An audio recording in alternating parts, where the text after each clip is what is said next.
Hi everyone and welcome to the ESL Premiership. Today we're going to be doing the UK HADO Championship, which is powered by Intel. Welcome. Hopefully you may know a bit about HADO previously, but if not, we're going to go through all the important information that you need to know. I'm going to talk a bit about the tournament itself today. Behind me you can see a bunch of players getting ready to play on this court.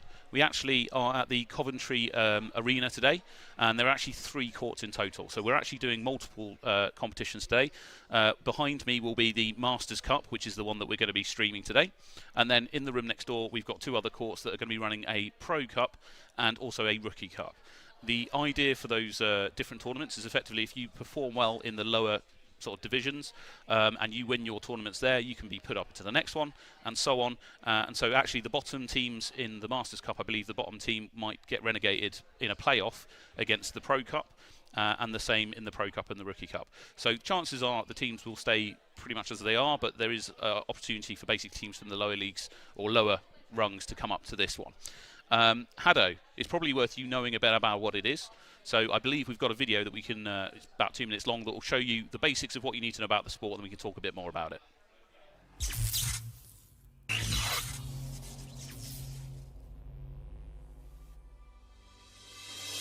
Welcome to the world's first techno sport. Each player wears a head-mounted display and armband sensor. 2 teams of 3 battle it out over an 80-second round. The team with the most points wins. A draw leads to sudden death. How to score. Players fire energy balls from their armband sensor, aiming for opponents' life cells. Break all 4 to earn a point. These life cells regenerate. A single energy ball can destroy all 4 cells. Defense. In HADO, dodging energy balls is the best defense. Each player can raise a shield for cover against attacks. Energy balls pass through your own shield for an effective offensive strategy.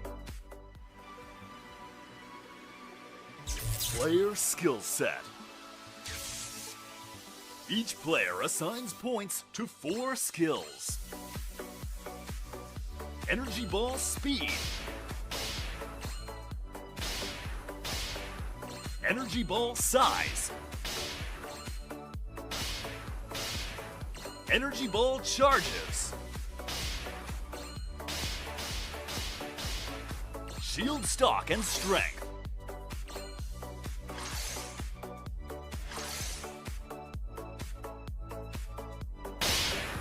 Teams can choose an offensive formation with no shields, or a defensive one with a large stock.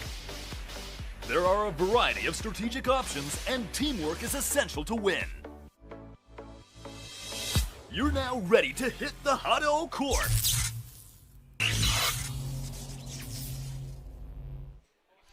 Right, well, welcome back. Hopefully you've got a bit better idea after watching that video. I will be doing my best to give good commentary, to give you guidance on what's going on as the day progresses. So hopefully we'll answer some more questions if it wasn't quite covered by that video. However, next thing we're going to talk about is the teams that are actually playing in the Masters Cup. We've got some really good teams. These are the top of the UK sort of divisions, if that makes sense. We've got 2 different groups. So there's going to be Group A and Group B. I'll go through Group A first. That's going to be made up of IDK. They are the current UK champions from last year. They're an extremely strong team. That being said, the last tournament we had that was actually Insomnia, we had some games taken off them by some other teams, so there is the potential for some change there.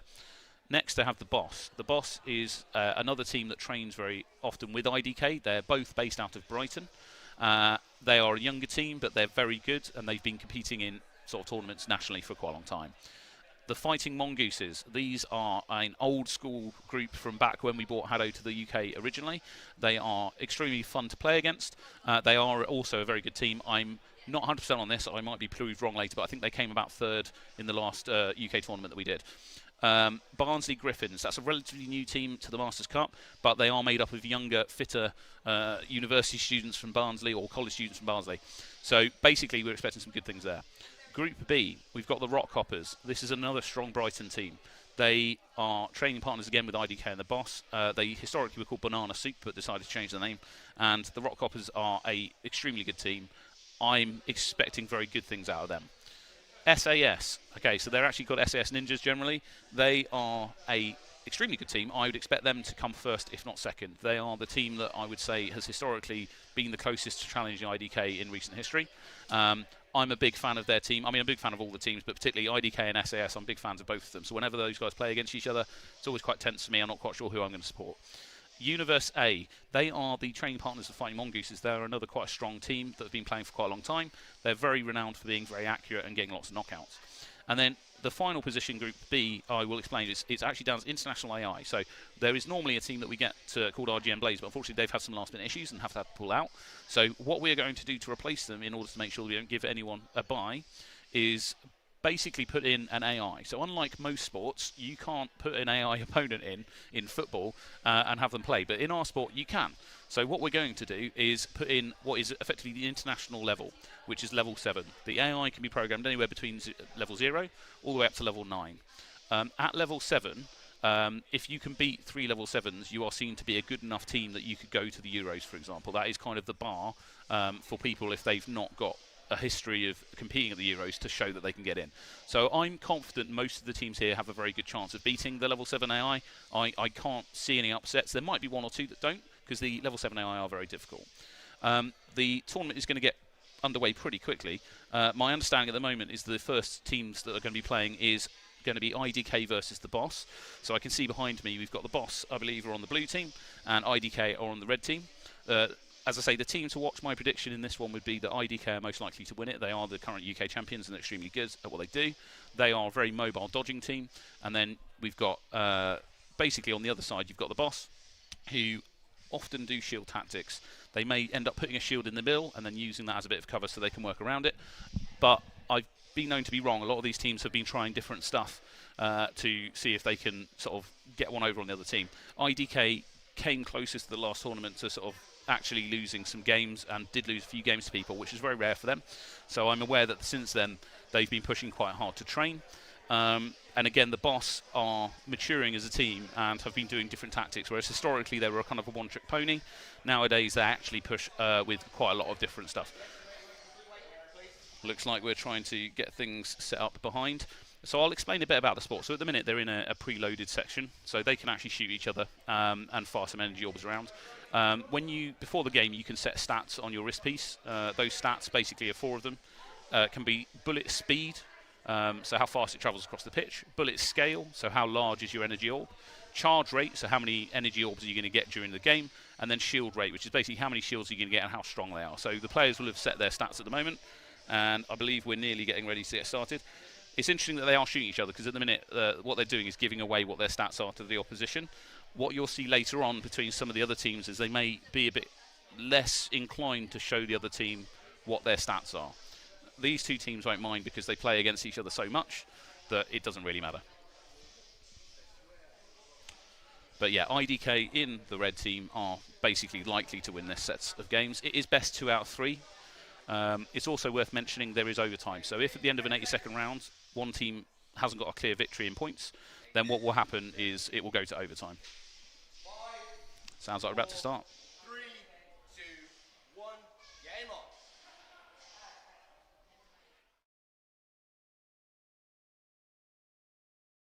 Kindly people have put their names in, which is great. So you've got Kalu at the back there. Paris at the front on IDK there on the red team is one of their most agile players. Him and his brother Milo, who's the back right, are the guys that will probably rotate to the front position.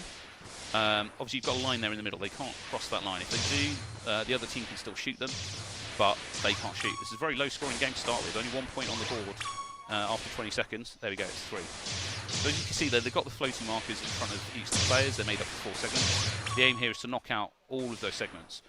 2 teammates from the blue team getting some knockouts there on IDK, which is very good. IDK are very tough to hit. I'll be honest, IDK at the moment looking nice relaxed. The Boss is coming back, here we go. IDK expect to step up their efforts here. There we go, getting some knockouts. But the Boss is in it, and the interesting thing here, the Boss is not using any shield tactics or anything like that, just going for a straight shootout, which is historically not their strength, but they seem to have gotten very good at it. And IDK at the moment do have the point lead, but 3 points is not a lot. Like, there is 3 points on the board at any point, because if there's 3 players on the opposite team, you can knock all 3 of them out.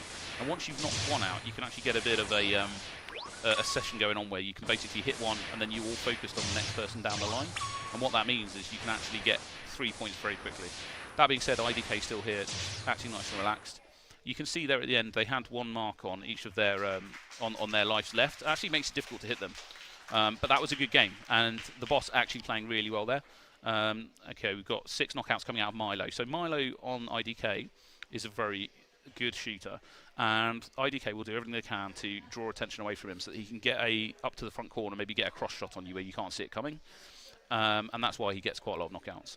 Stats-wise there, we've got a lot of speed 4s coming out of the IDK. So as you can see there, they've got basically 6 points to distribute, so normally they'll have 1 in each stat. Yet they've gone for sort of speed 4. Now, what that means is they are going to find it easier to shoot a team that's dodging because their orb is travelling a bit faster. If you think as the average build is often 3-3-3-1, so any variation off that is someone trying to do something to give them an advantage in some way. In that case, the reason you have 4 speed is because you think the other team is going to be dodging a bit more, and it gives you an opportunity to hit them better. They've taken a 1 point out of their charge, so they've got 2 charge. That does mean they've got less shots. But it means, especially for Milo and Kalu, who are at the back, that extra speed will help with the fact that they're hanging near the back. And what that means is it frees Paris up at the front to dodge a lot and try and draw fire. Either way, that was a good game, and I just want to re-stress here, the boss played actually extremely well there, because trying to get knockouts on IDK is very difficult. They can dodge extremely well. The game effectively comes down to dodging and shooting. There are shielding elements as well. We're going to see a nice cutaway here, which is excellent. But basically, there is some dodging and shooting as well. And then there's tactics. So the key thing with this is you're going to have to run around quite a lot in the pitch, and you don't have a lot of space. It's effectively 6 meters sort of wide, and normally between sort of 10 meters wide. So effectively, you only got a 5 by 6 meter space, generally for you to run around in. You've got to do that without hitting your teammates. The way the technology works is using their head position to track their location. So you always want to be looking towards your opponent so you can see things coming. And if they move their head, that's how it knows to move that target. So if you look away, you could spin, for example, but the downside of that is that you can't then see the energy that's coming at you. So what that means is actually when you're moving around the area, you're generally facing forward. So people at the front find it very difficult to come backwards because they may run into their teammate. Okay, here we go. Second game. Again, I'm expecting IDK to win here, but we don't know. The boss have got a good chance given what they've just done in the last game. If they can get a point lead early on, that'll put the pressure on IDK. Okay, so we've got charge 5 and charge 4 coming out of some people in the boss team. The reason that they've done that is just to absolutely pepper the area with shots, and it also means that if the IDK decide to do a shield strategy, they've got something they can use. Again, there you can see Paris getting to that front line. He just likes to get low in the corners, draw some shots, and will jump back up again to try and make it more difficult. By changing height like that, it means they actively have to look down in order to target him. But they are getting some knockouts. Here we go, the boss, 3-all. 40 seconds left, this is very close. If they can keep IDK nullified, they might take the game off from here. Look at Paris on the right, he's drawing lots of fire. Milo just got knocked out. I honestly don't know which way this is going to go. Milo's just upped his game at the front, trying to dodge as much as he can. There we go, IDK decided to pull it back. Now, as you saw there, Milo upped his pace and was effectively dodging. Now, when you're moving around like that, it's weird, but you actually make yourself a really interesting target because people see the motion and get attracted by it. So by him jumping around like that at the front, actually what happens is it's more likely to draw fire to him. Come on. I'm getting excited here. The boss can do this. Come on. One more. That's all they need. No. Okay. IDK took it by 1 point. But I don't know if IDK is going to be happy with that victory. That was very close. But the boss should be really proud of themselves because that was really close. Again, Percy and Kira are on their team, getting the majority of the points, getting 3 each. That's very good. Bullets used 65 coming out of one of the boss's team there. That'll be because of their high charge rate. So with a charge value of 5, they could get theoretically up to 90 shots out in a game. Again, the chance of them doing that whilst getting knocked out is unlikely. So the key thing about this as well, it's worth noting, when you get knocked out, you're out the game for 3 seconds. During that time, you can't use your, you can't regain charge, you can't shoot. So by knocking out the opposition, it does give you a massive advantage. So if in the first few seconds of that game, let's say Paris ran to the front and the boss knocked him out, that would have actually given the boss basically the advantage, because now Paris is low on energy and he can't shoot back as easily. So effectively keeping the other team knocked out is actually a really valuable way to win the game. We'll probably see it later today. There's a bunch of teams here today with people who are, let's say they're really good at shooting but maybe less good at dodging. Those will be really valuable targets, because if you can keep the person who's good at shooting knocked out, then it means that your team effectively is under less pressure, and it means you can put more volume of fire down. So getting fire superiority is a very good way to win. That being said, there's also a lot of teams today with some people who are very good at dodging. So IDK is a good example of that. Milo and Paris are good at dodging. They will come to the front, cause distractions, try and draw the fire off of their teammate at the back. Kalu at the back, by the way, on IDK, it's worth mentioning that he is invisible. When you're playing against them, it's really hard to notice him, because you've got these two agile players that will play at the front a lot. He will blend into the background, and the problem is that he will then still get knockouts from back there. So even though he's firing at a longer range, he can be quite accurate, and what that means is that he can blindside you. So if they, for example, move to one side of the court and Kalu's on the opposite side of the court, you've really got to be aware that he might just cross-shot you and you won't see it coming. He also, by the way, just so you know, can play really well at the front. All three of those players are really good. That is why they're the UK champions at the moment. They are a tough team to beat. So up next, we're going to have Universe A versus SAS. So SAS is going to be on the blue team, and Universe A is going to be on the red team. So these guys have played quite a lot against each other. It's going to be an interesting one. So today, SAS have had to get a sub. So the guy in the middle, Ollie, he's actually an old teammate of mine. So the first UK championship we ever held in the country, me and Ollie won it. It was actually a 2v2 tournament. He hadn't played before that day, but he is reasonably fit and a free runner. So I went, go and stand over there, dodge a lot, and I'll knock people out. He since then has been playing for quite a long time since we brought it over, but he hasn't had a regular team because our team retired. And he's just giving a thumbs up in the background. So he has been subbed into SAS today because one of their members, unfortunately, that is their regular training partner, has gotten sick. Now, that's going to affect SAS because they don't necessarily have that synergy. They're not going to be as good at running around each other without running into each other because they've not trained enough together. I know they've trained a little bit, but not that much. Universe A, however, are a regular team. They train together all the time. Again, all their teammates in this team can shoot and knock you out, which is a big threat, so you can't ignore any of them. Often, if you've got a team that one person is their technical player and can put shields on some stuff, you can kind of not worry about them so much as a threat. But Universe A here, I'm not sure what tactic they'll do. I think it possibly will be a straight shootout. I would expect Ollie on the SAS team to probably hang at the back because the other two teammates they've got there on that side, Shamai and Ash, are both very aggressive frontline players, and they will be looking to push to the front corners. They'll dodge very actively there, a bit like IDK do with Milo and Paris, and try and get knockouts from there. If they do that, Universe A is going to find it hard to compete because what will probably happen is Universe A will get pushed to the back line, and they're going to have to try and get knockouts from there. Now, from there, if they shoot at Shamai and Ash, then Shamai and Ash might dodge it because they're good at dodging. If they shoot at Ollie, it's got a lot further to travel because it's got to travel across the pitch. So I'm not expecting a massive score coming out of Ollie today if he is in that position. He may still get some knockouts from there, but he's not going to be the high-scoring player. I'd expect the front two players will.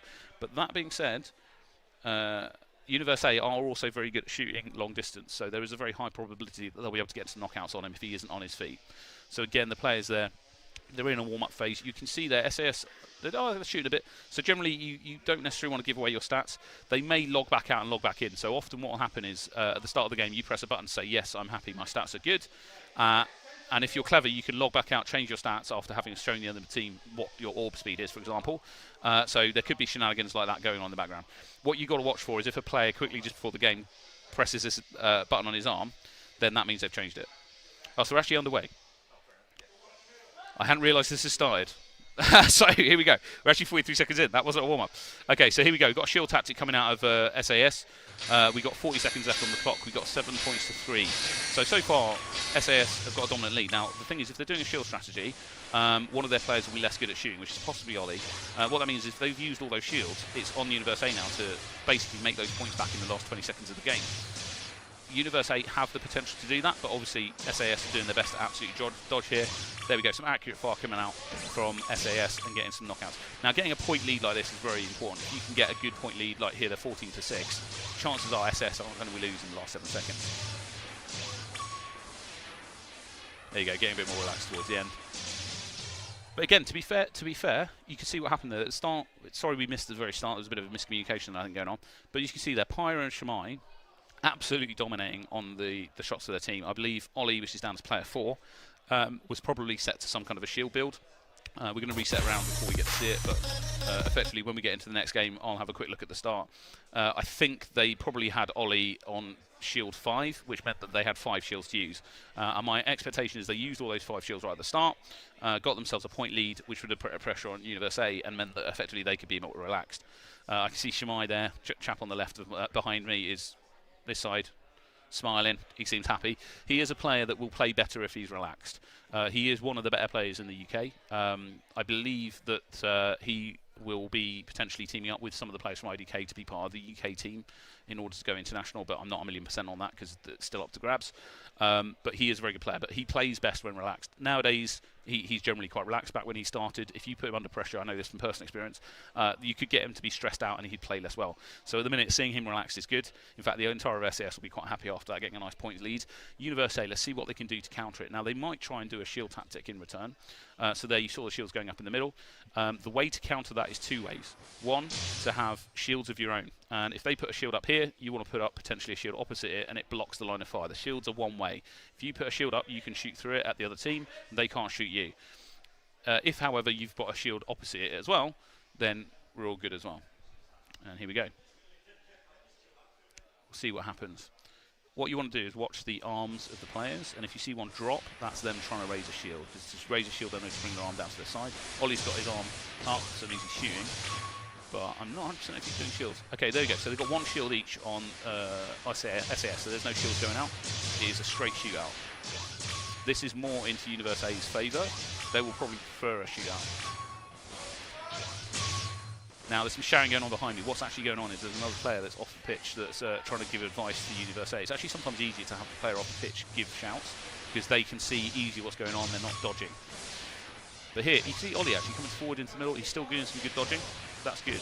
There we go. Universe A trying to push up to the line. At this point, that's what they need to do. So basically, Hockey, they were trying to push up to the front right of their court, left on our screen, to try and get an angle, maybe do a cross shot on somebody, but they've not managed it.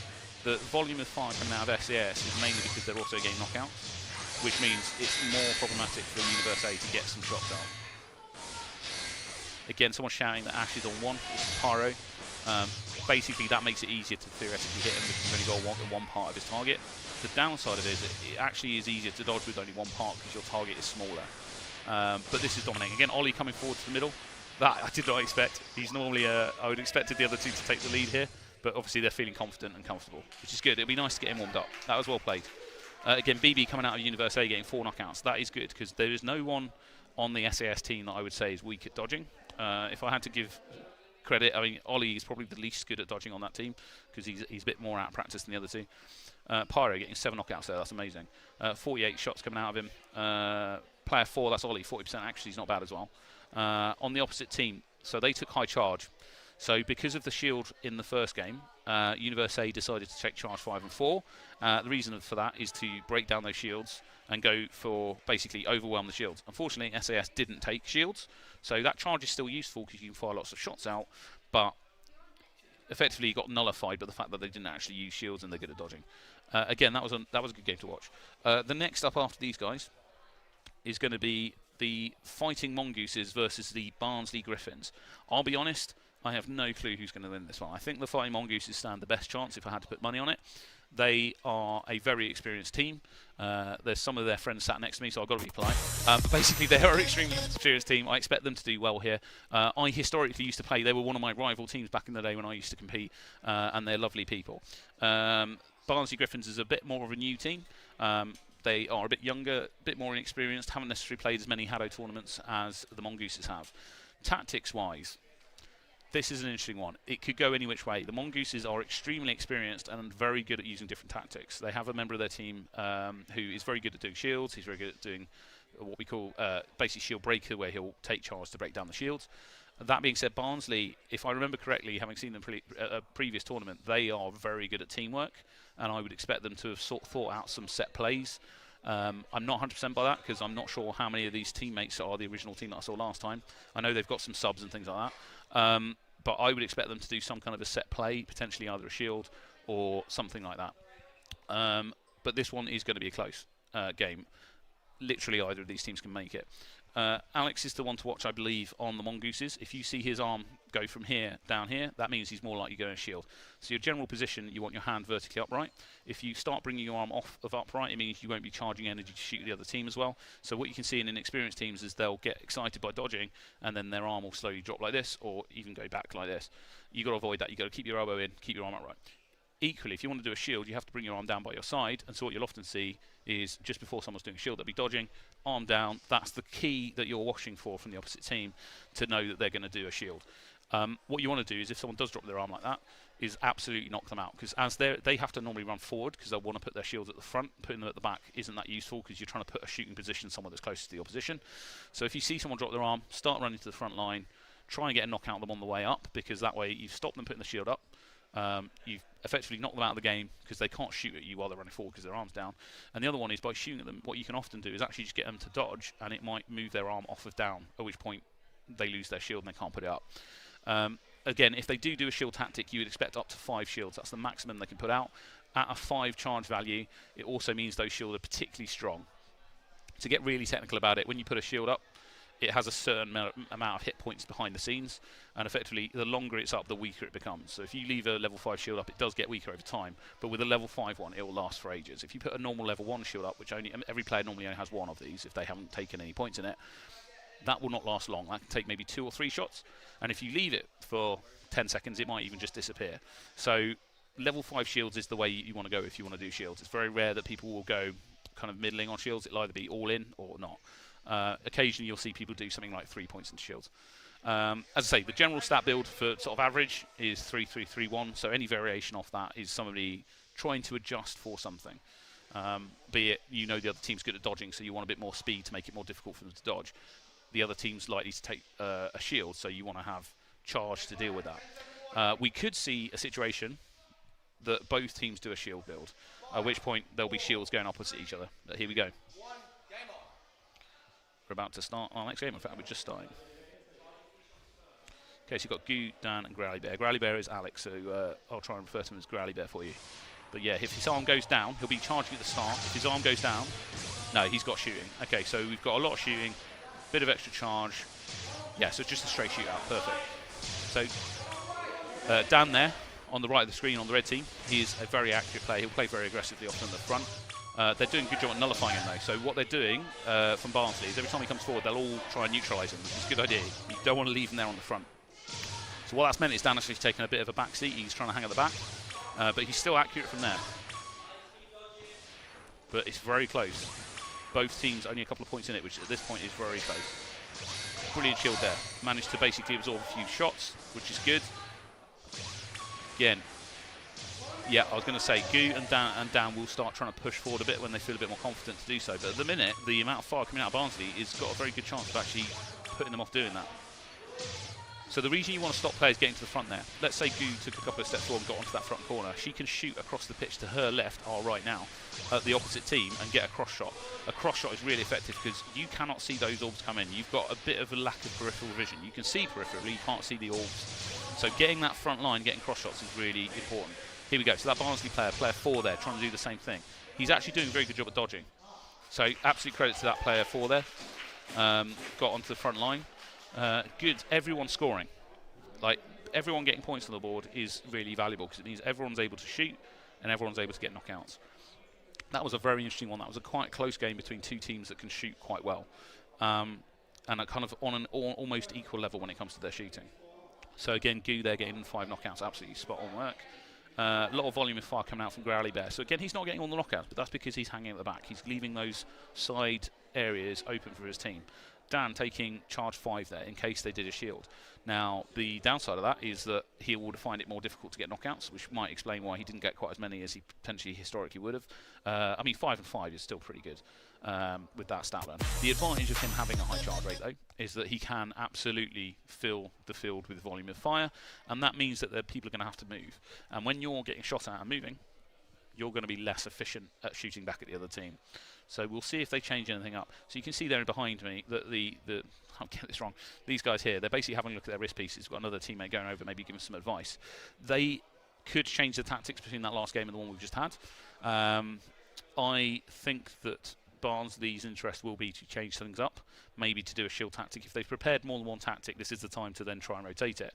Now, I think that the Mongooses might stay the same because it worked for them, so it's in their interest to stay the same. And if the other team did do a shield build, Dan's got enough charge to help knock those shields down. You need, if the opposite team does a shield build, you need really good teamwork because you want to focus fire those shields and get them out of the way as quick as you can.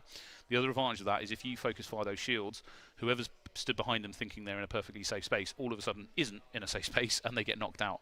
So overwhelming shields with volume of fire is a really good effective tactic. The other advantage is that if you can do that quick enough, so let's say within the first 40 seconds you get rid of all 5 of their shields and you still have the point value lead, you're going to win because the other team have put loads of points into shields and are no longer getting any benefit from it. So when the shields do go up, if that happens, you want to be looking to try and maximise your scoring potential in that period of time. What you need to do is, imagine you've got 40 seconds of shields, you need in that time to have got like a 5 to 10 point lead, and that means you can just go high dodging for the last sort of 40 seconds of the game and then win it. Again, we could go to overtime. That is worth mentioning. So if it ends up in a draw, what will happen is the system will automatically just go in overtime, and overtime is the first knockout wins. I think we're about to get going again for the next game. Just having a look behind me, they seem to be getting started. So again, we'll see if anyone changes anything.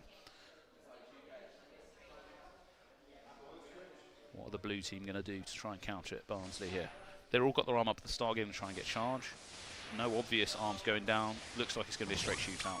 Yeah, only one shield apiece. Okay, here we go. So we've got shield tactic coming out. That was Growly Bear, so that's Alex. As I say, if you see when he came forward, he has his arm down.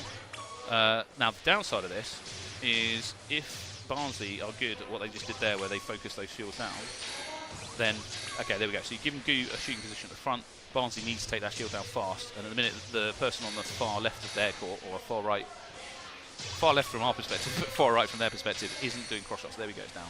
There you go, so Growly Bear's just going to keep coming forward, putting those shields up, giving an opportunity for his teammates to basically get a bit of a breather and get some accurate fire going on. Mongoose is going to win this. This is also good practice for them. I suspect they'll use it later. Now, the downside here is Growly Bear's looking for opportunities to come forwards to do that. There you go. As he ran forward like that, he's running at an angle. So he's coming from the middle to one of the front left or front right. And he's doing that because it makes it difficult to shoot him. If he ran straight forwards, then it's a lot easier to get him as he comes forward with his arm down. But again, good positioning as well on those shields. He's getting them basically towards the front corners at a slight angle. It's a very slight angle, but basically where that means is if Dan now comes there, the opposite team can't get a shot around that shield very easily. But there we go, 4 or 5 seconds left. 12 points to 7 to the Mongooses. Nice. So they do use that as a bit of a training tool. Now, Barnsley, to be fair, played really well there. They had the chance right near the beginning to potentially win it. The first shield that went up, they knocked it down really quick. The problem was, after that, I think, was they were getting a bit drawn in to try and get knockouts on the other team and kind of ignoring the shields a little bit. The Flying Mongooses did quite a good job to spread them out during the game. And effectively, they paced it, so they consistently had a shield up at various points. Just having a look there. Yeah, so I mean, they had charge 5, charge 4, so the blue team could have knocked those shields down. They had enough energy orbs that they could have done it. Like 73 shots there coming out of one of the blue players. That is really good. If those had all been on the shields and got them down consistently, those shields would not have lasted very long. So I think basically, if I gave one tip, it'd be to the Barnsley guys, just focus those shields down a little bit more. Okay. But well played to both teams. That was very good. So next up, we're going to have an interesting game, I believe. We're going to have the international level AI against the Rockhoppers. So Rockhoppers, they're a good team. I don't know how much they've changed against AI. So playing AI is very similar to playing players in that it's designed based on effectively how do players move. So behind the scenes, there's a lot of data that's being collected, and the AI is effectively put together to go, look, let's try and replicate a team that moves around as best we can. So expect the AI to move up and down. They'll move to left to right. The main advantage the AI have, but it's also a disadvantage, is they can kind of, because they're incorporeal, they can move around each other quite easily without bumping into each other. But that being said, if they group up, it also becomes a really valuable target. So my tip would be put a large volume of fire down against AI, and especially at the edges, because if they come to a stop at an edge, and 2 of them come there, then you get the potential to get 2 knockouts very quickly. That being said, you're going to have to be fast. They don't get tired. Human players, you also get a bit more notice. So, you know, if I'm playing somebody, I'm watching their arm. If they do this, that's a fire motion. So I know to start dodging when they start doing this before the energy orbs appeared. With AI, you don't get that. Effectively, the orb will just appear and come at you. You don't have any nice arm motion to get it. They will still be directional. So you will see the target array that you're aiming at come and turn towards you. So if you're a player and all of a sudden this target array turns towards you, that's a good indication you're about to get shot at by the computer and you should move. The other one is the AI isn't great at predicting your motion. Yeah, it's pretty good, but effectively when you play players, if you play somebody a lot, they will get good at reading you and they'll watch your body language and they'll go, right, they're loaded up onto their right foot, that means that he's more likely to be over here. So with the AI, you don't get all that sort of body mechanic information, but at the same time they're not good at picking up on that either. So there are pros and cons. Okay, so we're going to have the AI is going to be on the red team, and the let me check. Rockhoppers are going to be on the blue team. Rockhoppers again, young team. I love these guys. These are great guys. They are really good under pressure. Like they've historically trained and played a lot against IDK, who are an extremely good team, and what that means is that they've consistently just been put under pressure since they started the sport. They don't care. Like if they're losing horribly, they just persevere and keep getting points because to them it doesn't matter, which is a really strong thing. Whereas, for example, IDK have historically won a lot of games, but when they're under pressure, how will they cope? Like that's the thing because they're not as used to it. So Rockhoppers here, I think, will do okay. Again, I don't know how much experience they have fighting against the AI. That does come into it. I would expect them to win. As I say, the level 7 that it's set to is a level where if you are a country that's only just started HADO and you want to come to the European Championship, for example, they will expect you to beat a level 7 AI or a team of 3 level 7 AI as your team to just show that you're good enough to effectively compete on the same level as most of the other teams there. I would expect all the Masters teams longer term, if not this time, to be at that level anyway. So effectively they should be able to beat it. So again, it's worth noting there's a couple of cheeky things you do here. So if you just noticed this side, this player's armband here. So as you can see, you can actually see a little bit what stats he's put into his armband. So when you're a player on the pitch, at the very start, you want to make sure you don't have your arm facing the opposition. Okay, because they'll see it. Here we go. So this is what the AI look like. You've got these 3 little green representations. Again, still got the targets. Same. They work exactly the same. You can set the stats on them. So these guys will probably be set to 3-3-3-1, I would imagine.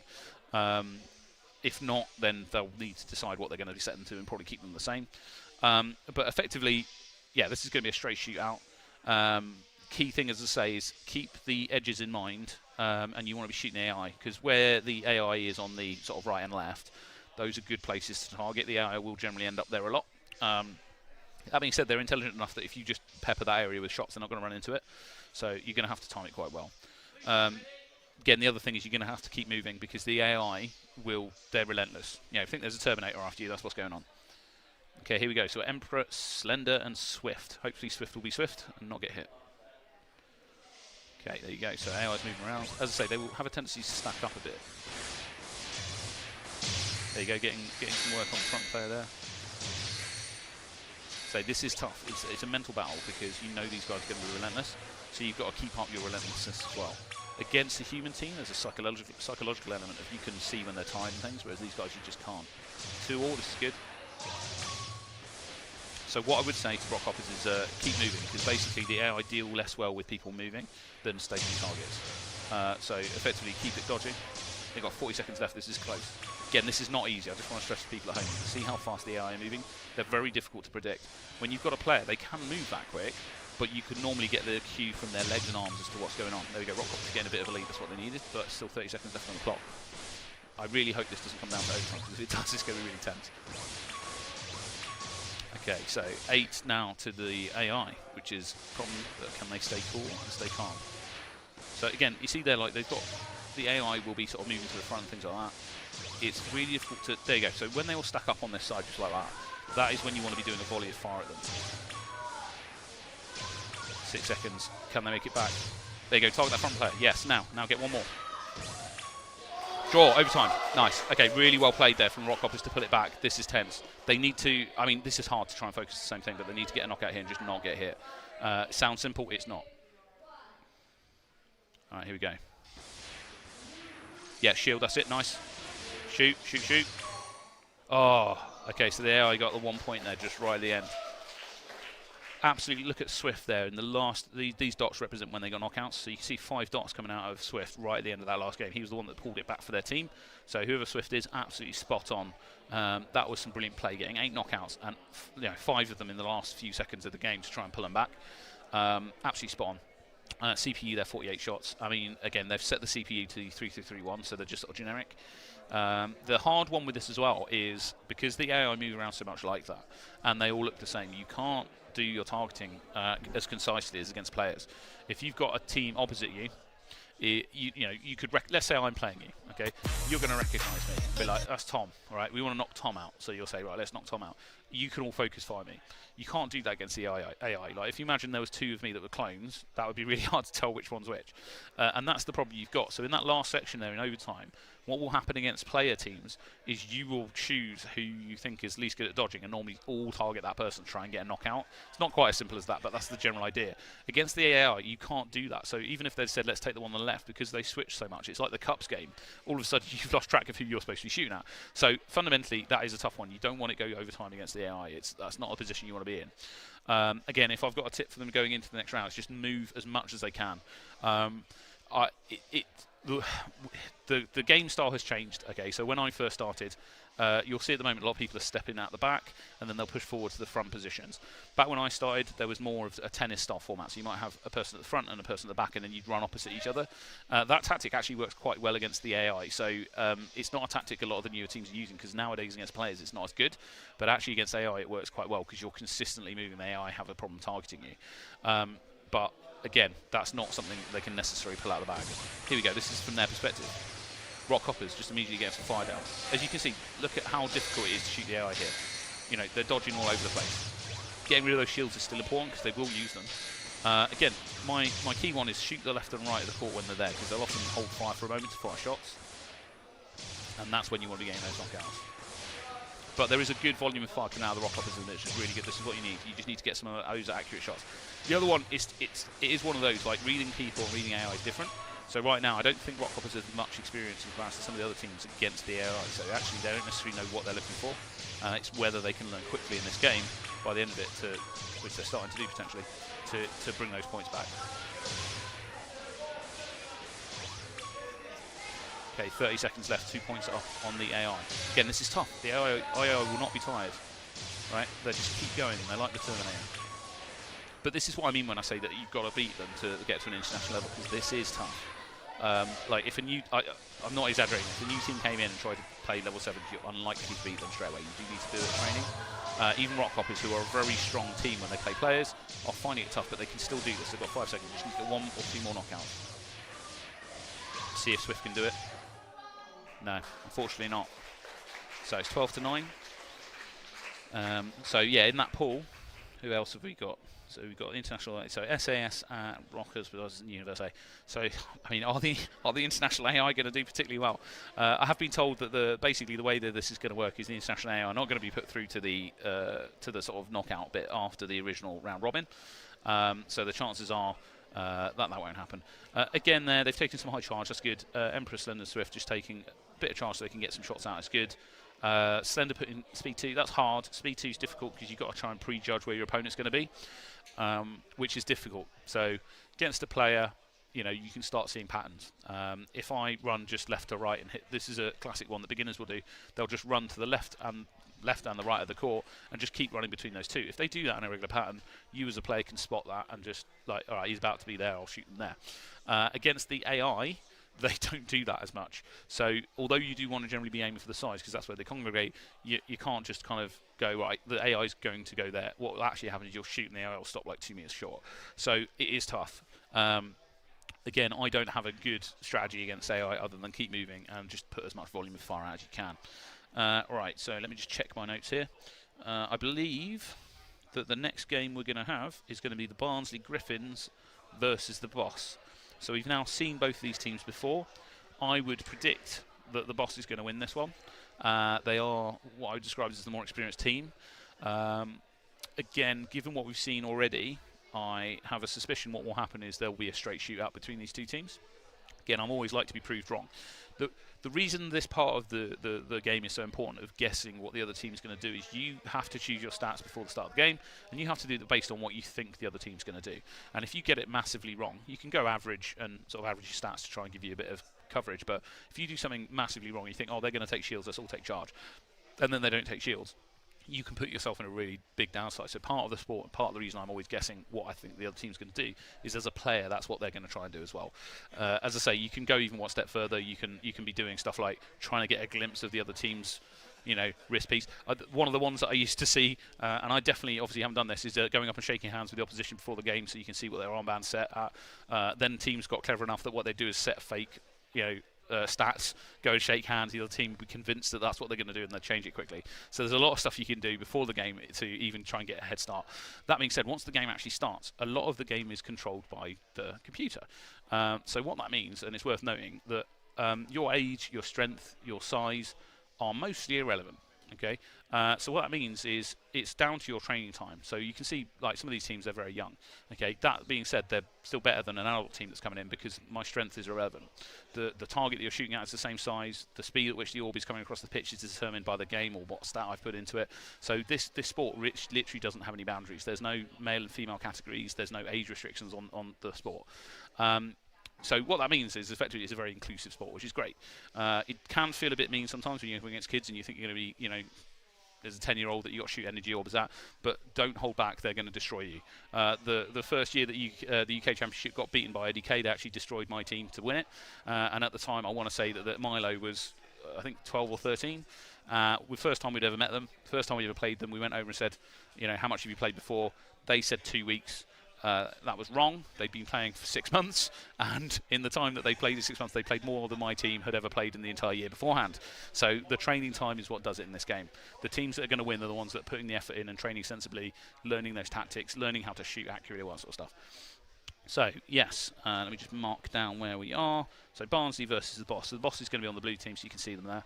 As I say, these guys are a younger team, but they're very experienced. They've been playing almost the entire time that the sport's been in the UK, and they're very competent. Again, they've been in a lot of UK championships and things like that. They've been doing tournaments the whole time they've been playing. Their front player there in the red t-shirt is a relatively new addition to their team. He is a very good player. I've played against him, went down to Brighton. He's very agile, good at dodging, good at shooting. So he is a good addition. I believe that they've got him and another person, so they do actually have a sub. Whereas, Barnsley, newer team, still good, but less experienced. Bear with me, I'm just listening in the background. I think we're about to start. Yeah, here we go. Straight away shots going in on the Barnsley team there, but nice dodging, nice movement. Now, the only downside I can see from the Barnsley team at the minute, you've got a couple of the players sort of stacking up one behind each other, and you try and want to avoid that. It's working out for them at the moment, but the downside, if you shoot at that front player and you miss, you might hit the back player. So what you want to generally try and avoid is a situation where someone can get a line between you and the person behind you. Now, that's generally on the person behind you because they can see where you are. But, okay, you can see here, Boss, like that dodging out of player 5 there is classic what I determine as like IDK style dodging, right? They've been learning a lot from their teammates. Going down to your knees and basically still being able to move your head around is a really tough thing to do. You'll notice actually they've got knee pads on us because they'll be ready to slide on the floor or go to a knee if they need to. Barnsley again doing their best here to get some points back on. Again, that player 5 there, right? If he comes forward like that, you can't ignore him because he'll get some knockouts from the front line. But if you shoot all your shots at him and he's dodging like that, you're wasting those shots. You need to be shooting at the people at the back. So again, don't ignore him, fire some shots to keep him moving, but you need to be trying to get knockouts on somebody else. Like, look at that, he just got a volley of fire, like maybe 8, 9, 10 shots coming at him, and only one of them eventually hit him. That's not a good exchange for that number of orbs going out. That being said, it's so tempting because he's nearer you, so theoretically it should be easier to hit you. So there we go. So player 2, right at the end there, did some good work. So he got to the front corner and was about to do a cross shot onto the Boss's front right-hand player. And that's what you want to be doing. If you're getting to the front and you're able to basically do cross shots onto the other team, that's sort of a big advantage. 68 shots coming out of one of the players on the red team. That's good. That means they'll have a high charge rate because you can't. I think if you have a charge of 3, you can't even do 68 shots in a round. So you can only do up to 60. So there we go. So yeah, charge rate of 5. So he was ready in case they did a shield tactic. However, the Boss didn't need to use a shield tactic. They just went for a straight shootout. Taking charge 5 and having somebody with it just in case they're going to do a shield tactic is a very common strategy, and it's a very good idea. It's better to do that than to take a shield counter if you are good at shooting. So effectively that player still can do something because they can fire just a massive volume of fire and keep people moving. In that particular game, what I would have done is got that player with the high charge rate to target the front players as they came forward to keep them moving, keep them dodging, make it difficult for them to shoot at you. The other two players who have more assassin builds that are effectively good at knocking people out should be focused on getting knockouts. And the reason I say getting knockouts is because you can't say the best person to knock out is bloke at the back or lady on the left. You have to look for opportunities. The best way, or make them, the best way you can get a knockout is normally on someone that isn't looking at you. So if I, for example, turn this way to shoot and somebody over this side of me is looking, that's the time for them to knock me out because I can't see it coming, I'm distracted by something else. You do sometimes see 1v1 games happen because there's another format called a league format which we may put forward in the future where we change the game rules a little bit. But in 1v1s, even in a 1v1, what you want to try and do is distract your opponent to get him looking away or think that you're going one way so that he looks, and then get him when he's not paying attention, or you fire a shot and then run so he doesn't see the shot that you've just fired coming at him. So this game is all about looking for opportunities or making opportunities to get a shot on the other player. A lot of the time we talk about pressure. If the front player there, for example, on the boss's team, by coming to the front, he had all the pressure on him. He had all the people shooting at him, but he was fine with that pressure and he was dodging it. And during that time, he was still getting knockouts. He was still dodging, right, most of the stuff that's coming at him. And he's taken all of the pressure off the people behind him by doing that. And so by doing that, his other teammates can get knockouts easier.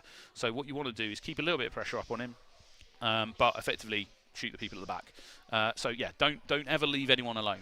If at any point you see somebody get to a front corner and get left unattended, IDK can sometimes do that. They'll have Milo or Paris, and people will get so fed up of trying to shoot Paris or Milo because they just can't hit them that they'll just leave them in the front corner. And when that happens, Paris and Milo will make themselves very small in the corner, do cross shots all day long and knock out everyone. Again, historically, that's how I like to play. I would get my team to distract people because I don't like running around, and then I would just shoot from front corner. But yeah, so up next, we're going to have the next game between the boss and Barnsley. We've got a bit of a delay going on at the moment. I'm guessing we've got some kind of technical thing. Sometimes the systems need a bit of checking to sort out. But I think we're about to go. So the way the tech works is probably worth explaining. The headset is basically looking at the banner behind it for tracking. Okay, here we go.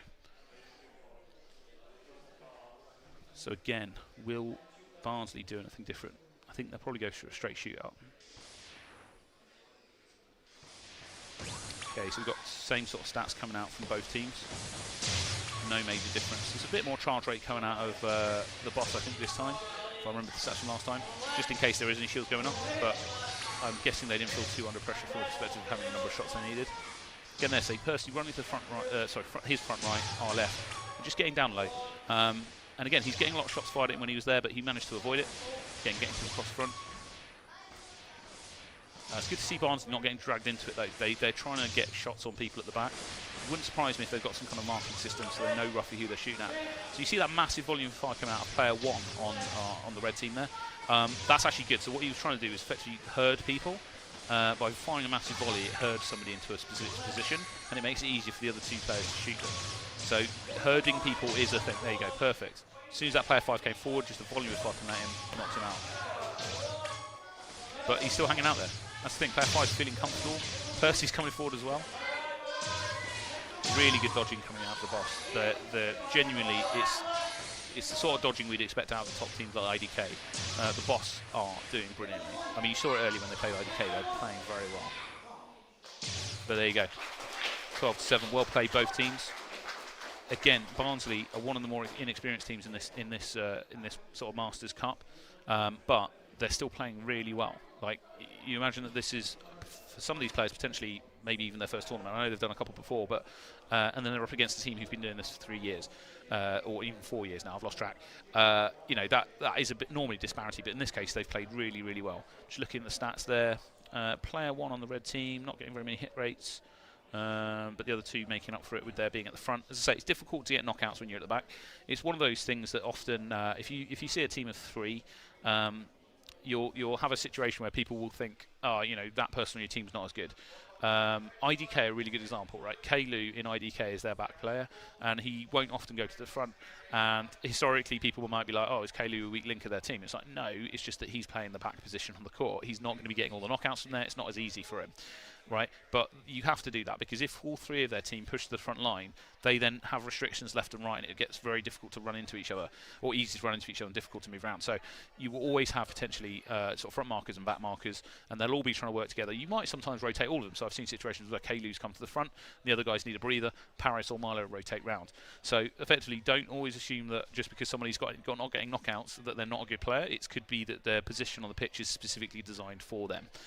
Equally, the same is to be said for technical players. Like if you're doing shields or being the counter shielder, you will not be getting loads of knockouts. Doesn't mean you're not a valuable player. Even to the extent where if you're actually a shooting player and you come to the front, but actually the entire enemy team shot 80 shots at you, and all you were managed to do was dodge all of the 80 shots, you are the most valuable player for your team. You might not have gotten the knockouts, but you've done the best thing that you need to do, which is not get knocked out while getting shot out by the other team. So up next we've got, bear with me, I've lost track. That was Barnsley versus Voss. So we're going to have Rockhoppers versus SAS. So this is going to be an interesting one. So these are two teams that don't play very often against each other. So they don't, but they're both very good teams. And that's always a nerve-wracking place to be if you're a team, because you know they can do good stuff, but you don't know what it is. All right. So what are SAS going to do? What are the Rockhoppers going to do? I honestly haven't got a clue myself. I would expect SAS are going to do a straight shootout, because that's normally a safe-ish place to start. If you take a good shootout, the other one is if the other team does a shield strategy and you've built for a shootout, you can still get points. You can still knock their shields down. You can still win. If you build as if they're definitely going to do a shield strategy, you do something clever, like have a ridiculous high charge rate or something like that, but then they don't, it's sometimes very difficult to deal with. So I would expect both teams at the start to potentially go down a shootout route, and so we'll probably just have a straight out shootout. Now, I would predict that if SAS start feeling confident, you'll see Ollie push in the middle. Right, if things aren't going quite according to plan, you'll see more activity from Ash and Shmai, and they'll push the front on the sides. Again, seemingly just watched them today, their strength seems to be effectively they've got 3 lanes, left, middle and right, and they'll push like any which way you got. Now, how do you counter that? If you're the Rockhoppers, you want to be trying to beat one of those players. So let's say I'm lined up on the right-hand side of the court up against Ash, who's on the right-hand side of the blue team there. Right, I get in my eye on Ash, and I work out this is how he's going to be dodging. And I'm winning that shootout. I'll literally say to my team, I'm winning the shootout, right? Because at that point, the other teammates on my side just need to dodge more, and we're going to win. Now, cross shots are important. So, in fact, saying that, Ash and Shmai have just switched. So you've got now Shmai, who's on their left, our right of the screen. Basically, those two players I suspect will push front. Rockhoppers, if the Rockhoppers can get off the back wall, then they're going to do well. If whichever team gets effectively forced back with volume of fire and positional to the back side of their court is going to lose, is my opinion. Those front positions are really important, and getting cross shots is really important. Again, SAS historically have a weakness, and they get drawn into 100% 1v1s in front of them, but you need to fire those cross shots and try and knock people out. If you push to the front left and the opposite team has someone push to the front left, you need to both look at each other and fire a shot at each other and try and knock each other out. You can't ignore them. Okay, but here we go. We're about to get started. Is Ollie going to go aggressive in the middle? Who knows? Swift is the one to watch. That is the person they want to be trying to knock out. If they've seen the stats from the previous game, they know Swift is a good shot. Okay, it was a switch up. So basically, Ash started on the right of the court, but actually intended to be on the left, and Shmai did the same. So effectively, at the very start of the game, they ran to opposite sides of the court. The reason that's a good idea is if the Rockhoppers had an idea to man-mark somebody, and then they just switch sides like that, there's a very high chance that they're going to run into someone. So far, though, 2-2. Only 1 point in it. It's really good. There's lots of shouting going on. At the moment, we've got excitement off the pitch. We've got people shouting to try and support the Rockhoppers. We've got the team actually themselves, SAS, shouting quite a lot to try and give information to their teammates. This is so close. Either team can take this. This is genuinely absolutely brilliant play from both teams. Ollie's getting heavily targeted in the middle. They know that he's not necessarily the strongest at dodging, so they're going to take advantage of that, and that's what they've just done. Now, the thing is, when they knock Ollie out like that, frees them up to then a couple of them to shoot at Ash, which is exactly why they've managed to get the point lead there. But SAS coming back, not holding anything back. I would expect Shmai to push the front at some point, because at the minute he is not being shot at all, and he's hanging at the back right. Here we go, 10 seconds left. 6 points apiece. We might go to overtime. Okay, Shmai pushing the right a little bit. He needs to get some points here. He knows that he needs to for his team. Shmai shouting, don't get hit to his team. Nice. 1 point in it. That was so close. As I say, very last minute, I heard Shmai shouting very loud as he wants to when he's getting tense. Don't get hit to his team. But that was a close one. As I say, if anything, Shamai did some good work there, getting some 5 knockouts. The other 2 teammates were getting heavily targeted, so Rockhoppers are going to have a quick chat, try and determine what to do about it. They were targeting Ollie quite a lot at the start, which is not a bad shout, to be honest. That sounds like a good plan. Again, Emperor that time, getting the most knockouts to Rockhoppers. Swift getting a bit nullified. Was that because he was repeatedly knocked out and being targeted? Possibly. But Emperor managed to get some good stuff there. So yeah, all 3 of the team on both teams basically can knock you out. You can't ignore any of them. This is what we love to watch, is this sort of game where everyone's a threat. In the lower leagues, you might have this situation where one person's really good at shooting but less good at dodging. One person's good at dodging but not as good at shooting. And in those situations, there's kind of almost formulaic things that you want to do. When each team has 3 players that are all on par when it comes to dodging and shooting, those are the exciting games, because you just don't know what's going to happen at any moment. Again, I would expect in this next game for Shamai to go a bit more aggressive and try and get some attention on himself. That being said, it worked out when they didn't. You can see that they're stood there looking at the other team right now. That is because they're trying to work out, are they changing their tactic? You can tell from their demeanour, like, if you see somebody drop their arm during the warm-up, that's a good sign that they're going to be using shield. So literally, this is quite a tense one. So both teams are trying to work out exactly what the other teams are doing. I've just seen some IDK player members going over to the Rockhoppers to give them tips. So, you know, there's a lot of trying to pull everyone up in this sport. So at the minute, IDK will be absolutely doing their best to help the Rockhoppers, because they're a friendly local team that they train with. And so they're literally, if they see a weakness, they'll go and tell them. I didn't see any particular weakness. So there you've got, in fact, members of the boss and IDK, and one of IDK's coaches over there. You've got Paris going and having a chat with SAS. Not quite sure what that's about. He's probably trying to find out what stats they've got, or something. Again, there's generally good sportsmanship going in all this sorts of sport. Everyone gets on with everyone, but at the same time, keep an eye out for people looking at your stats. You don't want to give anything away. Not quite sure what they're doing over there. Seems to be lined up in the wrong direction, but okay.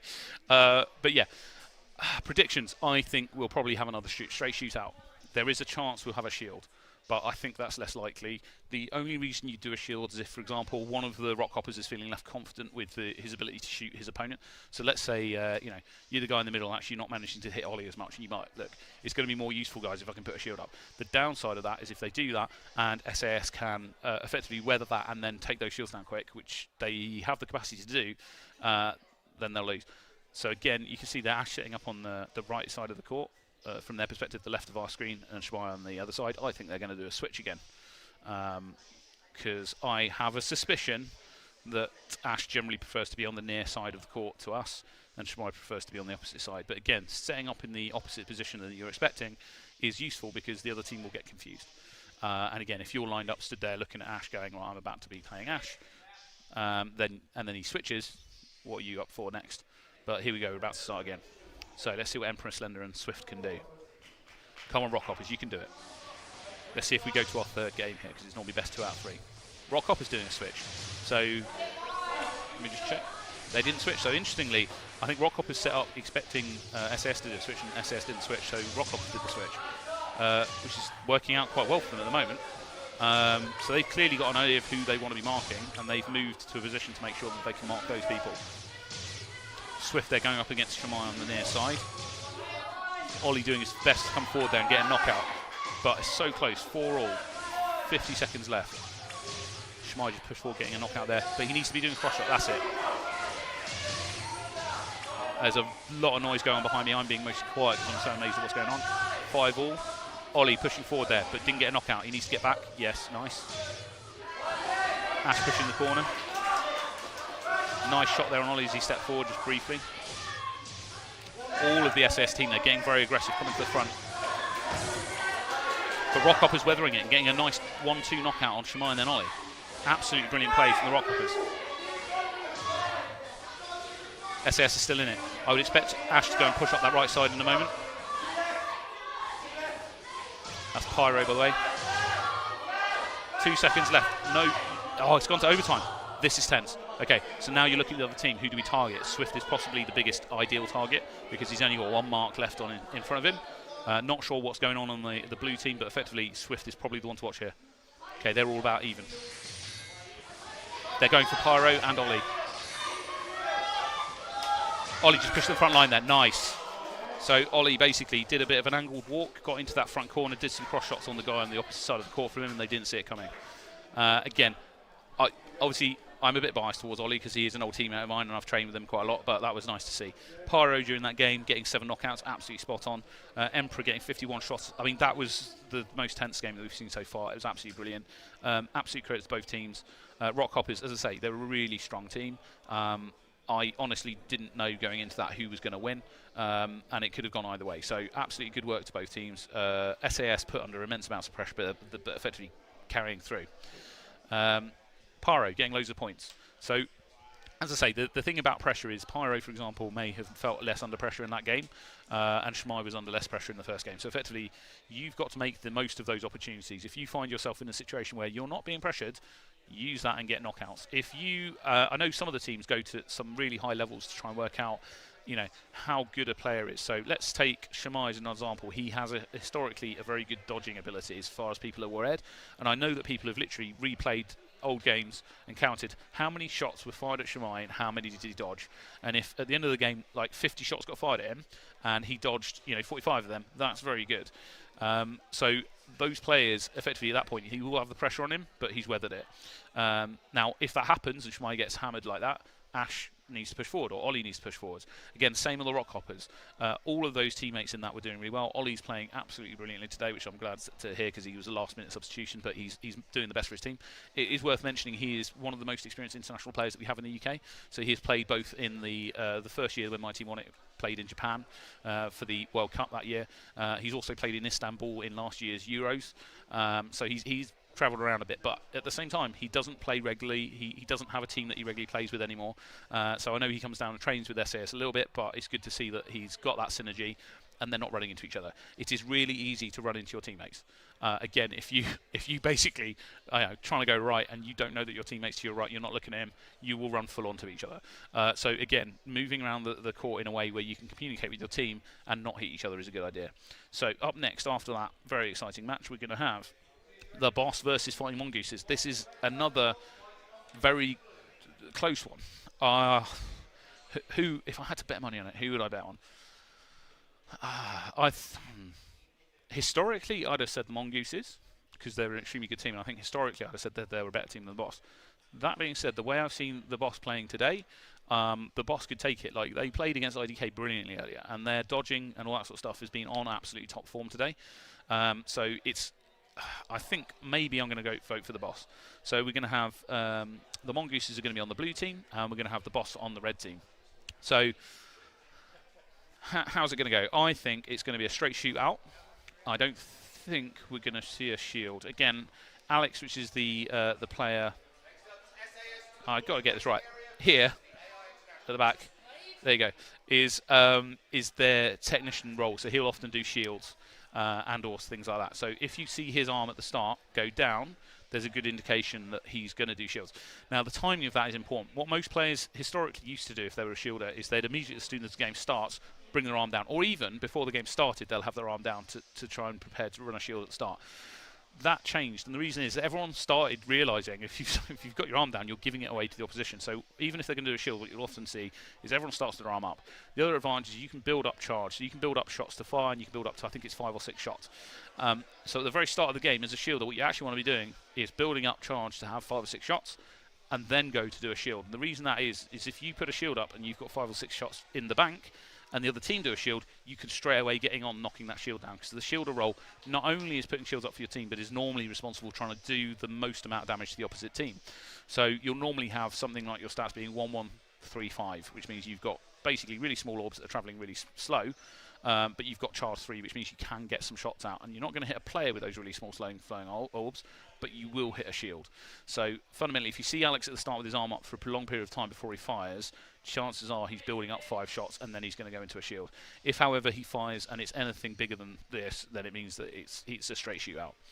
I'd say the Boss, I'm not quite sure what they're going to do, although I can see their stats from here, so there's not going to be any shields, let's put it that way, from the Boss. Okay, it's not a shield game, it's just a straight shootout. So let's see who can get the eye on the opposite team. So I think this probably plays a little bit into the Boss's favour at the minute because of the way they're dodging. But Gu and Dan and Alex are very good shots. So so they might be able to work something out.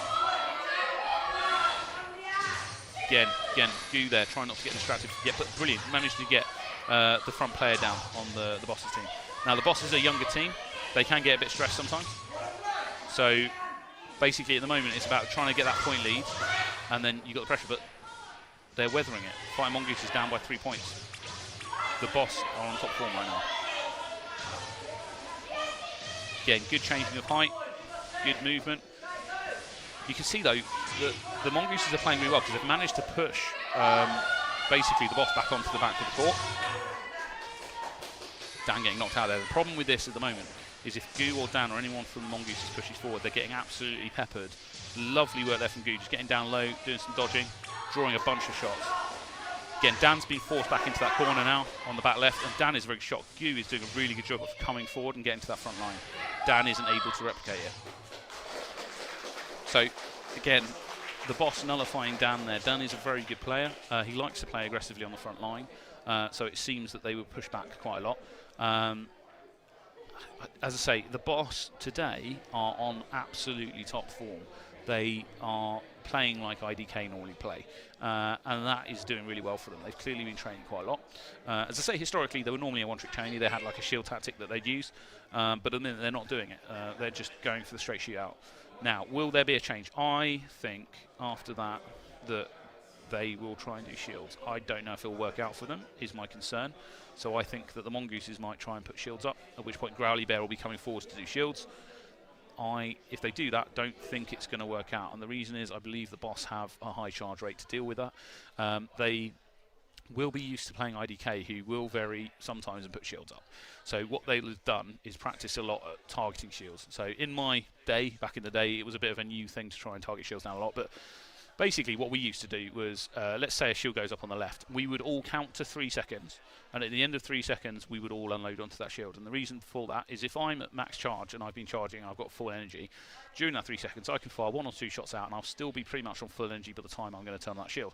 If my teammate, however, has no energy at all because they've just fired a volley, right, they will spend those 3 seconds gaining energy. It means by the time we turn around we can fire like 15 shots at it in the space of a few seconds. It's going to drop and the person behind is going to get taken out. And it's really intimidating because you've just put a shield up saying, yeah, I'm going to be here for ages and I've got a nice shooting position, and then all of a sudden 3 seconds later your shield's gone, you're knocked out. And it means you can very rapidly get the shields down on a repeating basis. And we used to do that when we only had 3-3-3-1. Teams nowadays will have a point in charge. They might have somebody with 4 charge, they might have somebody with 5 charge. That person will normally be responsible for, during that first few seconds, they'll actually just start tapping the shield, and then the other 2 teammates will just join in for the last couple of seconds on it. So that is what I expect from good teams. So the Boss are a good enough team. That being said, they're a younger team. Younger teams can get drawn in to try and get knockouts. You'll see, if that happens, what will happen is they'll put a shield up, and one of the Boss's team will probably try to rush to a corner to get behind it and shoot behind the shield. That can work, but as I say, my more experienced, slower play would basically hammer the shield down. Here we go. It might not be a shield at all, but I think it might be. In fact, Alex's positioning makes me think it will be, because he's going to run down the front right and put a shield up on the front right corner, and Dan's going to push to the front right corner. That's my prediction, and then he'll come across and do one for Goo potentially.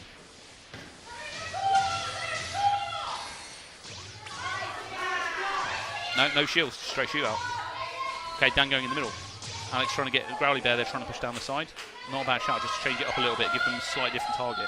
Even that, just moving Dan and Alex round, could be enough to put the Boss off, but so far not. The other one is it makes them more valuable targets and draws attention away from Goo, and Goo is a very good shot. Nice work, Goo, trying to come down that line, getting some cross shots. That was really nice. Again, it's hard when she does that though, because she's getting absolutely peppered by the other team, basically making herself a target. Alex is doing the same though. He's trying to get up down that side and get some cross shots and do some shooting. The Boss is doing a really good job here. Again, it's really difficult for anyone to advance into the middle, because as soon as you advance, you're making yourself a really valuable target. There we go, Percy coming to the front. Percy is an absolutely brilliant player. Very new to the team, but he's very good at dodging. He's just hanging out there nearer the front, drawing as much fire as he can. Goo really is trying to take him out with a cross shot, but she's too busy trying to dodge the shots coming from in front of her. Like, both teams are playing brilliantly here. Like, when I say, oh, they should just get to the front and do a cross shot, it's not that simple. Like, in that situation, Goo was doing an amazing job to actually get off the back line. The Boss were doing such a good job at effectively targeting anyone that even stepped slightly forward. Even if you don't hit them and knock them out, you can basically put them off wanting to come forward and getting those knockouts, and that's exactly what happened. So it was a very static at the back game. Both teams trying to hang back and effectively make the most out of it. But yeah, absolutely well played from both teams. 59% accuracy coming out of Kira with 22 bullets used, so lower charge, so that's an assassin build. So effectively they've got a high speed, a middling scale, slightly lower charge rate. So that is good work from Kira, and they did get the most knockouts for the team. So they're doing exactly what they're supposed to do there, which is be effectively assassin. Again, we talk about things like assassin builds and technician builds and things like that, but fundamentally they were built to snipe people, whereas everyone else is built in a situation where they're trying to effectively, get shots down. You can still knock people out either way, but assassins are a useful thing. Generally, with your assassins, you want to be in a situation where you're not the centre of attention. If you can end up in a situation where you're just stood there on a side and no one's paying attention to you, absolutely brilliant. So, who have we got next? There's just some camera work going on behind me, which is brilliant. Trying to get some stuff working. So we're going to have we just had the boss versus 5 mongooses. So next we're going to have SAS versus International AI. All right, so trying to put this in context. When my team was playing 3 level 7 AI, we could beat them. So Ollie has beaten level 7 AI before. SAS, all the team members on their team can beat level 7 AI. Have they beaten level 7 AI whilst playing together? I'm not sure. So basically this could be problematic because they may end up running into each other. Now, what I would say is SAS out of everyone has had possibly the most experience at playing against AI, so they should know what to expect.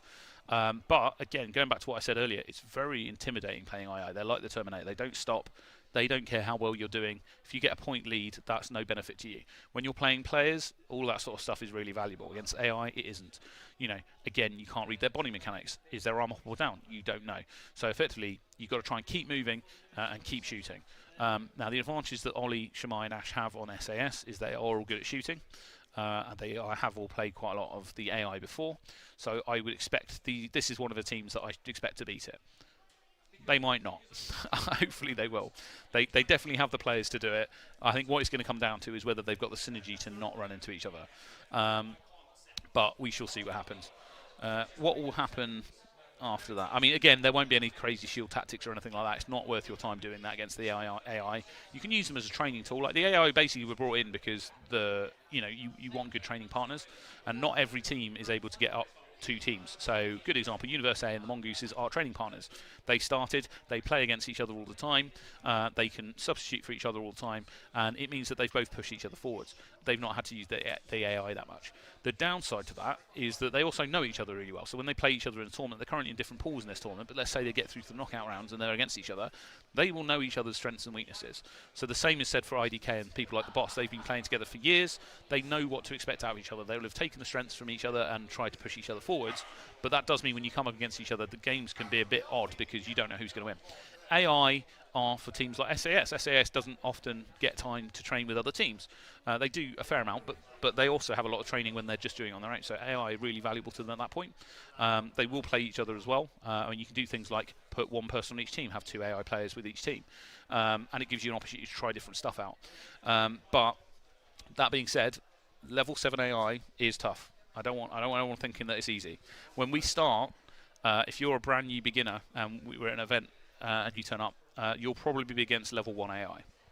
If we were to put it to level 2, you'd probably lose, which is a bit disheartening if it's your first time playing. That being said, within a couple of training sessions, you'll get to the point where you can beat level 2, level 3 AI. We've historically used the AI as a fitness program as well. So effectively, if you can play 7 games back to back with a 20-second break in between or a 30-40-second break in between, you end up doing about a 21-minute sort of workout that's a bit like a hit workout. And what you'll generally do is set the AI on the opposite team to a set level, and that'll be your resistance level. So historically, when I've used to do that as a really good example, trying to do 7 games back to back against level 7 AI or level 7 or level 8 AI is a nightmare, because by the end of those 7 games, you're knackered, and the AI is going, I'm a Terminator, I don't care. Obviously, today, the most they're going to play is 3 games. But that's still physically demanding. You've got to bear in mind, in those 80 seconds, you are squatting, jumping, kneeling. Your motion across the pitch is the key thing that you need physicality for. I have historically played, I always try to work with teammates who are really good at the physicality, and I just hang at the back, or I can do stuff. But fundamentally, if you wanted to see me doing like leaps and bounds all over the place, that's unlikely to happen. But some of these players are really good. So Shamai is a really good example, and Ash, their knees are amazing. Like they'll do stuff to basically get down low, and they'll be able to shoot from those positions. IDK are the same. IDK could shoot you from almost any position. The reason that's problematic when you play another team like that is you often will think, oh, that guy's just gone to a knee or gone prone or lying down looking up at me. Chances are they're not going to be able to get an accurate shot. So when a team like IDK or SAS or anyone else gets one of those accurate shots from the ground, it's really difficult to see it coming, and it's really difficult to predict it. So I think we're nearly set. So we've got the red team is going to be SAS, and then they're going to be going against the AI that's going to be on the blue team. So not too long, and then we're going to get started.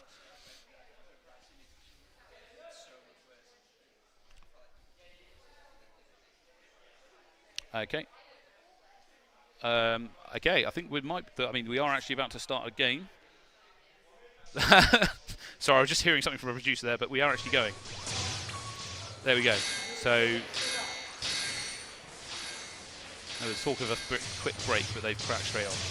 So again, you see here, red team getting the early point lead. That's what they want to do. Just gives them a bit more breathing room. Some nice accuracy there coming out of the red team. Just staying calm, cool, and collected, and getting those knockouts is the way to do it. Now, if you're the front player, like Ollie here, you often will get targeted by AI, so he needs to be a bit more mobile. Basically, being at the front will draw fire. If you're further at the back, they're less likely to shoot you. So the advantage of setting them up as they have is that there's less pressure on Ollie to get knockouts here. It's more about Ash and Shamai getting those knockouts. The downside is he needs to be dodging. There we go, so it's 30 seconds left, and the CPUs start to bring it back. Shamai needs to start pushing up, which he's doing. Ash needs to also start pushing up if he can, but he's not doing it at the moment. He's kind of hanging at the back trying to get his knockout. But we're going to see what happens. 13 points apiece. Ollie needs to start dodging actively here, trying to get some knockouts. There you go, he just pushed forward, got himself a knockout by crossing across the thing. Not a problem, but they need to keep going. They do not want to go to overtime. If they go to overtime, that's a really big risk. There we go, 2 points left. Now, they were trying to pace themselves there, but not go too active on the dodging. When you play against the AI, effectively, accuracy and shooting is way more important than your ability to dodge effectively. If you can keep the AI down, you're going to do well. Pyro there getting 7 knockouts, 72 shots coming out from him. That's a lot. It means he had a higher charge rate. I would imagine he had a charge rate of 4. If he did, Pyro having 5. Speed 1, scale 3. So what he was doing was basically peppering where he thought the AI was going to be and creating a bit of a flak situation. That is not a bad shout, and it's done quite well. So there you go. Ash basically hanging at the back there, Pyro, just unloading absolutely loads of shots. Above 70 shots is a good indication that they've taken a high charge rate of 5. As I say, I think when we've done the maths on it, you can fire an absolute maximum of 90 shots in an 80-second round, and that is if you have charge rate 5. But to do that, you have to never get knocked out and be perfect on your charge and fire rate. So if you think in terms of efficiency, your ability to charge the whole time and fire accurately the whole time is the main sort of thing you want to work on at the start of this sport. Dodging is important, but the problem is that if you never focus on your shooting, it's really difficult to then bring that back. So if you're doing crazy dodging at the start and you've got you're doing a handstand or something, right, that's great. But if you can't hit anything, you're never going to win. So if you get into the sport, my pro tip is focus on working out how to shoot people first and then worry about your dodging second. What that will mean longer term is that you can effectively do stuff quite well. Now, looks like we're getting set to do the next game between these two teams.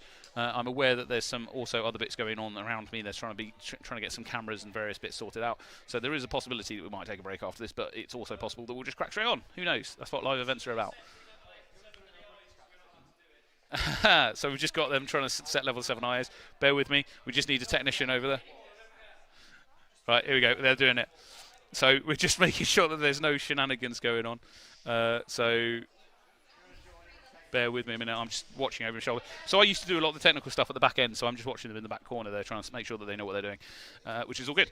So, yeah, effectively, AI, they're tough, but as you saw there, if you can get the fire superiority, you're going to be okay. And don't panic. You just got to remain calm. Like, part of the reason there that they were being nice and calm about it is that effectively if they keep chill, keep the heart rate under control and stuff like that, they're going to play better. This is a sport where aggression doesn't help. Okay, if you go and play rugby, I would imagine that there's an advantage to having a bit of aggression when you want to tackle somebody because you're going to hit them harder, right? In this, the more calm you are, the better, because effectively you're clear-minded, you can see everything that's going on. On the heads-up display that they have effectively in front of them, there is a lot of information that you've got to pay attention to. You've got to watch out for orbs coming at you. There's information on there like, you know, what the score is, what the charge is doing on your energy orbs. You know, is there a charge bar for your arm being down? There's even a little emblem that tells you which life marker that you've still got in, because you can't see it, right? So it needs to tell you, oh, you've still got your bottom marker in, so you know when you're dodging not to dodge up, because that's you bringing your life marker up. So there's a lot of stuff on the heads-up display. So the calmer you are, the more you can take in everything on that, and the better player you're going to be. If you start getting frustrated or too focused in and tunnel visioned on one element, so, you know, I'm going to shoot this AI on the right and I'm just all focused on that, you're going to miss a shot coming over here. You're not going to be as efficient on your shooting because you're not watching your bars. So effectively, you've got to be a bit of a zen state to be able to play. So yeah, keep it nice and calm and under control. That being said, you can also get excited and try and win things, which is also good fun. So basically, if you see Shamai is a good example, he will get very motivated very quick sometimes. He'll start shouting stuff at his team like, don't get hit, like he did earlier, and then he'll just go full dodge mode on the front and often does quite well. That being said, Ash and Shamai are playing what I would describe as a bit more relaxed today. They historically would be very aggressive on those front two corners. It could be that they're saving energy or trying not to give away that they still have the capacity to do that later against IDK. As a good example, because they know they'll need to do that against IDK later. Or it could just be that they're being a bit more relaxed and they're also doing it to try not to run into each other. Again, you can see they're there just warming up against the AI, trying to get themselves sorted. So again, technically, just to explain, you've got the headset. That'll see the banner. If you can actually see the banner, the red banner at the back there, it's got a pattern on it. It's using that like a giant QR marker. And so effectively, by looking at it, the system knows where you are. Once you've locked in, it uses gyroscope in the headset, which will determine you know, what you're doing with your head. And then that communicates with the server somewhere. Just bear with me a minute. So I'm just checking I'm not getting hit by a ladder. It's all good. So yeah, basically, once you're locked in, game knows where you are, and it's your head position that's the most important. Right, looks like we're going.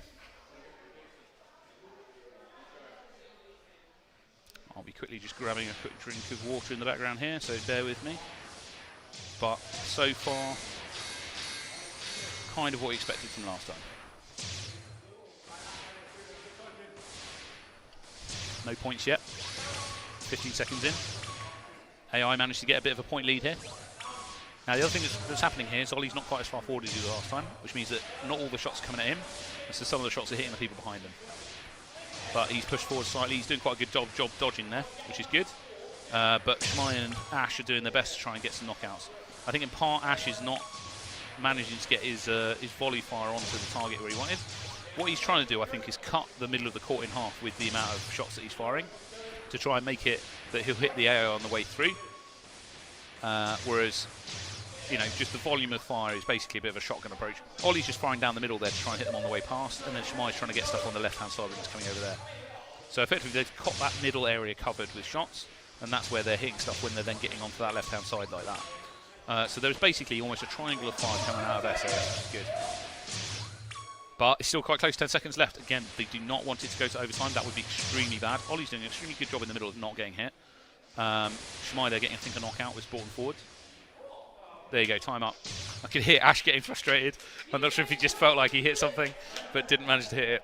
But is what it is. So 10-9. SAS did beat the AI on level 7, but maybe not as decisively as they would have hoped. Again, it looked like quite a static game from their perspective. There's a lot of you know, focusing or shooting rather than dodging, which is an interesting thing because, as I say, their main skill historically would be dodging.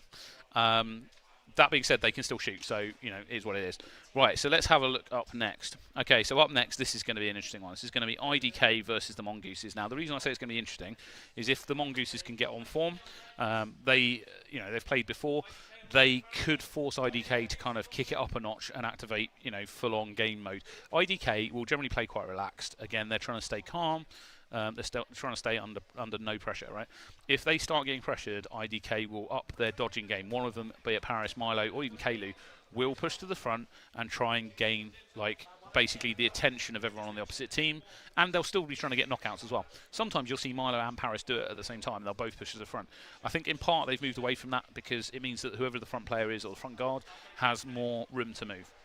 Mongooses, they've not done very well against the Boss earlier, and the Boss are theoretically playing in the same format as IDK and are theoretically a slightly less good team. So the chances are IDK are going to win this. But that being said, IDK historically were a very mysterious team because there wasn't lots of video on them playing. Okay, most of their training sessions when they've come from Brighton aren't recorded, but there's been a lot more tournaments that have been streamed and or recorded. So what that means is a lot of the teams that are trying to beat IDK, given that they're UK champions, have been analysing what they're doing a lot. So as teams in the UK go, they are one of the teams that will have been watched the most. So their dodging patterns, things like that, I know every team will be looking at to not only replicate it, but also understand it so they can shoot them. That being said, understanding what someone's dodging pattern is and being able to knock them out is different. Paris is a good example. Will do a thing where he goes down low, he'll load onto one of his right or left legs effectively and then leap up and either leap left or right depending on where your shots are coming. Now, just knowing that, that's great, but the ability to actually then hit him is still quite difficult. So it's whether the Mongooses have learnt any of those lessons. Now, are they going to do anything odd? I would expect IDK to do a straight shootout. I would expect the Mongooses will probably want to engage in a straight shootout, but I'm not 1,000,000%. They were leaning towards Alex doing shields at some point. I think they know that shields would be tough because let's say you use shield and it goes all in your favour and IDK only managed to get, you start winning in the first 40 seconds. IDK are a good enough team that they can come back in the last 40 seconds of the game. Okay, so the chances are this will be a straight shootout. I'm not 100%. Dan, it's interesting because Dan normally likes to play aggressively at the front, but I've not seen it too much. He played it a bit earlier, and then later on he was playing a bit more passively towards the back. So it'll be interesting to see if Dan comes forward. If he does, I'm expecting Paris, who is the IDK player that's closest to us there on the screen, will also come forward. He's a tall player, Paris, so when he's grown up since he started playing. He used to be quite short, and as he's grown, he's become an even more difficult player to play against because if he crouches and goes low or gets his head to the floor and then leaps to his full height, that's a high transition. If you have a shorter player, what happens is they have less of that height differential. So it is tough to play against tall players if they are able to change their height. If they are not able to change their height, it's easy. You just keep shooting at the same height and you're all good. So yeah, people like Dan again is quite tall. When he goes to a knee, that's more an impact than say Goo going to a knee. That being said, everyone in both these teams can shoot. We'll be interested to see if the grey man Kalu comes forward. Sometimes when they're feeling confident, he'll just pop forward just to show what he's got. I've seen him do all sorts like just run forward and lay low. But in general, if they're playing very seriously, you'll see Pyrus and Milo come to the front. I would expect a similar thing to be happening from the far side with Goo and Dan trying to push down those lines. And it's effectively who's going to be the best at getting cross shots on the opposite team. Again, I'm expecting IDK to take this, but I have strong hopes that they will be pressured by the Mongooses. As I say, the Mongooses are a strong team.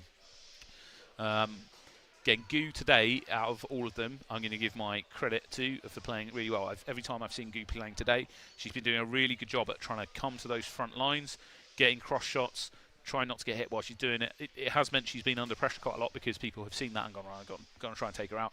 Right, but she is playing really well. As I say, Dan historically is probably their strongest shooter, or has the impression of it. Again, the IDK just at the front line, warming up, just doing some shots. Now, interestingly, I'm just trying to see. I can vaguely see Paris's set there. I don't think he's got shields. If they were going to do shields, I would expect Paris to do it because he historically is very good at it. That being said, Kalu has also historically done it a bit for them as well. They're kind of all-round players, so they have the capacity to get each member of their team to do something different, which can be very off-putting because if you're expecting, Paris is going to be their shielder, we're going to knock him out, and then all of a sudden somebody on the other side of the court does it, that can be very off-putting. So yeah, I'm not 100%. Again, you can see here IDK stood there. Milo's shooting because they know what his stats are. Paris isn't shooting, and neither is Kalu, which makes me think that they're trying to convince the other team that they're doing shields. Again, you see there at the middle that Alex Growly Bear is literally shielding his arm pad so you can't see his stats. That's a very good idea. Again, like if he hadn't got his arm there and the other team saw what he's got, they would be able to predict what he's doing and change their stats accordingly. But we're about to get going. I'm interested to see if some shields go out. Again, Alex is the player to watch, and Kalu. Looks like, trying to have a look, I think Paris has got a slightly bigger orbs, which is a possibility.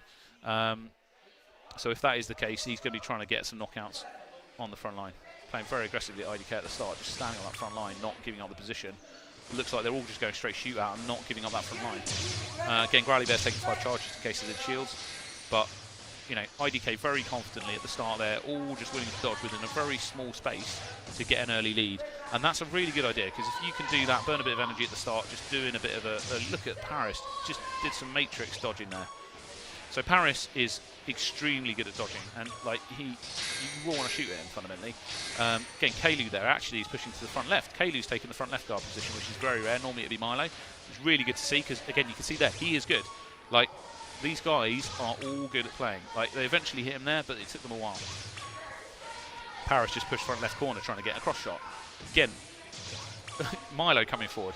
The thing against IDK, it's really difficult to tell who is going to do what. They all have the capacity to push to all the different parts of the court. None of them are afraid of any section of this court, which is really strong. Again, unfortunately, the Mongooses have been kind of held back. Here we go. Goo pushing forward, trying to get a bit of a shot, but not being able to stay there for too long, because she knew that if she did, Paris was going to get a cross shot on her. So again, this is the problem with IDK. They can basically dominate the midfield, right? And even there, like, the volume of fire that just came out very sensibly when those two guys stacked together, Kalu and Paris, they still didn't manage to get the hit. There we go, Dan's coming forward. So, really well played there. I mean, Milo getting 7 knockouts, you cannot ignore him. Milo is one of the more accurate players on the IDK team. But Paris and Kalu, absolutely brilliant. Again, it was really nice to see Kalu taking the sort of effectively front left-hand position. As I say, historically, he's normally at the back, and people kind of ignore him. Like I historically said, he was their grey man, and his superpower was not being noticed. Nice that they're actually using him to not be noticed near the front, because he's also good there as well. Again, Goo taking speed 5 there to try and nullify effectively the dodging power on IDK, but it didn't work out. They're still able to dodge it. And Milo absolutely dominating with those 7-to-1 knockout kill death ratio, which is really good. Like, you're getting 7 knockouts and you only get knockout 1. It's really good. Key to that, at the very start, IDK feeling super confident. Okay, you do not start on the front line unless you're super confident.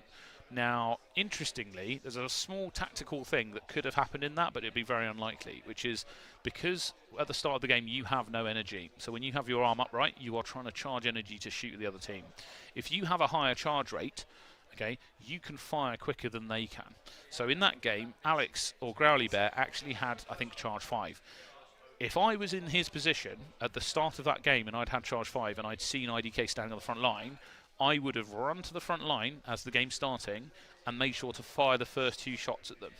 Okay, now that is intimidating. From IDK's perspective, to be shot at before you can fire back is hard. And so they may have backed up, and it allows you to grab that. It's a bit of a psychological game going on. Well, that being said, I have also had the fortune to play IDK previously, and I challenged Paris to stand on the front line and give me a 10-second head start.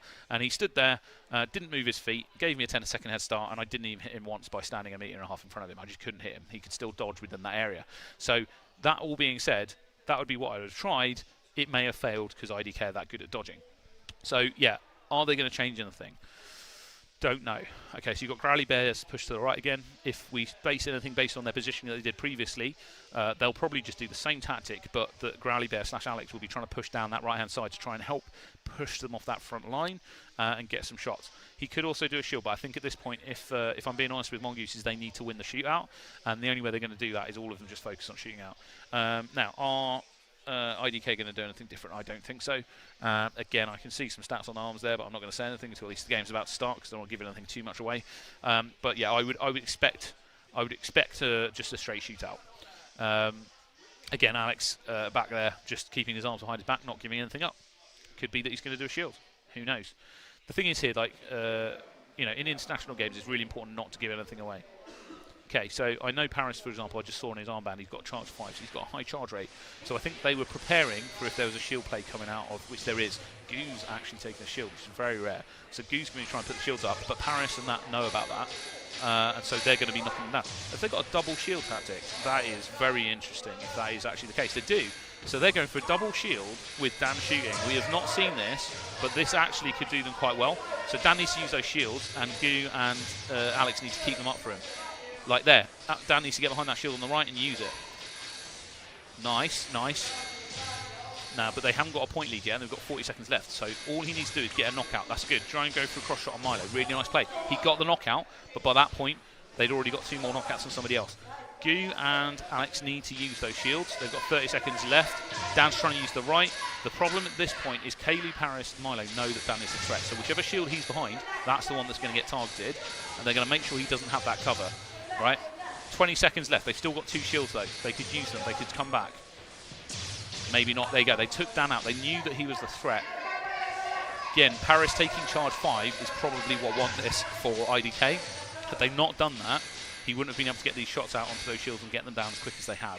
So actually, that was a really interesting, good idea from the Mongooses.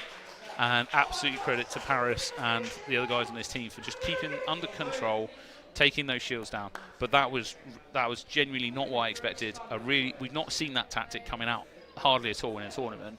And in this very specific situation, I think it actually was quite a good idea. It gave the Fighting Mongooses the best chance to win that game.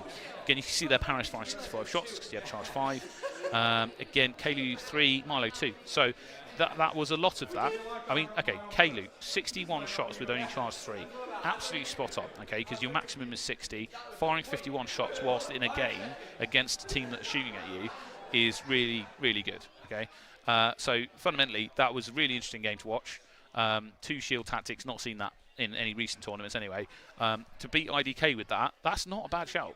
Like, if you've got someone who's particularly good at your team at shooting, and you can get forward, always have a fighting position for them to fight from, where they can shoot at IDK. And as you saw there, IDK kept to the MAC because they couldn't take that middle ground because it was held up by shield. So actually, it was a really good way to dominate the field and try and hold them back. So well played there to Mongooses. I love to see it. Really good tactics. Love it. Right, next up.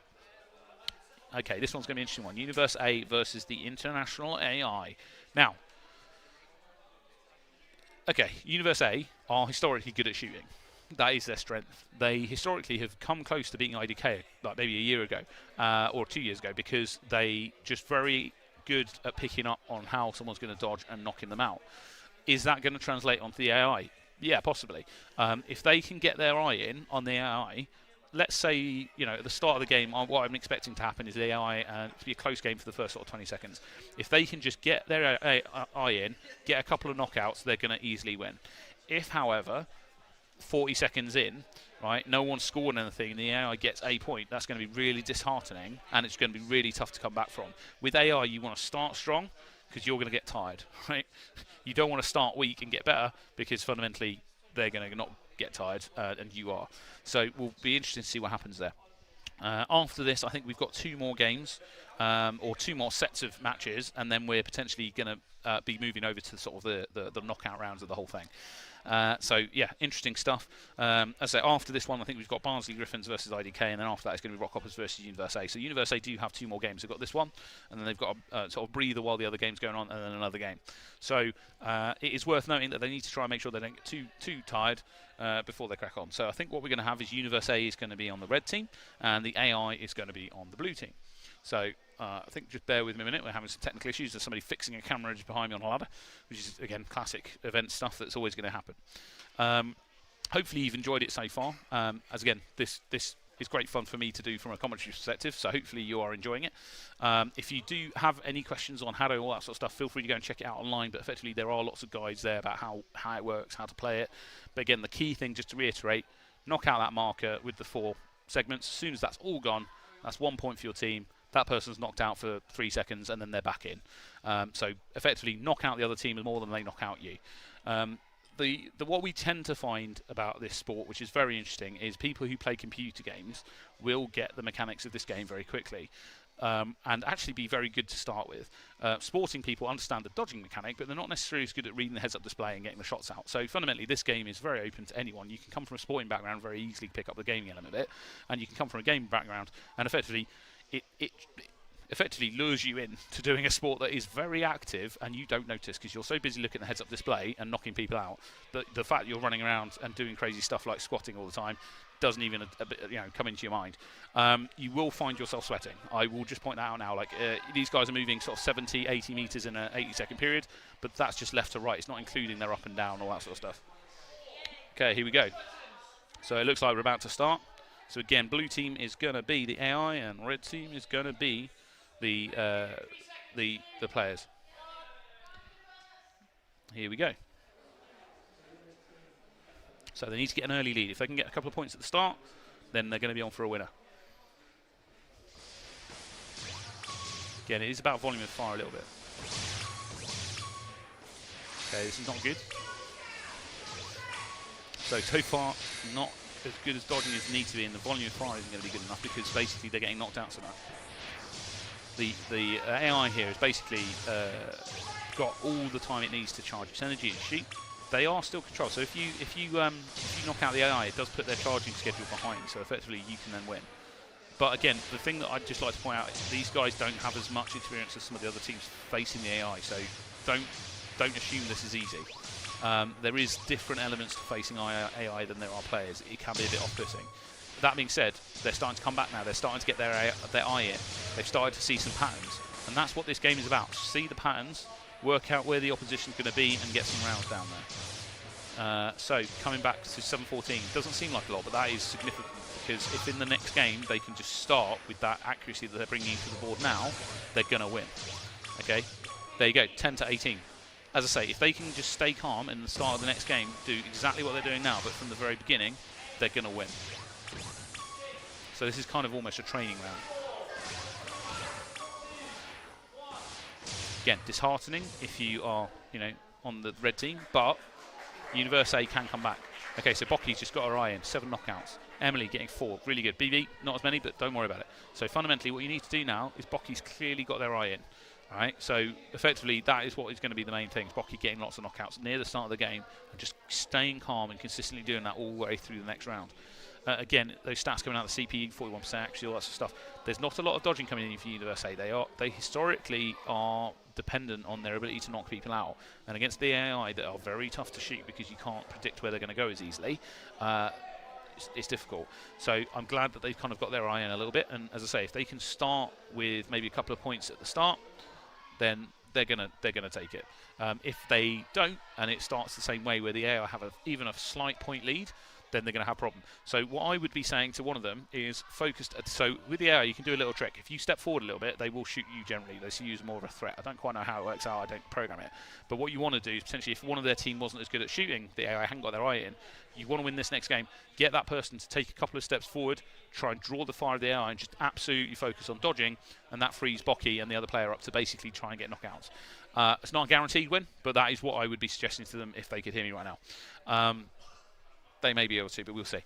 That being said, none of them particularly their strongest dodging player. They have another player who normally plays with a guy called Tim.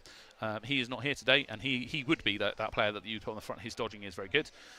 So they've basically bought their shooters today, but not their main dodger. So that is causing them a little bit of problems. That being said, they can take this. As I say, they got their eye in that last game. They were getting the knockouts, and they definitely have the capacity to do it. They might do something crazy like put a shield up for Bocky to try and give them a bit of a forward position just at the start. Because, again, that player who wasn't got their eye and didn't manage to get the AI knocked out, getting them to do something useful, be it dodging to draw fire or putting a shield up, could be sensible. Okay, here we go. Come on, Universe, I've got faith in you. Okay, so Bocky, give me a quick shield just to give herself a second at the start. Not a bad shout, get some energy. Okay, don't panic. Only 1 point in it so far. Get those shields down, that's it. You can hear somebody calling from the sidelines to do exactly what I just said, which is great. There we go. Okay, so not as far out as they were last time, which is good. They've certainly got the dodging, but AI's starting to put it away now, so 5 points. Bocky needs to start getting those knockouts, and the other two teammates do as well. Lots of volume of fire coming out there, but the problem is they almost, with the speed of their orbs and the fact they're not pushing the front line, they almost need to try and shoot where the AI is going to be rather than where they are.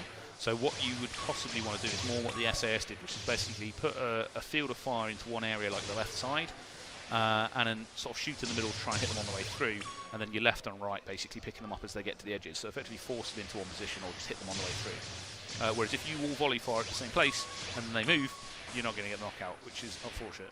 So 20 seconds left. It's looking like the AI is going to win this one, but you never know. It's very, very unlikely that someone's going to get, 11 shots in the next sort of 13 seconds, but we'll see what happens. Still, I think they did better in the first game. I'm not quite sure what they changed up for the second game, but fundamentally, we'll see what happens moving forwards. So the AI doing a very good job today. In fact, the SAS is the only ones that have beaten the level 7 AI at the moment, which is good to see. They'll be happy about that because at least they feel good about themselves. But that was the Universe A versus the International AI. Again, I'd just like to stress, Universe A don't train very much against the AI, so it's a bit of a difficult one for them to come into. Again, there, Emily getting a bunch of shots out, 64, which is good. Absolutely filling the area with shots, but not necessarily converting them into knockouts, which is fair enough.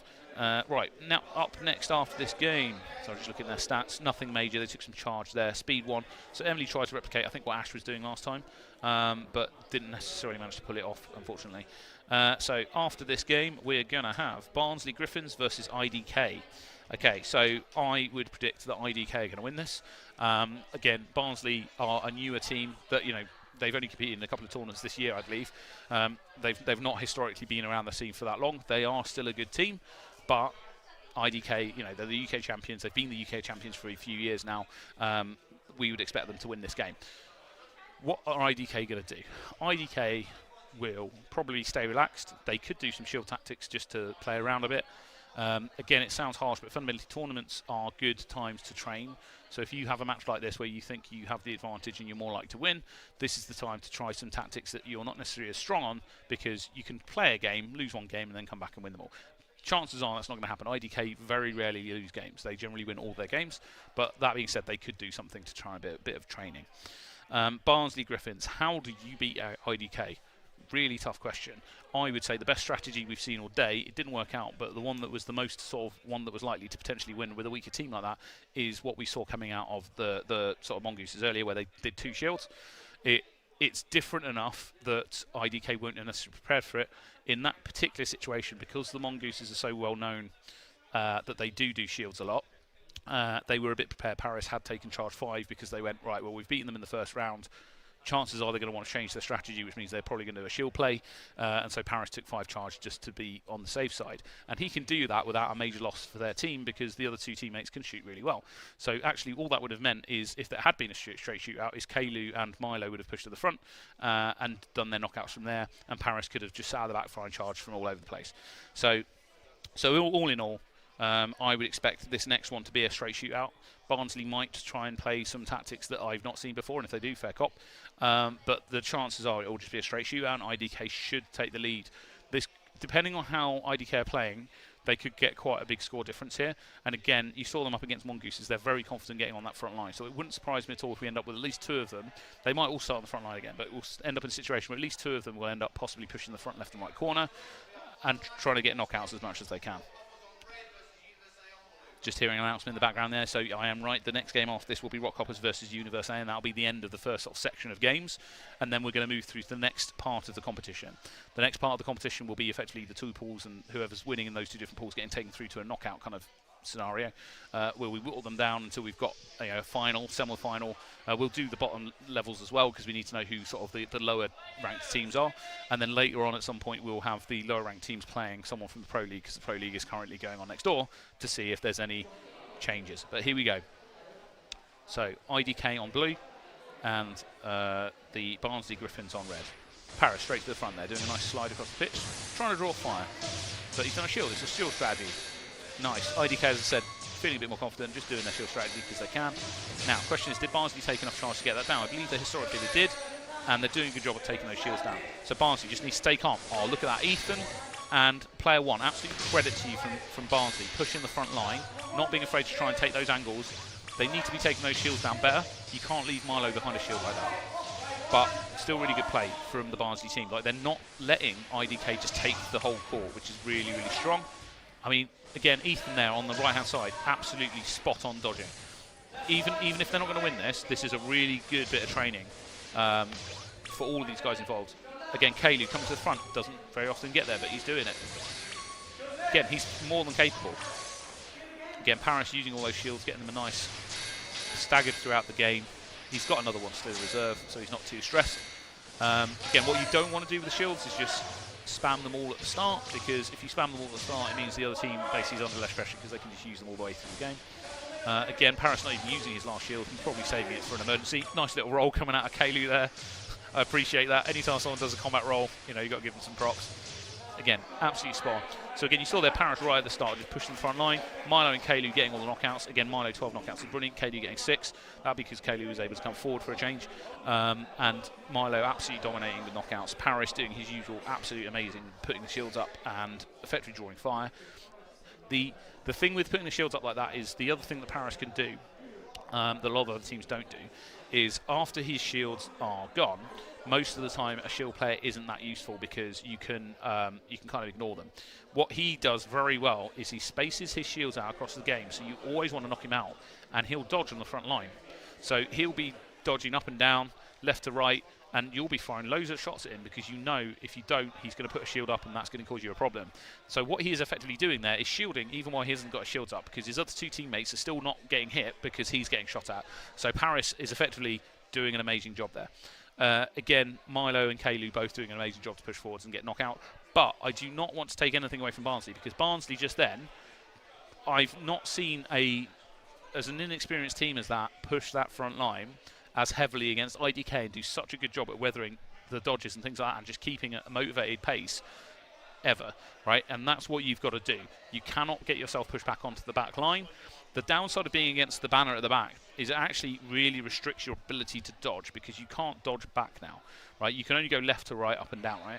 And you're also now all lined up with each other, so it means that effectively you've got only a couple of meters before you're bumping into your teammate. And if you do that, that's a big problem, because if you both run into each other and you dead stop, you're going to get knocked out. So being up against the back banner is really problematic, and a lot of players will get forced back there, and then they'll get knocked out. So IDK trying to take that middle ground using shields to do it, but Barnsley weren't letting them do it without stepping forward as well. Now, don't get me wrong, the scoreboard didn't necessarily reflect that positional play, but it is what they need to do to long-term win. Barnsley were doing a very good job at trying to take position.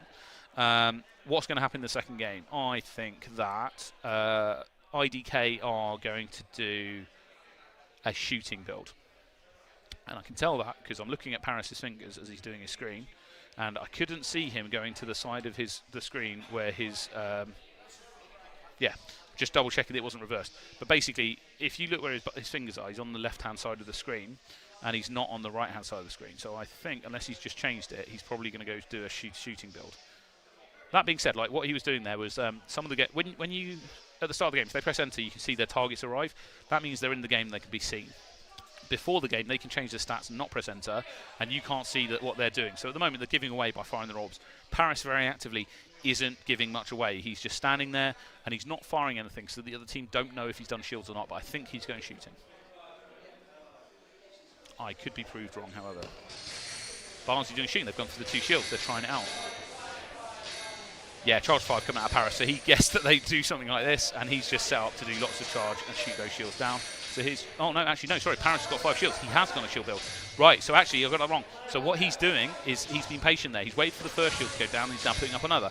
The downside to this is the other team have done a lot more shields. So, I'm going to wait for the stats to cycle. Now, what Barnsley need to do now is just get some of these shields down and weather the storm. They're not doing enough focused fire to get those shields down. They need to communicate. At which point, IDK could lose. Like, this is rare to see this kind of shield game going on. Unfortunately, there's a couple of times here where Barnsley have popped out from behind the shields. They're not all using them potentially in the best positioning. This is just a lack of experience, I think, more than anything else. And also, they're trying to go for knockouts on Paris, which is never a good idea. But still really good play. So Alex on Barnsley needs to use his last 2 shields. He's still got 2, but he's not using them. He's getting drawn into fire because he knows they're behind. But why not use your shield? Again, Milo and Paris and IDK just staying calm, finding their angles around those shields. Again, it's difficult to do that sort of shield formation if you've not practiced it, and I don't think that Barnsley will have practiced that specific tactic.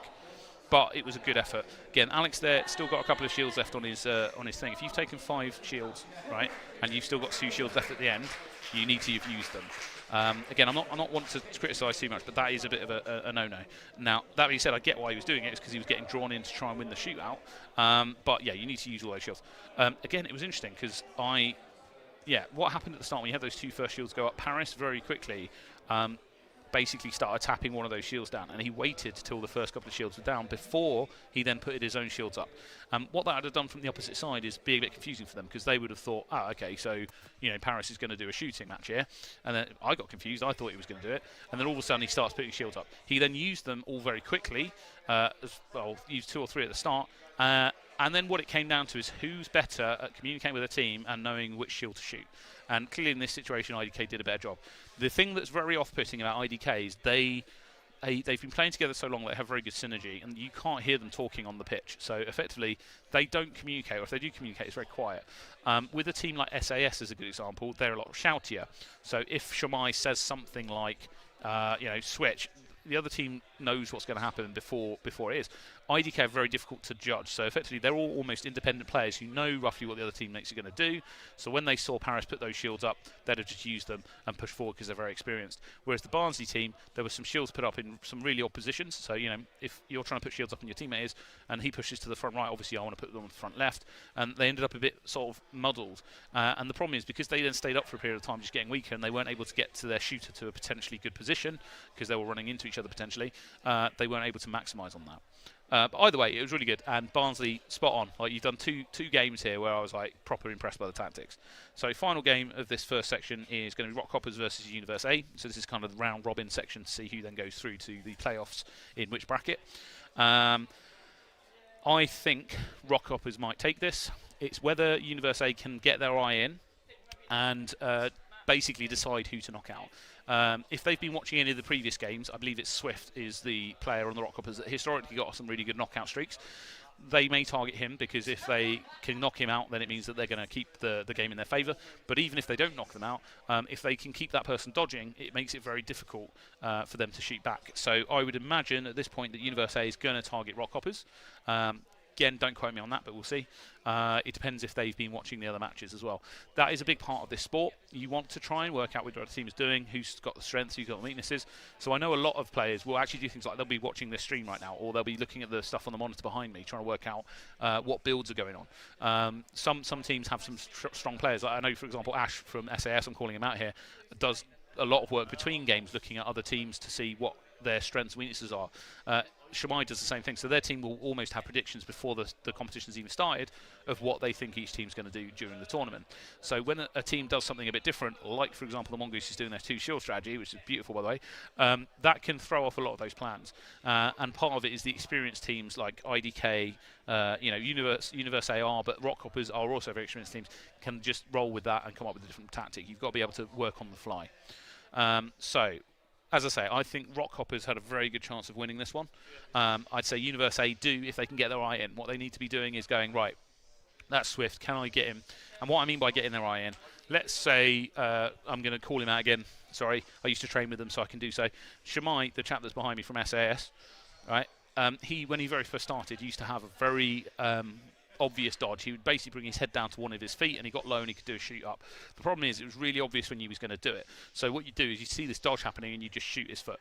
And he basically put his head in the same position. So when I was training with him, we used to say to him, look, you're doing this dodge, it's great, you're moving your head a lot, but it's really predictable, so stop doing it. So you want to avoid any kind of predictability because then people could take advantage of it. So if Universe can get an idea of the predictability from Rock Hoppers, that's how they're going to win this match, is basically just keep them knocked out. And again, if they get a point lead, Rock Hoppers are really good at just coming back. All right, here we go. So Swift in the middle. He's the one you've got to watch out for being good at shooting. Okay, you've got a shield coming out from Becky. Interesting play. But Rock Hopper's doing a nice job at taking it down. It's up for about sort of 6 to 7 seconds. Okay, another one coming in. So interestingly, they're still hanging back. There we go. So the downside is Universe A are putting that shield up, but none of them are then pushing forward to use it. So Rock Hoppers are just taking their time, being chill, taking it down. Nice bit of combined fire going into it. That being said, BB there trying to push up to that front left corner, really good. Now, what I'd say is now is the time to push up to that front left, because while that shield's up there, somebody should be behind that shield. BB should be able to push to the left. She's only going to got to deal with a one-on-one fight, and that's how they're getting some points now. Nice work from the Rock Hoppers to take it down, though. They're just staying nice and calm and under control. Okay, so Rock Hop is taking quite the lead here, but again, still good shields coming out from Becky. Becky at this point, what she wants to do is probably use a shield on the opposite side as well. They're trying to use it on the one side to basically allow Emily to do some shooting. But actually what you want to be doing is getting it in front of the other team as well. Again, try not to run into each other there. She's got her arm down, which means that she's become a target, and they know that, so they've been shooting at her, trying not to let her come forward and put that shield up, but she's managed to do it. Again, nice effort from Universe A. There was some good tactics coming out there. What I would say to Rock Hop is a really good job staying calm.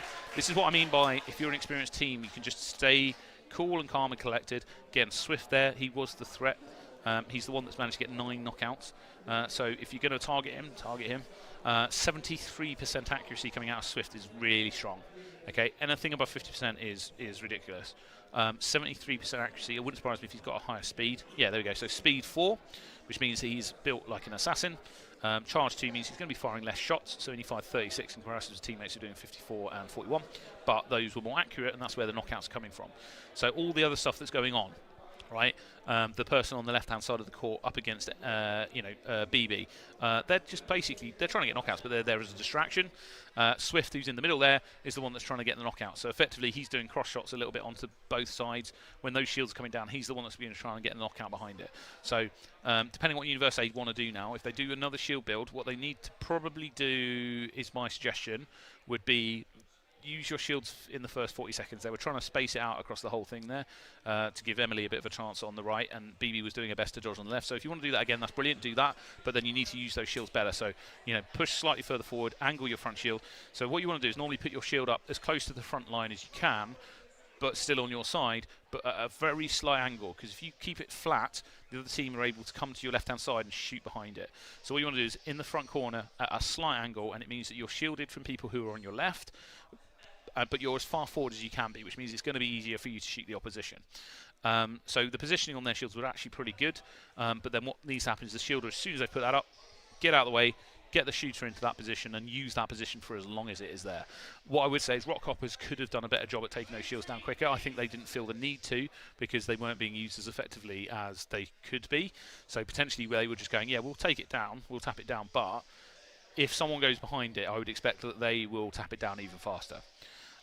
Again, Shemai's over there trying to help out to make sure the kit's working. Again, you can see the stuff before they're just using the banners, trying to get the set all marked up so they know where they are, and then we're going to be getting back underway. I think I just heard someone shout 10 seconds. We've still got one blue player that's logged out, so just going to log them in, and then we're going to be ready to go.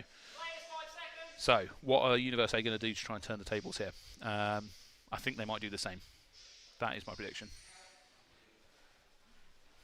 Okay, here we go. Now remember, you've got to try and take Swift out. He is their best shot. Bocky's in the middle there.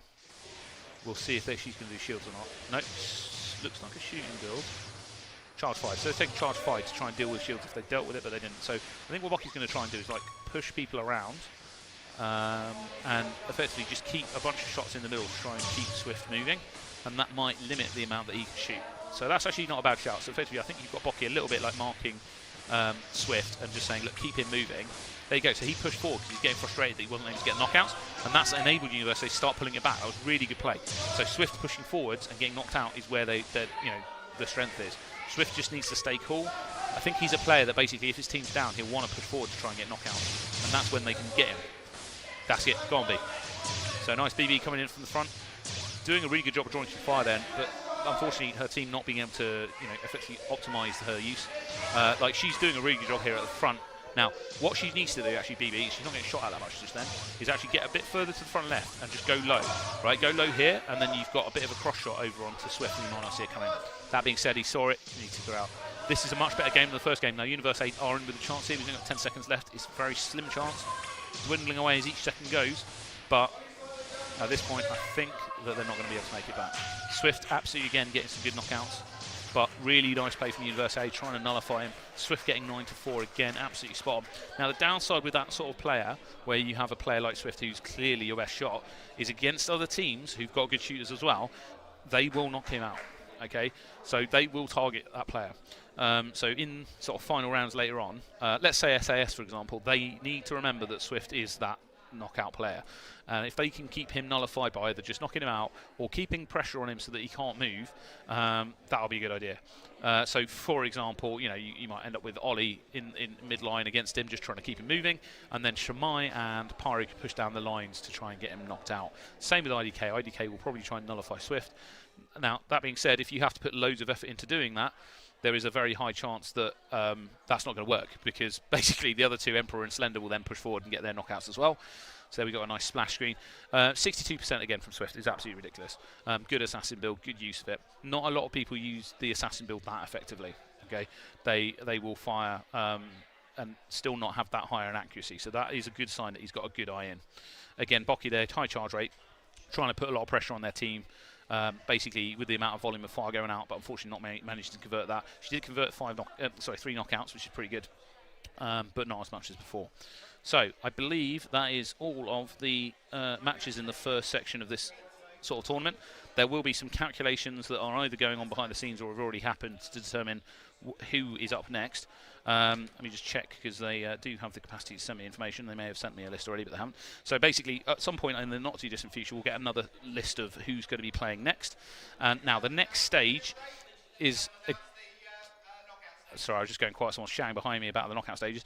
But basically, what we'll end up with is a situation where we'll be whittled down in 2 more groups. So effectively, there'll be 4 teams in the top group playing off to get final places, and then we'll have 4 teams in the lower group. I believe the lower group will probably have the AI in it, because I don't think they'll want to promote the AI to the top group. But effectively, what we're playing for is obviously UK champion in the top group. So the finals are going to come down to 2 teams who are playing for first and second place. And then obviously in the bottom group, we're also playing for not to be the last, because if you're the bottom of that group, then you are going to have to go through potentially to a playoff against the guys coming out of the Pro League, and you do have the downside of potentially being relegated down to the Pro League. All the teams here in the Masters League today, I think, stand a good chance of staying up in the Masters, because even if you then go and play the winners of the Pro League, there's no guarantee that they're going to beat you.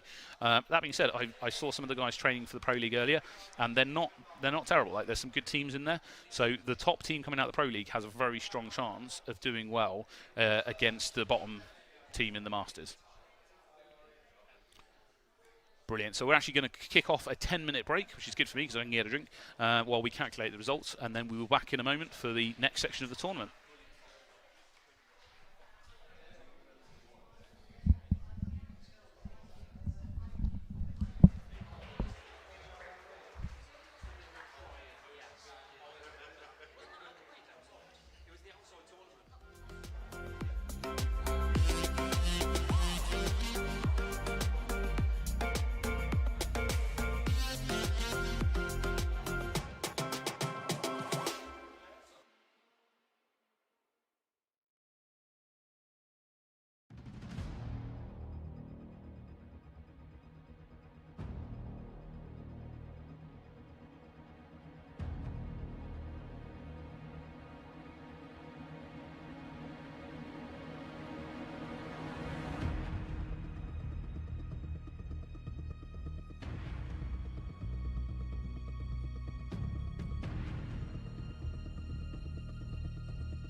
Hi everyone, and welcome back to the ESL Premiership, the UK Championship, or HADO Championship, powered by Intel. So we've had the initial sort of stages where we've had a nice round robin between the 8 competitors, or technically 7 and some AI, but we're going to count them as a competitor. Again, just to refresh, we're here at the HADO Arena in Coventry, which is great, and there's a pro tournament going on next door. So effectively this is the Masters Cup that we're streaming, which is the sort of top bracket, and then the Pro Cup is going on next door. So up next we're going to have basically some sort of, not so much as knockout rounds, but effectively a set of almost, well, they're not quite semi-finals, these are quarter-finals, but we are going to try and play off so that we get a nice position of 1 to 8 on everyone. And obviously the main aim here is to come in first place, and that makes you the current UK champions for this year. But the other one is to try and avoid the 7th place, because with the AI in, whoever basically the bottom-ranked human is, if you're in 8th place and you're a human team, that's fine. You then get to go and play off against the top team in the Pro League to hopefully not get relegated. So effectively there is something to play for, even if you're in the bottom sort of division here. You want to make sure you don't get knocked out. So next up is going to be, I believe, the Barnsley Griffins versus the AI. So it's actually a tough one for them to start with. They are up against the level 7 AI. Again, Barnsley I don't think have had that much experience at playing, especially the AI at this level. So it's going to be a very interesting one. I know that some of the other teams have been trying to give them some tips to see if they can help out at all, but I'm not 100% how well that's going to work out. So we've got Barnsley is going to be on the red side, and the AI is going to be on the blue side. Now, again, just to stress, things that you need to do, try and basically predict where the AI is going to be without actually giving any indication where its leg positions are, and try and get that volume of fire. If you can get a few knockouts right at the start and just keep that point lead, you're going to win. If the AI get a 2, 3, 4 point lead, at that point it's really tough to bring it back, because the AI is just going to continue playing it as hard as it is, right? And you've got to try and come back. Sounds like they're almost ready to go, so here we go. We're going to have Barnsley versus the AI, Barnsley in red.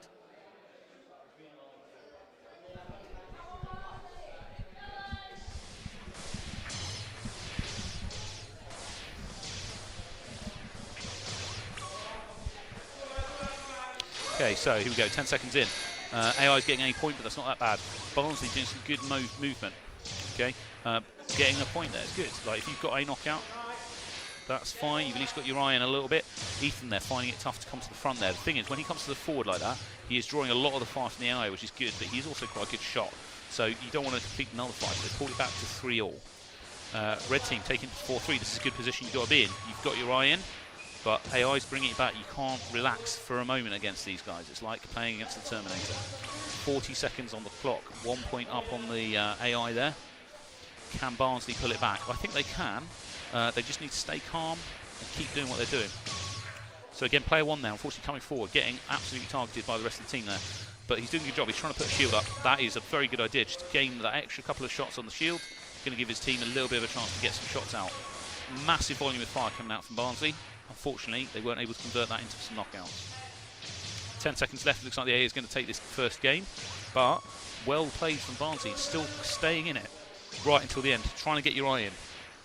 And that's the thing, like, basically they've not played a lot against the AI. This was sort of a trial by fire, I believe, especially not at this level of difficulty with level 7. Again, to reiterate to those people joining potentially late, the AI can play anywhere between level 0 and level 9, and they've put them at level 7, which is basically the international minimum requirement if you can beat a level 7 set of AI to sort of compete in the European Cup. That being said, if you've got a long-standing championship in your own country, then you don't need to do that. Okay, so 8 knockouts to one of the AI there. Okay, Ethan getting most of the knockouts for his team. What they need to do is try and free Ethan up to get those knockouts, be it someone just push forward, try and draw the fire of the AI. If they can draw the fire from the AI away from Ethan, then that's going to enable them to do a bit better. Effectively, what you want to do is take the pressure off Ethan whilst putting the pressure on yourself and focus more on dodging. Now, the downside of that is you're not necessarily going to get any knockouts, but if you're on the far side of the pitch from Ethan, drawing fire and enabling him to get those knockouts under less pressure, that's what's going to win them for your team. If Ethan comes under heavy pressure because he pushes to the front line, then at that point you've got to make the most of the fact that the AI is focused on him and get some knockouts for yourself. Are they going to be able to do that in the second game? Yes, I think that they can. They just need to stay focused. Barnsley is a really motivated team. Like, generally speaking, they go up against, they're seen as the underdog, if that makes sense. They're less experienced. So for them to effectively go up against these AI won't be that intimidating. Like, they're used to go up against tough opponents. Level 7 AI, although tough, is not that bad. Again, to those people joining late, the reason that there's an AI in this sort of playoff is that basically we've replaced a team that had to drop out last minute with an AI team, which is the advantage of this sport. We can do that. And what it means is one team didn't just get a bye. We didn't have a category of 3.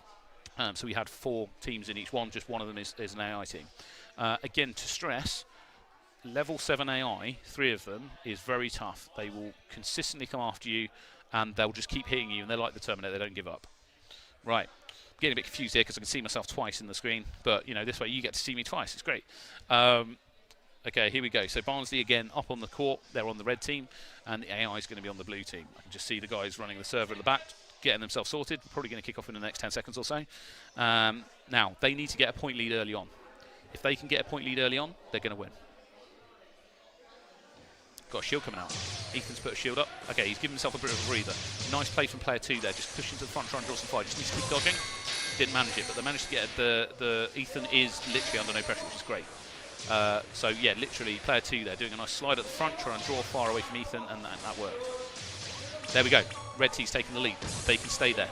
Brilliant. Now they're feeling a bit more confident. They can get their eye in, get those knockouts. Good work, Ethan. He's just calmly getting a knockout in front of him. The key with this is literally your kill to death rate needs to stay high. So if you are finding yourself getting knocked out, you need to dodge more. Trust your teammates to get those knockouts and do what you need to do to not get hit. Okay? It's that classic thing. You ever played Call of Duty or CSGO or something like that, and you know, well, not so much CSGO, but you know, Call of Duty, you're letting the team down, you're giving a load of kills to the other team you're feeding. Don't do that. Absolutely spot on here from Barnsley. Now bear in mind, some other really good teams are way more experienced than this and have struggled really hard against these AI. These Barnsley players are doing such a good job at just staying calm. You know, they had one game where they lost to them, but they're just staying cool, learn the lessons they need to learn from that game, and are implementing them here. They can still lose. Remember, the AI is not tired at this point, and Barnsley players are. This could turn in the next 10 seconds very easily. Ethan is trying his best to get another knockout. He needs to not get knocked out himself, though. Otherwise, his teammates took a little bit of pressure off there by getting knocked out for him, which is really good. Excellent play there from Barnsley. Genuinely, really, really good. And as I say, that's if you can get your eye in, job's good. Ethan getting 8 knockouts. Player 1 there getting 4. That's really good work as well. Just so you know, the reason some people's names coming up and others people's aren't, there's a companion app for HADO on your phone that you can get that allows you to log in, and it logs in your name and it keeps your stats. So Ethan will have this recorded on his stats for now, forever. So one trick, if you do get that HADO Connect and you want to buff your stats a bit, make sure that you always log out before playing a team that's better than you. That way you can get a nice 100% win rate. But in this case, yeah, the other advantage is you can look at the team stats for the opposition if they've logged in as well. I mean, you can see the stats because they saved the stats, they just don't have players' names next to them.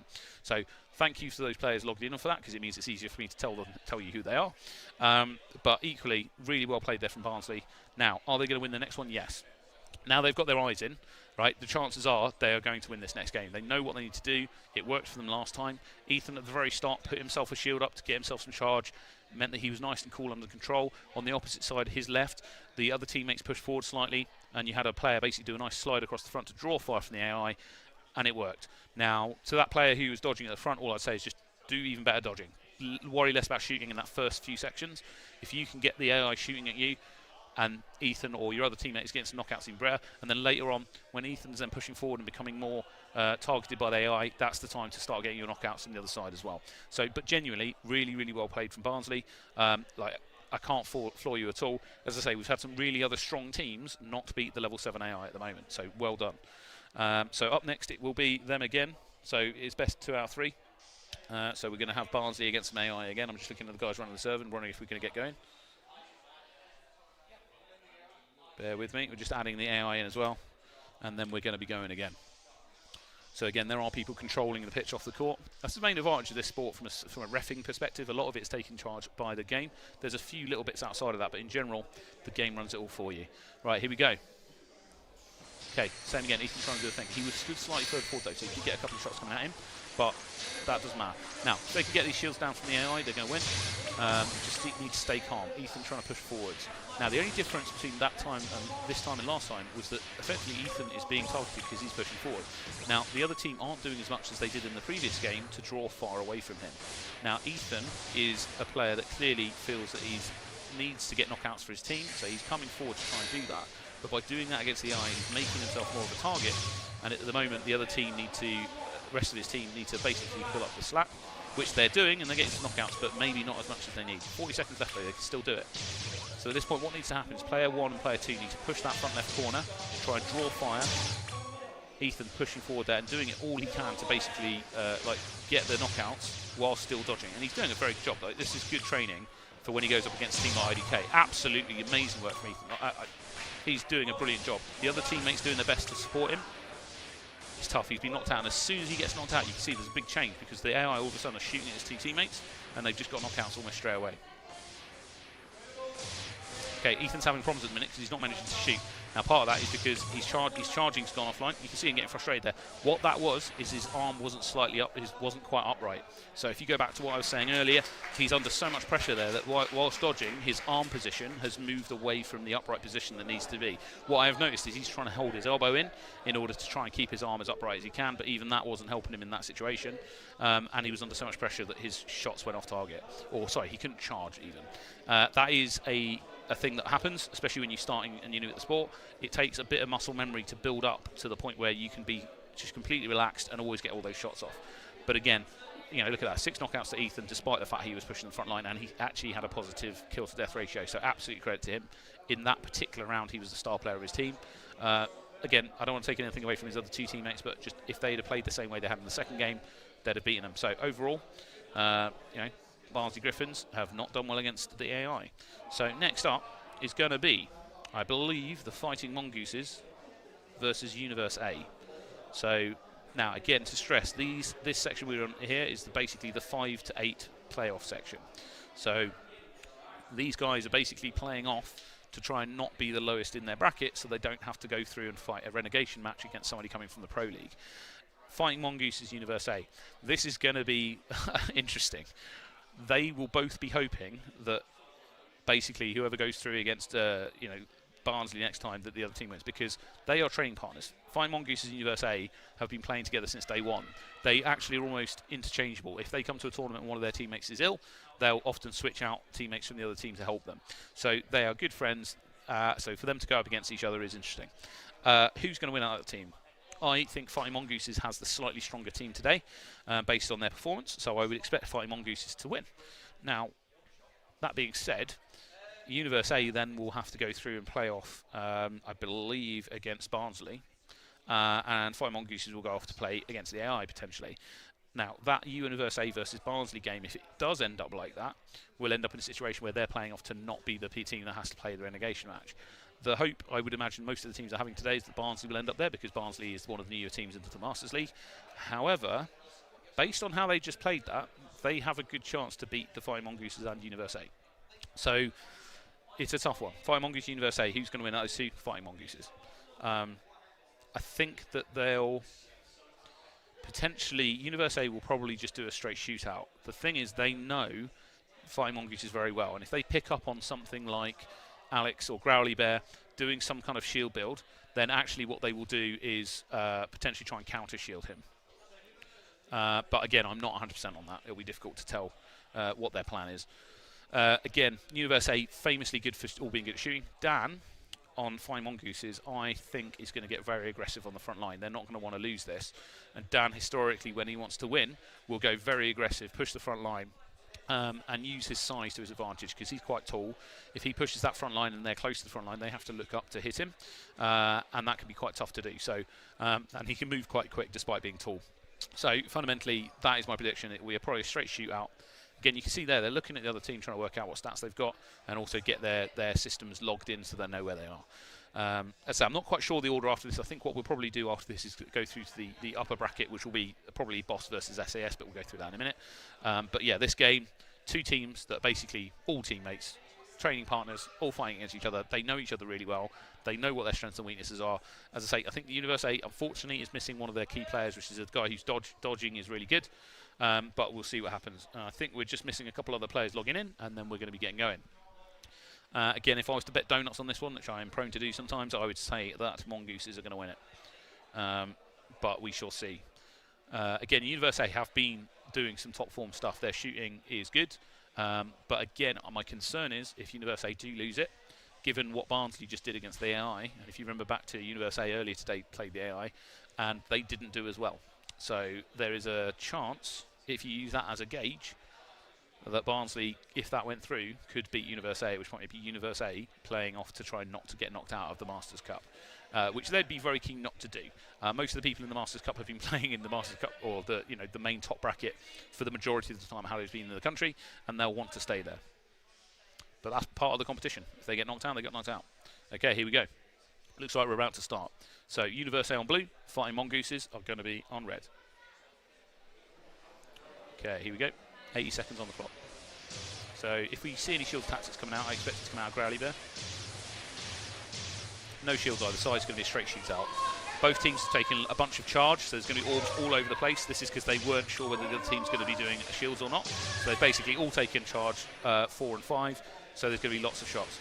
Again, this is going to come down to who is the best shot, who can keep the best positioning on the court, all that sort of stuff. Emily doing some good movement there to try and get some cross shots over onto Dan, because they know they want to keep him knocked out, but you can't ignore Goo on this near side. Again, very close, 2-3, not far, 3-all. Universe A doing a really good job here, but Fighting Mongoose is staying calm. They just took out Alex in the middle, though. That's a good move. Goo's low, she's only got one marker left on her. This is such a close game, 5-all, 30 seconds left. Again, 6-all. Every time Mongooses seem to peak just one bit ahead, Universe A very quick to pull it back. They've done it again, 20 seconds, but can Universe A come back and actually get the lead? That is the question. So at this point, what Universe need to do is get a bit of volley going on and just target the same person. 9-8, 15 seconds left. Massive volley coming out. They didn't convert it into a knockout, unfortunately. 10 seconds, Universe can still do this. 2 points still on the board, they can make it. 3 points, I think Mongoose is going to take it at this point, but that was such a close game. Really well played to both teams. Okay, interesting stats coming out there. So player 3, which is, I think, Dan, not getting many knockouts. He only got 1, which is rare. I would imagine he was being put under immense amounts of pressure and lots of volley of fire coming at him, which is possibly why he was able to do less shots. Goo moving 60 metres is nice. Growly Bear actually getting the majority of the knockouts for his team. This is the thing about Alex, which is Growly Bear. I've said this historically, he's a very well-rounded player, and he can do shields, he can do all that sort of stuff. He can also shoot and dodge and stuff really well as well. So he is one of those people that's just dependable in whichever position you put him in. Again, Bocky and Emily doing the majority of the knockouts on their side. BB, again, I think is the least experienced member of their team, but still managing to get in there and do some stuff. I think partly what might have been happening, I'll have to see if the stats come back round again. No, we didn't manage to get it. Basically, I think what possibly happened was the volume of fire coming out of Universe A to try and nullify Dan was what was happening there, and effectively if they could keep him under immense amounts of pressure, he didn't want to push to the front. What I would expect in this next game is that Dan's going to push to the front. He just made eye contact with me just then, so he knows what I'm talking about, and he's probably going to push quite aggressively towards the front of the pitch to try and get some knockouts. He might not do that, but we'll see. That is his favoured position, is basically push to the front, crossing left to right a bit and get in people's faces, because it's difficult to hit people who are close to you moving fast, because you have to move your head further. If they're further away, you have to move your head less far. So that's part of the reason why coming to the front is good, but what you have to have is the ability to then move around in that location. But here we go. I think we're getting steady to start the next game. So again, same again. Mongoose is in red and Universe A on blue. We're still missing one blue player. So there we go. I think we're good to go. When I say missing, what I basically mean by that is they haven't logged into the game yet. And I can see it on the server over to my side. So they're normally just some kind of technical issue. But here we go. Red team versus blue team. Universe A versus Mongooses. I kind of, just for the dramatic effect, want Universe A to pull this back here. I genuinely don't have a favourite between these two teams. They're both lovely people. Okay, so again, some volume of fire coming out. Nothing majorly changed. Slightly less charge on the Mongooses team because they realised the other team's not doing shields. This means they're going to be able to potentially get more knockouts. But the volume of fire coming out of Universe A is still making it very difficult for people to move. But there you go, Dan's moving to the front, Hugh's moving to the front. They'll be more confident there. But there you go, look at Dan. Like, he's basically stood near the front, getting some shots off, still not being able to be knocked out, and they're kind of leaving him alone a bit, which is not ideal. Like, some shots going at him, but it's taking quite a long time to get him out. That being said, Universe A only 1 point behind. Really close. Can they pull it back? Really good work there from BB, just pushing to the front, being a bit aggressive, trying to push people back. Again, not able to convert that into a knockout. And Dan just really calmly, no, got a knockout. Nice cross shot coming in from Emily or Bocky. That was brilliant. When Dan's on the front there, what you want is actually Emily to be shooting across at him. I think what's going on at the minute is Bocky in the middle of Universe A is basically being less targeted because she's at the back, and that's where a lot of their knockouts are coming from. And Dan there's not trying to let her get away with it. He's pushing to the front and trying to do some cross shots to get on them. 20 seconds reign, looking like the Mongooses are going to win this one, but still to play for. Universe still in it, still trying to get those knockout points. 6 seconds left. Doesn't look like Universe is going to pull it back, but really well played again. That given that they basically don't have what I would say is their optimum team here, they've just played really well. And again, fair cop to the Mongooses, staying nice and calm, because the volume of fire coming out of Universe can be quite terrifying, and it was quite accurate. So, you know, basically that was actually well played from both of them. Cool. So I think we might actually be able to get a replay of some description. I'm getting told in my ear that it is a potential exciting opportunity that we might actually be able to do it. Apologies if it doesn't work, and I've just built up the hype. Cool. I'm just getting told as well that we're probably going to be moving on after this to the boss versus SAS is going to be the next up thing. But here we go. Okay, so we've got some replay coming out of that game. Again, there you can see Judy push into that front corner, changing height. And basically, that's the thing. Like, if you can take the front position there, and again, Dan pushing as well. Universe getting very stuck on the back line. They did do some push-outs. So Emily occasionally pushed forward, and Vivi did a couple of push forwards. And they were doing their best to basically distract from Bocky, but Bocky at the back still getting knocked out there. So absolutely well played by both teams there. Spot on. Next up, okay, this is going to be a tense one. This is going to be the Boss versus SAS. So Boss and SAS, things that we need to know. The Boss is a younger team, but they're really good. Today they've been on top form. They've been playing almost like IDK play, maybe just slightly less good. But their style has definitely developed into more of an IDK kind of fluid motion style. SAS on a back foot because one of their main key players has not been able to attend today, so their synergy is a bit lower than normal because they've had to get a sub. However, Ollie, the sub that they've got in, has been playing really well today. Like I said, historically he's historically a very experienced player who's been playing since we started in this country, and he's been international to play internationally as well. So he is very experienced, but it's whether they can gel together. In the previous rounds, when they weren't under as much pressure, they were able to gel together and everyone was pulling their weight. However, the Boss are a team that are good enough that there may be cracks formed in the SAS build if they allow it. Earlier today, what I would say is in the SAS team, you've got Shemai and Pyro, or Ash, have been a bit less energetic than they are capable of. Now, I think that they're holding that back, but we'll see. Whether they're holding back for the Boss, I don't know. Maybe they'll be held back again. Maybe they want to save it for IDK and save all that energy for later when people aren't expecting them. But it'll be a very interesting one. The Boss and SAS, I think it'll be a straight shootout. There is the off chance that SAS will go for some kind of tactic, like a shield tactic. The downside of that is what I would say to them is the Boss is a very experienced team at shields. And the advantage is if you've often been doing shields yourself, it makes you very good at countering it. So even if going into this fight, the Boss are intending just to have a straight shootout and SAS surprise them with a shield build, the Boss will be very capable at taking those shields down and keeping the fight a shootout. The downside of that to SAS is if they do that, is that whoever their shielder is then out the game. That being said, all of the SAS are good shooters, so effectively you could have a situation where, one of them does shields and they use it to their best potential. However, what I think is most likely to happen is a straight shootout. Who do I think is going to win? I'll be completely honest, I don't know. I think if SAS had their normal team here, I would probably say they've got the edge. But the Boss have been playing particularly well, and the SAS don't have their ideal sort of main synergy team together. So there is a possibility here that we have an upset and the Boss actually beat SAS. However, if whoever wins this is going through to the final effectively, which will probably, if we're being honest, be up against IDK depending on how they do in their next game. Could be against Rock Hoppers, you never know, we could have an upset. I've seen Rock Hoppers nearly beat IDK before, so it could happen here. So effectively, whoever wins this game is important. They will be trying hard. I don't expect them to hold back much unless they're feeling really calm and relaxed. So at the very start of this, what we're going to have? We're going to have Boss on red, which means SAS is going to be on blue. Now, the Boss, as I say, historically, very shield-centric. Nowadays, they're very good at just shooting, dodging all over the place. It's worth noting that the Boss also have, they do have subs. So they have a gentleman in a red T-shirt, and then the main ones are in purple. So if you see the guy who's in a red T-shirt come on for their team, then that's a good sign. Okay, there you got Alex from Mongoose who's just behind me talking to SAS and trying to wish them the best. So it's worth noting. There's there's different brackets in the, or different areas in the country where people train. Coventry, where we're at the minute, is sort of the centre of one set of groups. So you've got, the Mongooses, Universe A, SAS. They'll generally be based out of the Midlands and the Coventry area, and then the other teams generally from further down south. So a lot of them are from Brighton. So what that means is there's a lot of competition between the Brighton and the Coventry lot, and so you'll generally see them cheering from each other. There's often a cheer off. So if it comes down to an SAS versus IDK final, as an example, it could get very loud behind me.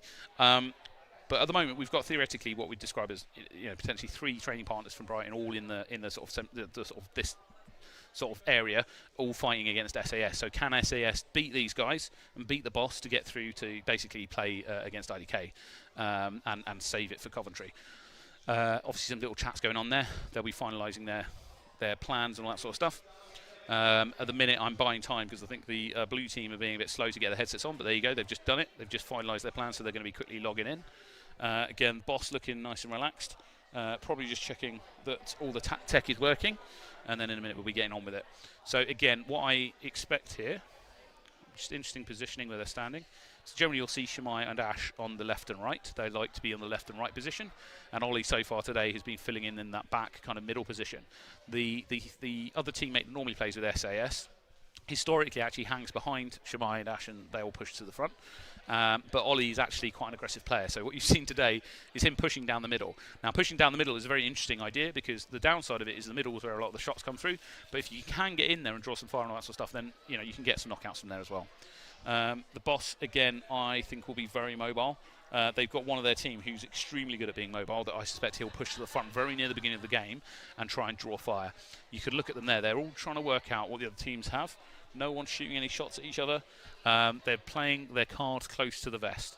At the last European Cup we had last year, it was really obvious because what would happen is everyone walked onto the pitch and just stood there looking at each other and not firing anything at all because they didn't want to give anything away. And then there was a moment where they had to fire a shot just for a technical reason, and they'd wait till everyone was logged in, fire a shot, and then get on with the game. Whereas today, there's definitely an element of people not wanting to give away what they have. Here we go, about 5 seconds till we start, and then we're going to get going. It's going to be an exciting one. I'm expecting high tempo from both teams right from the get-go.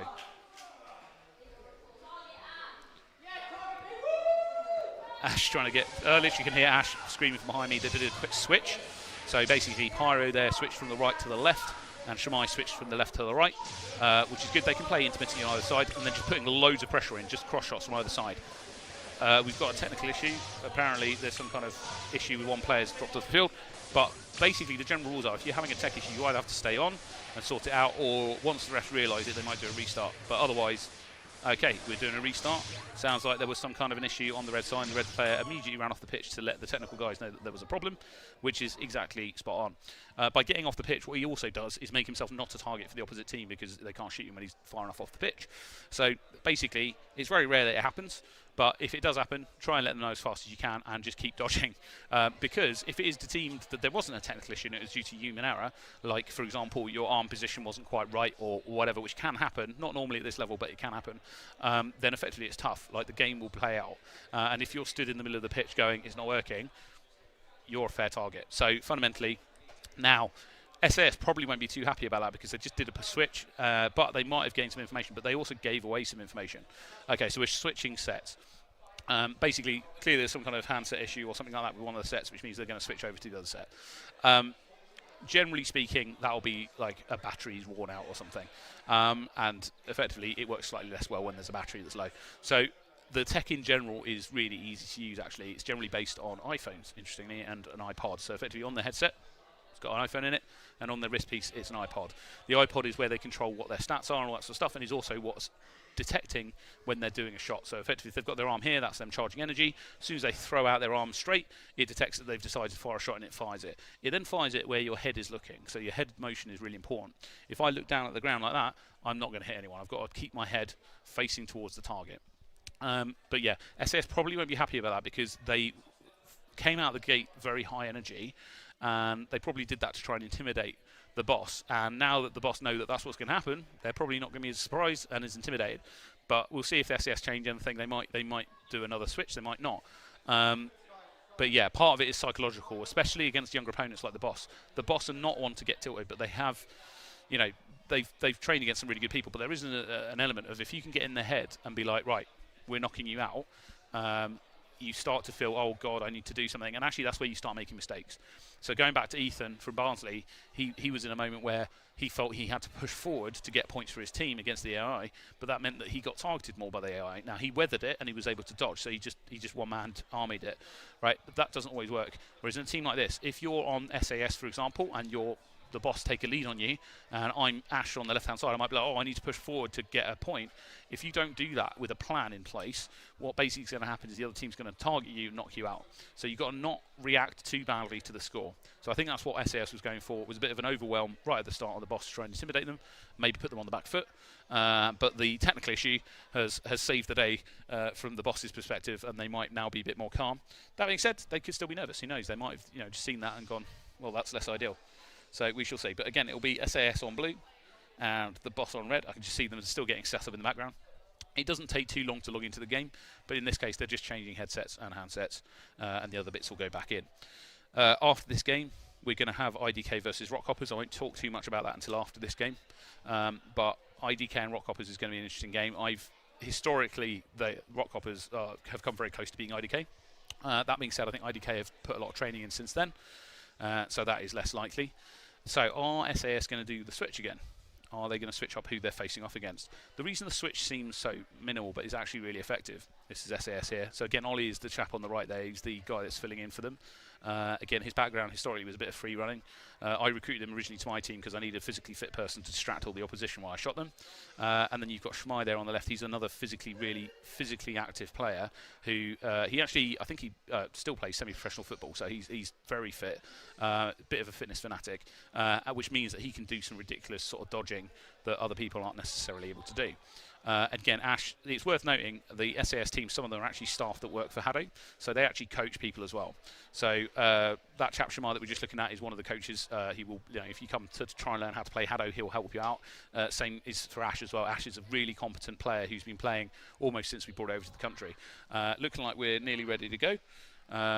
Just double checking on everything. Think we're nearly going now, and then we'll get going. But yeah, if you ever come to training Coventry, one of those two will probably end up helping you out and giving you as much advice as they can, because we want to try and promote everyone to be good at this sport. All right, here we go. Are they going to be super aggressive and do a switch again? I would say there is a possibility they won't. Okay, not as an aggressive start from SAS.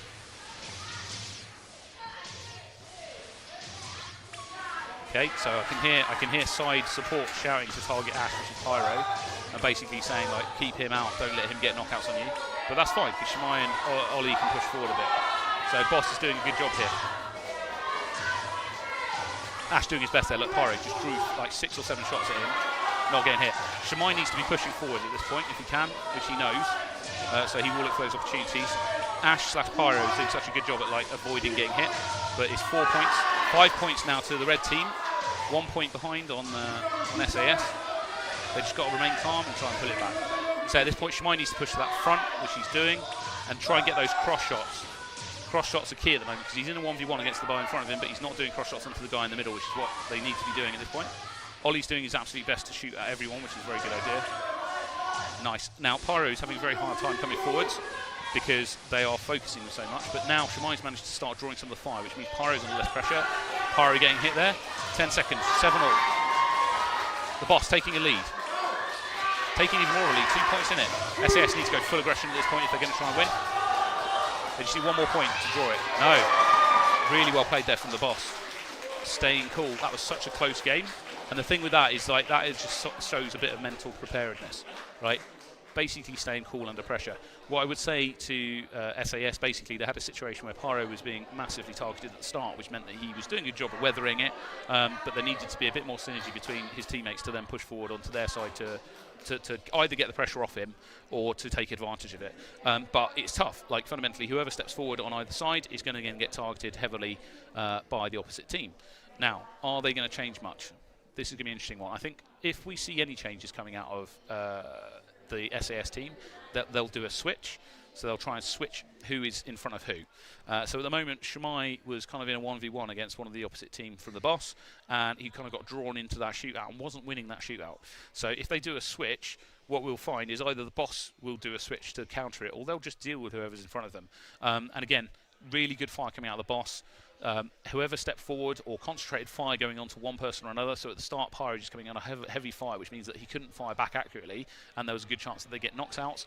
But then at the same time, if someone else did step forward, they were doing a good job of quickly firing at them as well. So basically, across the board, boss, really good work there. SAS coming out a bit less energetic than the game before, but you know, it could be anyone's game. Again, SAS there having a bit of a chat. Either team could win this next game, fundamentally. IDK, they're coming across because they're trying to talk to the boss to talk to them. You've got a boss player standing right in front of them there trying to work out what's going on as well. You know, it's a bit difficult when you're stood opposite your other team and trying not to give away to them what you're doing when you're about 3 meters from them. But here we go. So what I'd expect here, Shamai needs to up his pace. He is capable of getting on that front line, dodging absolutely manically. But he historically wasn't doing that today. Just bear with me a minute. Oh, okay, cool. So I've just been given a message that the after-school club that Ash and Shamai have been training. Historically, I did a bit of training, just to remind you as well. But basically, they've been training by Ash and Shamai, have just taken second place in the Pro League, was it? Wow, okay. So basically, an after-school club just came second in the Pro League. And that goes back to what I was saying about the fact that this sport is about how much training you put in. It's not about your age. These kids have been coming regularly after school to train, getting expert coaching from some people who really know what they're talking about, and it's mean that they're going up against adult teams and beating them. So absolute credit to them. Well done, boys. That was awesome. Right, so we're going back now. We're going to have SAS versus the boss. Who's going to win? I hope SAS up their tempo, but if they don't, the problem here is that if they up their tempo, there's a very good chance of them running into each other because Ollie, as I say, in the middle, isn't been historically training with them enough that they've got all that synergy lined up. But I think we're mostly good to go. Just looking over my shoulder. And so in a moment we'll be getting started. Again, I think there might be a switch from SAS. I think at the start they'll switch very quickly, or Shamai will push really fast. And here we go. But come on, boss, can you do it? Ollie trying to push down the middle, just getting nullified straight away because he took a step forwards. Lovely work from Boss there. Player 2 just absolutely bossing it, running to the front, playing like an IDK member to dodge, drawing so much fire out of SAS it's very difficult to hit. But Pyro's pushing forward there on the left-hand side, not wanting them to take the front corner of the pitch. Shamai also pushing to the right. The problem is at the moment the Boss are doing a really good job of focusing whoever it is that pushes forward pushing forward first, and so effectively both Shamai and Ash feeling like they're getting pushed back. All of SAS now trying to push forwards, but that's really tough to do. The Boss are doing a really good job here, and they're all doing a bit of focus fire. So the person in the middle there is sort of switching left and right and helping whichever person's on his side to hit either Shamai or Pyro, which is working. But SAS are coming back, 5-all, 30 seconds left. Pyro doing a good job, he's got his eye in, but he's got knocked out. And then it's a quick 1-2, because as soon as he's out, they can focus completely on Shamai on the far side there, and then back. Focus fire coming out of the Boss is really good, and effectively they're able to switch from one person to the next really effectively. 10 seconds left. Shamai doing a bit of moves at the front there to try and draw from fire, but can they pull it back? Only 2 points, they can still do it. 1 point. Good work, Ollie, for dodging that. That was a brilliant work. All they need is 1 more point. Get that guy on the right, get that guy on the right. Nice, really well played from the Boss player, number 1. Right at the end there, under immense amount of pressure. He only had 1 marker left, and effectively SAS were all trying to target him. Don't know if you can hear it in the background, but everyone's very happy here. That was quite a good match. Absolute credit to them. Like, that was a really interesting tactical shootout with both teams basically doing their absolute best to try and do maximum crossfire and things like that. Boss, what he seemed to be to do was that basically you had the middle player was doing such a good job at switching to assist his friends to hitting the left and the right player that effectively it made really awkward for anyone to push forwards. And then once they've got one of those knockouts, the Boss were really good at then switching immediately onto the next player down the line, at which point you've got 3 people shooting you or 2 people shooting you at every one time. Whereas SAS was very much more maybe going for the straight shootout with the occasional shot going across the pitch. But that was brilliant work. 65 metres moved by player 4 on the blue team there. It's quite a lot. Again, some really good work coming out. Used bullets, 45. That's a low number. That's just generally a sign that everyone's taking a bit of charge. Here we go. Got a bit of a replay here. Pyro getting knocked out on the sort of blue side there. Again, look at the difference. Basically, when the Boss get a knockout, they're really quick to then do a volley on the next player down the line. So they're consistently keeping 1 or 2 people knocked out with like a volley of fire. Whereas the opposite isn't necessarily true. When SAS were able to get a knockout on one of the players, they weren't necessarily able to, either because they didn't have the charge to do it, or to then immediately switch over. I'd say it's a charge thing there, because if you look there, they've got charge 2, 2, 3. So what that means is they had a less volume of fire going out, okay? So you are unable to follow up your volley of shots immediately onto another player, whereas the charge rate on the Boss's side, 4 and 3, basically means that whoever's got the 4 there can really quickly follow up with shots onto the next person. So yeah, I mean, good work. Boss, absolutely spot on. Well played. Obviously, SAS aren't going to be too happy about that, but we'll see what happens. So what that means is Boss is moving through. So up next, we're going to have IDK versus the Rockhoppers. So next game, IDK versus Rockhoppers. What do we think is going to happen? IDK are probably going to win it. But the Rockhoppers are an extremely good team that, as I say, historically have come very close to beating IDK. So I don't think IDK are going to go easy. I think IDK are going to stay relaxed, but fundamentally there could be a situation in this game where they up their tempo a lot.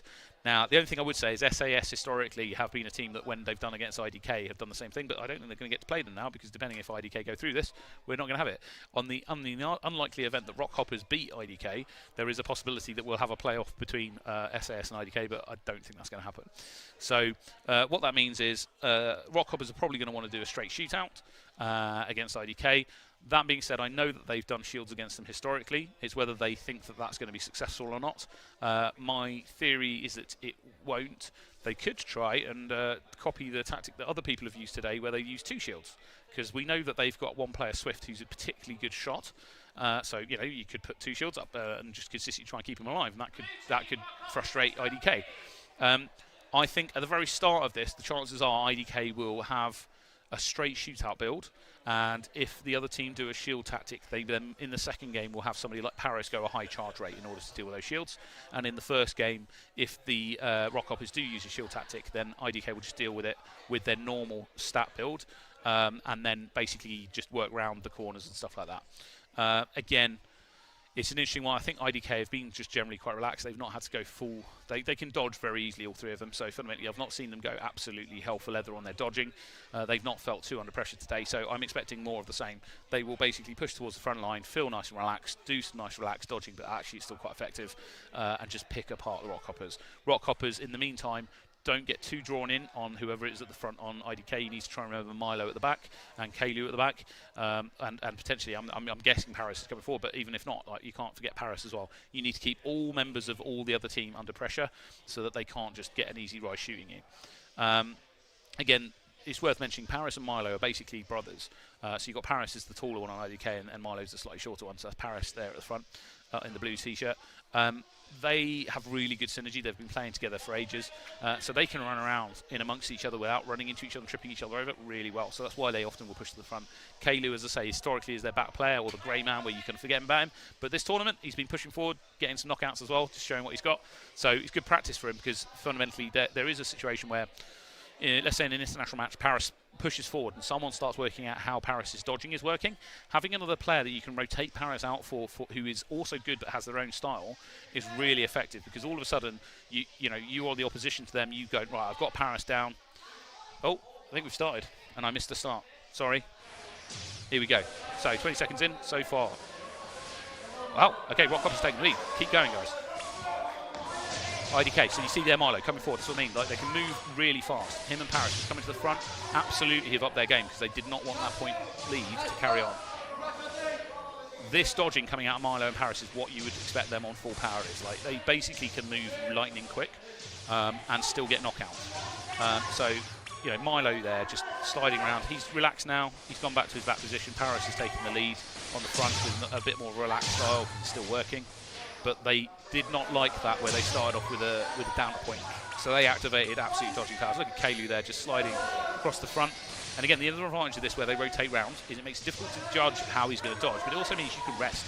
If you're at the back, you've got a bit more of a breather. So there you go, Milo's pushing forwards, doing his sliding across the front. They're IDK not holding back right now. This is them on, like, we need to win by as many points as we can.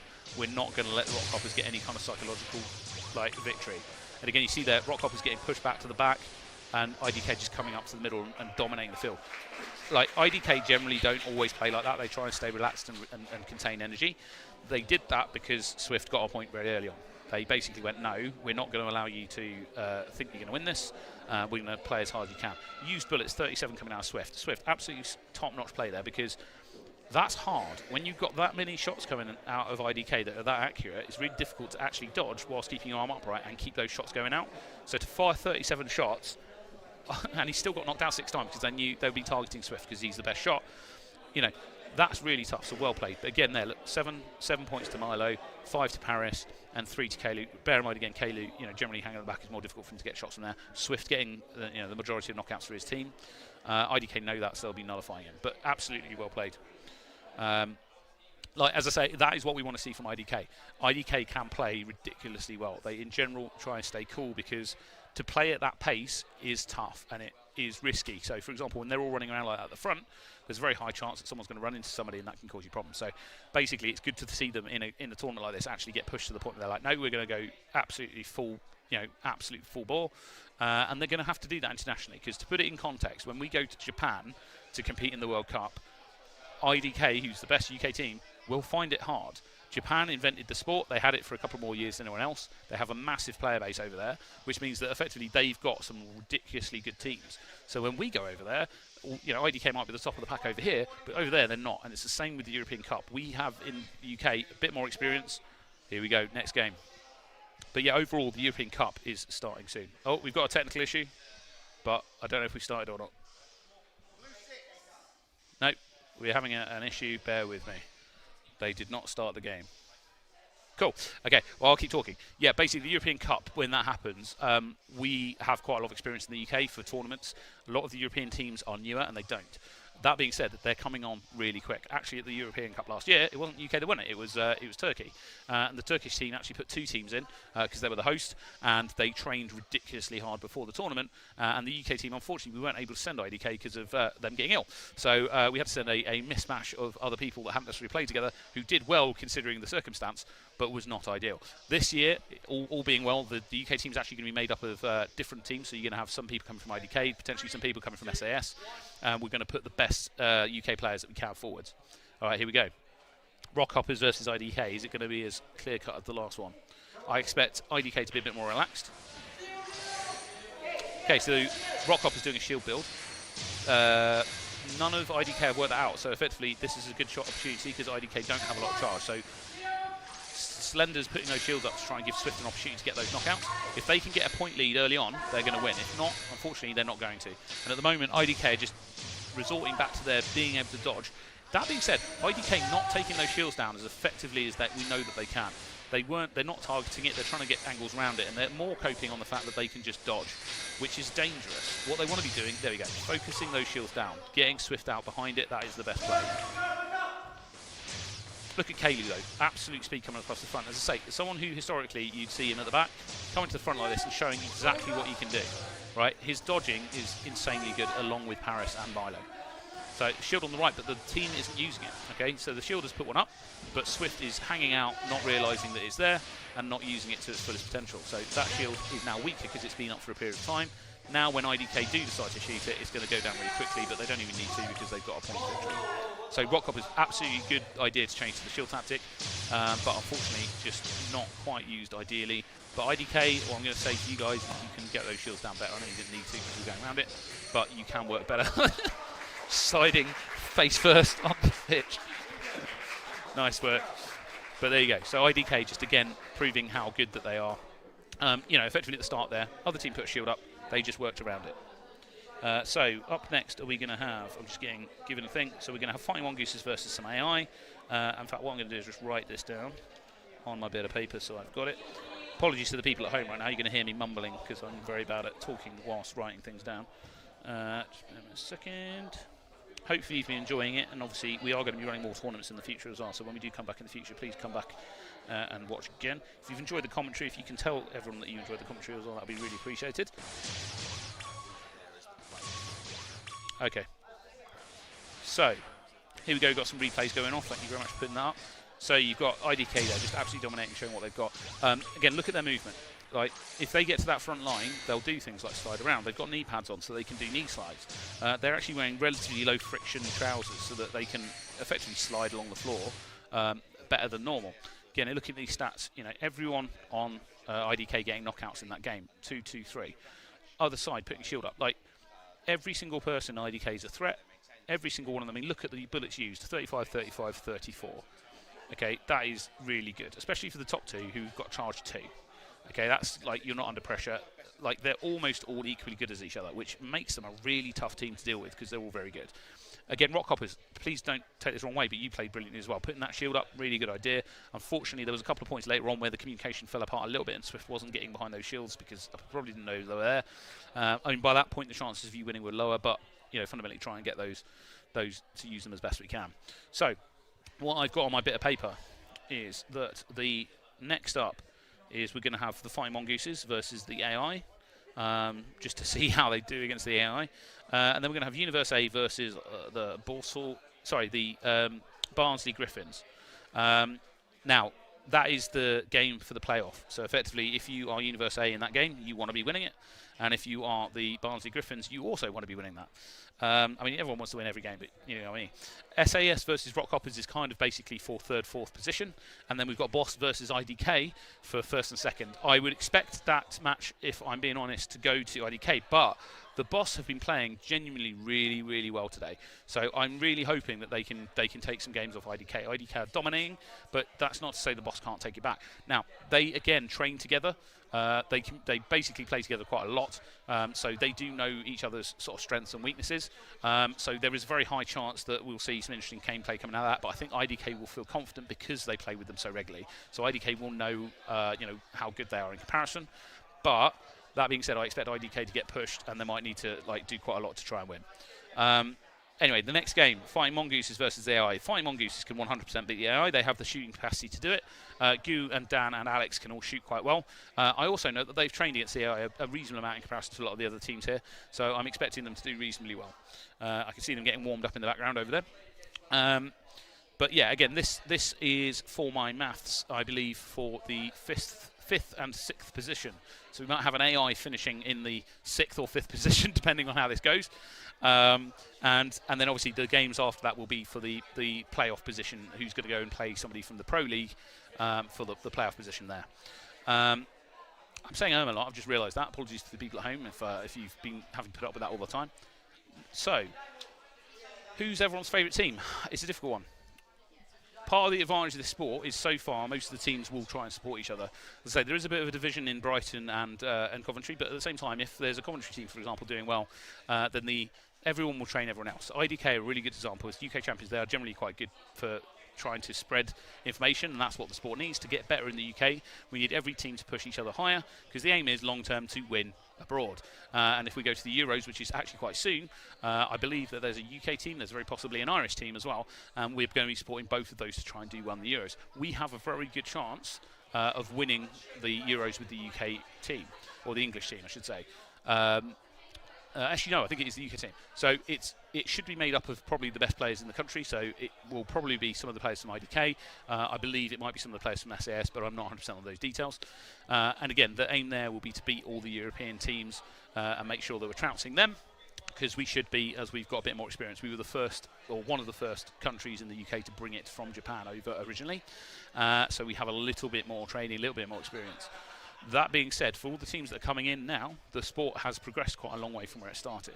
And what that means is any team starting at the moment is a really good time to start, because all the teams that have been doing it for a few years are doing absolutely everything they can to spread that information. There's so much more information out there. You don't have to invent the wheel. You can go and look at somebody else's wheel and say, how does your wheel work? And then they'll show you how it works. So again, if you come training, for example, in Coventry, the top 2 players effectively from SAS, which is Shimai and Ash, are just regular coaches, and they'll try and help out. And as I say, just to clarify, they teach an after-school club, and that's just what came second in the Pro League next door, which is really good.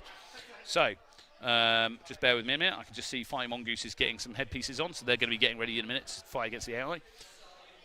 Reminders for the AI. The AI do not give you any clues, and they're like the Terminator, they don't get tired. So you need to get a points lead early on. If you can get a points lead early on, it puts the AI very behind, because they can't cope with the fact that you have a point, basically that their energy loss is more because they can't charge because they're knocked out for 3 seconds, and that means that you actually might beat them. If the AI get like a 4-point lead at the start, it's very difficult to come back from that, because they're going to keep playing at that same consistent level. There's not going to be a moment that they flag, whereas with players, sometimes they can make a mistake, or they'll get tired towards the end of the game and you can bring it back, or psychologically they get worn out, whatever. Whereas the AI just consistently will keep coming at you. So it's a mind game here to keep focused. It's part of the reason they're actually so good for training purposes, because you just have to be playing your best the whole time that you play them. When you go up against players, if you're up against a team that's not as good, then you could relax a bit, or you can rotate your front player to mean that you've got a bit of a breathing room at the back. Whereas against AI, it's sometimes very difficult to do that. The key here will be if they can get their eye in, and as I say, one of them might end up stepping forward slightly to draw a fire from the AI, and then the other teams the other teammates need to make sure that they effectively compensate and get the knockouts while that's happening. So if you are not getting shot at against the AI, make sure you shoot some people. Here we go. We've got the nice HADO Arena Coventry signage here. As I say, the building we're in is a very new build. I think this is the first major event they've actually run in it. It's incredibly nice. It's got 3 courts, which is great for today because we're running basically a big tournament where we've got what's going on the stream, which is the Masters Cup. Then next door we've got the Pro Cup, and then we've got the Rookie Cup as well. So effectively, if you've never played before, come along to a tournament and jump in a Rookie Cup. You'll enjoy it. You need literally almost no experience in order to play this game. In order to be good, you probably want to train a little bit. So then if you've trained a bit more, you might end up coming back and getting into the Pro League. And effectively, if you do well in the Pro League, you can then come through to the Masters and play against our UK champions and things like that. That being said, you might go down to Brighton if you're anywhere based near there. You might be able to pop into where the UK champions train, and if they're there that day, you can play with them as well. So effectively, the sport is fun. We're trying to convince as many people as we can to play it, because fundamentally, the more people that play it, the more fun everyone's having, the more likely you are to get a good pool of players together to then actually go through and win internationally. It is worth mentioning this is a worldwide sport.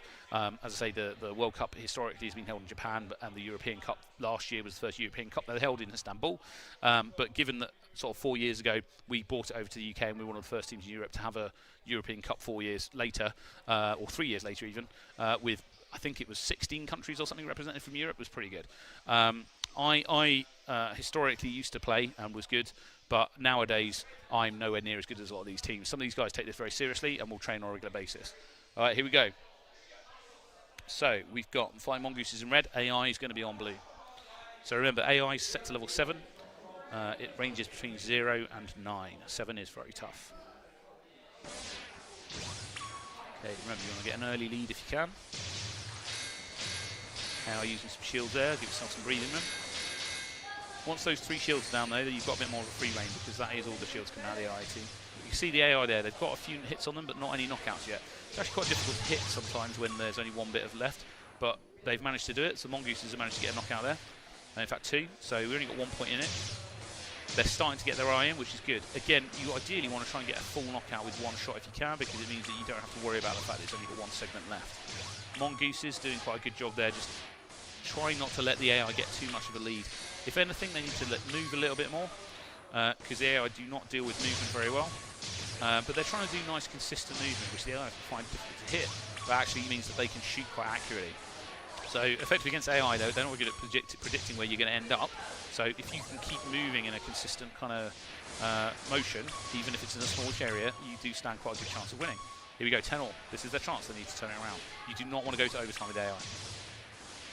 10 seconds left. Can they pull it back?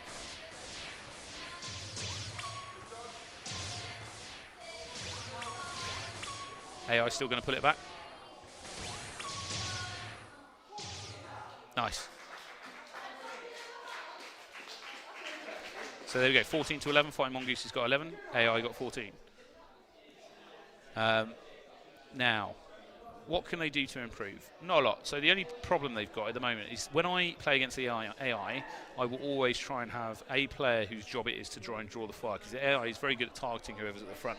So if they push forward slightly with one of their players that's slightly better at dodging, and took it in turns, what they'd actually find is that that person draws the fire and it frees up the other 2 to shoot.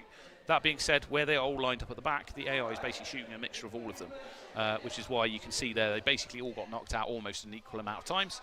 Whereas what you kind of want to do, I would suggest, is have one person on dodging / drawing fire duty, and then somebody you can shoot. Now, that being said, like Dan, for example, is a good example of someone who can run across the front, actually probably do quite a good job of not getting hit, whilst actually at the same time getting some knockouts. But if you don't have that energy, you don't think you can keep that all the time, maybe rotate him. What will they do to do different? I'm not entirely sure. They could do. I don't think they'll do a shield build. I think it's more likely they'll just continue to try and have a straight shootout and do their absolute best to try and knock out the opposition. Either way, I think we're nearly ready to get going again. Just waiting for a second for them to all log in, and then we'll get back underway with the AI versus the Fighting Mongooses round 2. I think the tech guys are just checking there to make sure that everyone's logged in before we get going. Again, just to clarify, the AI is being set to level 7. That is the international sort of level of AI that is deemed to be how good you need to be in order to compete like the European Cup, for example. So this is not easy stuff.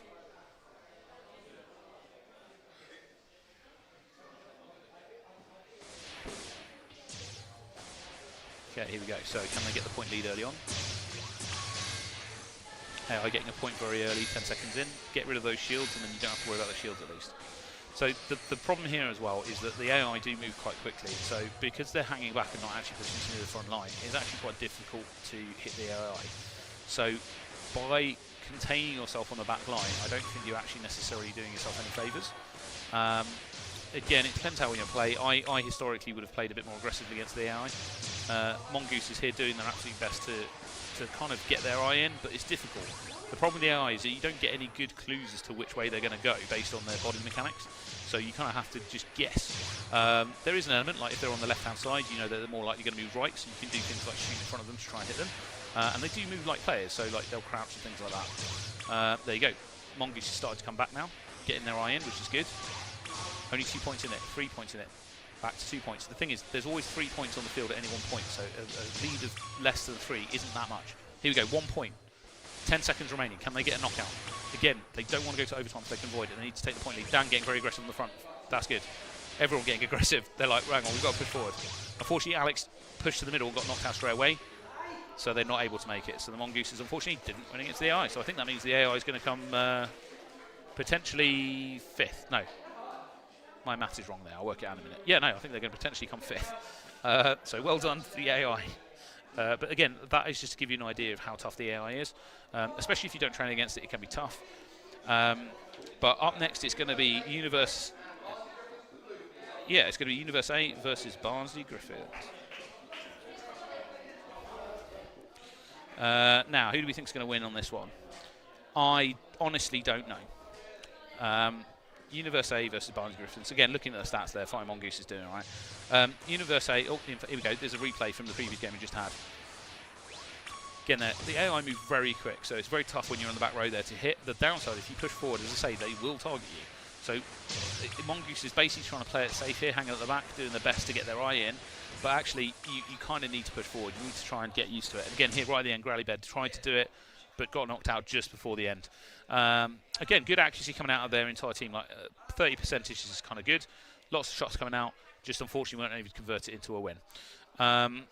Again, Goo getting 4 knockouts, Dan getting 4 knockouts. That's kind of what you expect because they're both the sort of best shots, and also they're generally the ones that will push the front left and the front right, which is kind of the best positioning to be in because you can get cross shots on things. And again, Alex trying to push down the middle there, but not managing to get his knockouts that he wanted. So, up next, I think that is it. We're not going to see any more AI, so that's the AI out of the way. So next up, Universe A and Barnsley Griffins. Universe A, Barnsley Griffins. Let's see what's going to happen.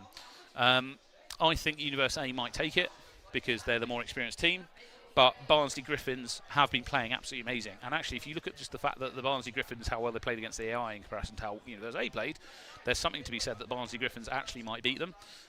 So we shall see what happens. Just bear with me a minute. I'm just waiting to see if Universe A is going to come onto the pitch. And then we're going to get going again. So, again, just to reiterate, if anyone's come in late, the aim of the game here is 80 seconds on the clock. How many times can you knock out the opposite team? Okay, so you're going to have to shoot at them, hit the nice circle that's in front that's got 4 segments, and knock out all 4 segments. What I was saying earlier when you find the AI is if you only have 1 segment left in, that's actually tough to shoot at because it's a smaller target. And so actually, sometimes having 1 of your life markers left in is actually quite a good thing to have. I've seen it historically where IDK have managed to kind of almost dodge enough that they've knocked off a bunch of their petals but only left like one bit at the bottom, and then all three of them can survive with only one segment for like half the game. So basically you want to try and get one-shot knockouts by hitting them straight in the middle and get one shot straight knockout everyone all at once. But that has not happened historically that much against the AI, and what normally happens against the AI is you'll knock out all the other bits and you have one small target left in that you find it difficult to hit. Okay, so we're going to have Mongooses versus Barnsley. Tactics, I think that it will be a straight shootout. I think Barnsley they have used shields a little bit, but I think that they're generally going to try a shootout. University need to nullify Swift because he is the best shot on Barnsley's team. It's a downside when you have a particularly good player. You think, oh, we've got a star player, that's great, right? There you go. He's setting his stats. He's also using his phone. The reason he's got his phone is he's not texting his mate. It's because you use that to log into the HADO Connect app. So he's basically using that to scan a QR code off his phone so the game knows who he is, and it will record his stats. Which is also very happy. It's also very good for us from a streaming perspective because it's what enables us to see what his name is. Which is why if you see me referring to people as player 1 or player 2, it's not me trying to be mean. It's because I don't want to call them by their real name, and you guys who are viewing not necessarily know who they are. So again, Barnsley there, not as experienced coming into this tournament as a lot of the other teams, but have pulled off some brilliant play, especially against the AI. They absolutely bossed it against the AI in their most recent game. I think these guys are gamers, so a lot of people that come into HADO are actually from the esports community. So we'll get people who really like CSGO or whatever, Overwatch, right? But that being said, like, we get some people coming from sporting as well, so it's a mixture of those two. It is open to anyone. Like, you can come along with no experience, not being an esports player, not being a sport player. You can just literally walk in off the street, play a game, and you'll probably actually have quite a lot of fun. Right, here we go. So we're about to get started. I think we're just waiting for one or two other people to sign in, and then we'll be getting going. So every time I'm looking over my shoulder here, I'm just looking at the screen that was on my right that's got all the server details. But here we go. So Barnsley versus University. I think a straight shootout is what's going to happen. That's my prediction. So again, they need to take Swift out. Yep, no shields, no extra shields on either team, so it's going to be a straight shootout. So, frustratingly, can't tell which one Swift is. I think Ethan is the guy on the front right, which makes me think that Swift is the middle on the Barnsley side. Here we're looking at Emily and the other team trying to do their best. Okay, so 3-2, only 1 point, and that's really close. Good aggression there coming out of BB and Emily, just push them to the front to try and take positioning, and actually manage to convert it there and get a knockout, which is good. 40 seconds left. University is playing absolutely brilliantly here. Again, no team in this wants to lose this set of games because then we're into a knockout against the winners of the Pro League. And no one knows how good they are. Barnsley doing an amazing job. Remember, University is quite an experienced team, and Barnsley is probably the least experienced in the Masters League. But it doesn't show. They're doing a really good job. Again, to be fair to University, some really good movement. Emily and BB doing their absolute best to push them forward. The problem is that Bocky, who's their best player in the middle, or player 1, is getting nullified. But it doesn't matter. They've managed to pull it back a bit. Brilliant cross shot there. 8-all. Is it going to go to overtime? People getting tired. Time's up, overtime. So this is, they need to communicate. They need to, oh no, hang on. I thought it was overtime. I was incorrect. It was the blue team. So it was Barnsley that won that game. All right, so that was really good from both teams. It's a very close game. What do University need to do a bit better? So basically, player 1 or Becky or Bocky that's in the middle of their pitch is one of their better shots, and I think she was getting nullified quite a lot by getting shot at. Emily's doing her absolute best by having a high charge rate and prepared in case the other team did a shield play, but that meant that she couldn't necessarily get as many knockouts as she wanted, so she only got 2. So, you know, how do you want to deal with that? They could. The problem you've got if you're University is if you take that charge rate and make yourself more able to knock people out, and then Barnsley do a shield tactic, you're in a lot of trouble. But if you leave it as it is, you're not going to necessarily win. So what do? I think that they will probably leave it as is and just try and have another shootout. And if Barnsley do a shield tactic, I think that actually work in the favour of University. I think University are just going to hope on basically winning the shootout, and that maybe they learned a bit of information from that last game that's going to allow them to take the lead. Barnsley, I wouldn't change much if I was you. I would stay with what you're doing, and effectively it's just going to come down to who can win a same sort of shootout. As I say, the risk you've got with trying a different tactic is if you don't manage to pull it off, or you don't gel, or it's not in your favour, it could shift the balance quite a lot away from you. Whereas Universe A, they have the capacity here to win by just winning better in the shootout, effectively. Again, there's some chats going on over there, all just discussing what they're talking about, whether they've got a plan. I saw the Mongooses go onto the pitch there. The Mongooses are, say, training partners of Universe A, so they might have seen something that they've now gone and given them a tip and said, hey, look out for this. Again, Universe A just having a bit of a conflab, working out what their strategy is. But yeah, we shall see what happens. My money is on this being a very close shootout again. Unless someone in Universe A decides to do a shield strategy. That is a possibility. If they do, that'll be quite interesting. Because Barnsley may not be able to cope with it if they've got the build similar to what they had last time. They might not have enough energy to shoot the shots that they need to knock those shields down. All right, here we go. Last minute changes, I think, maybe. Let's have a look. Is it going to be a shootout? If you see any of the arms drop, it means that they're probably going to do a shield. But at the moment, everyone's arms up means they're charging. They're being patient, trying to get a bit of volume of fire. I think there might be a... Yep, no shields on either team. It's just a straight shootout. A lot more charge coming out of Universe A, though. They've got 4, 5, 3 charge. That's going to be a lot of shots. That's going to be quite intimidating from Barnsley. But Barnsley are doing a good job of weathering it and just basically dodging it all and still getting their shots out.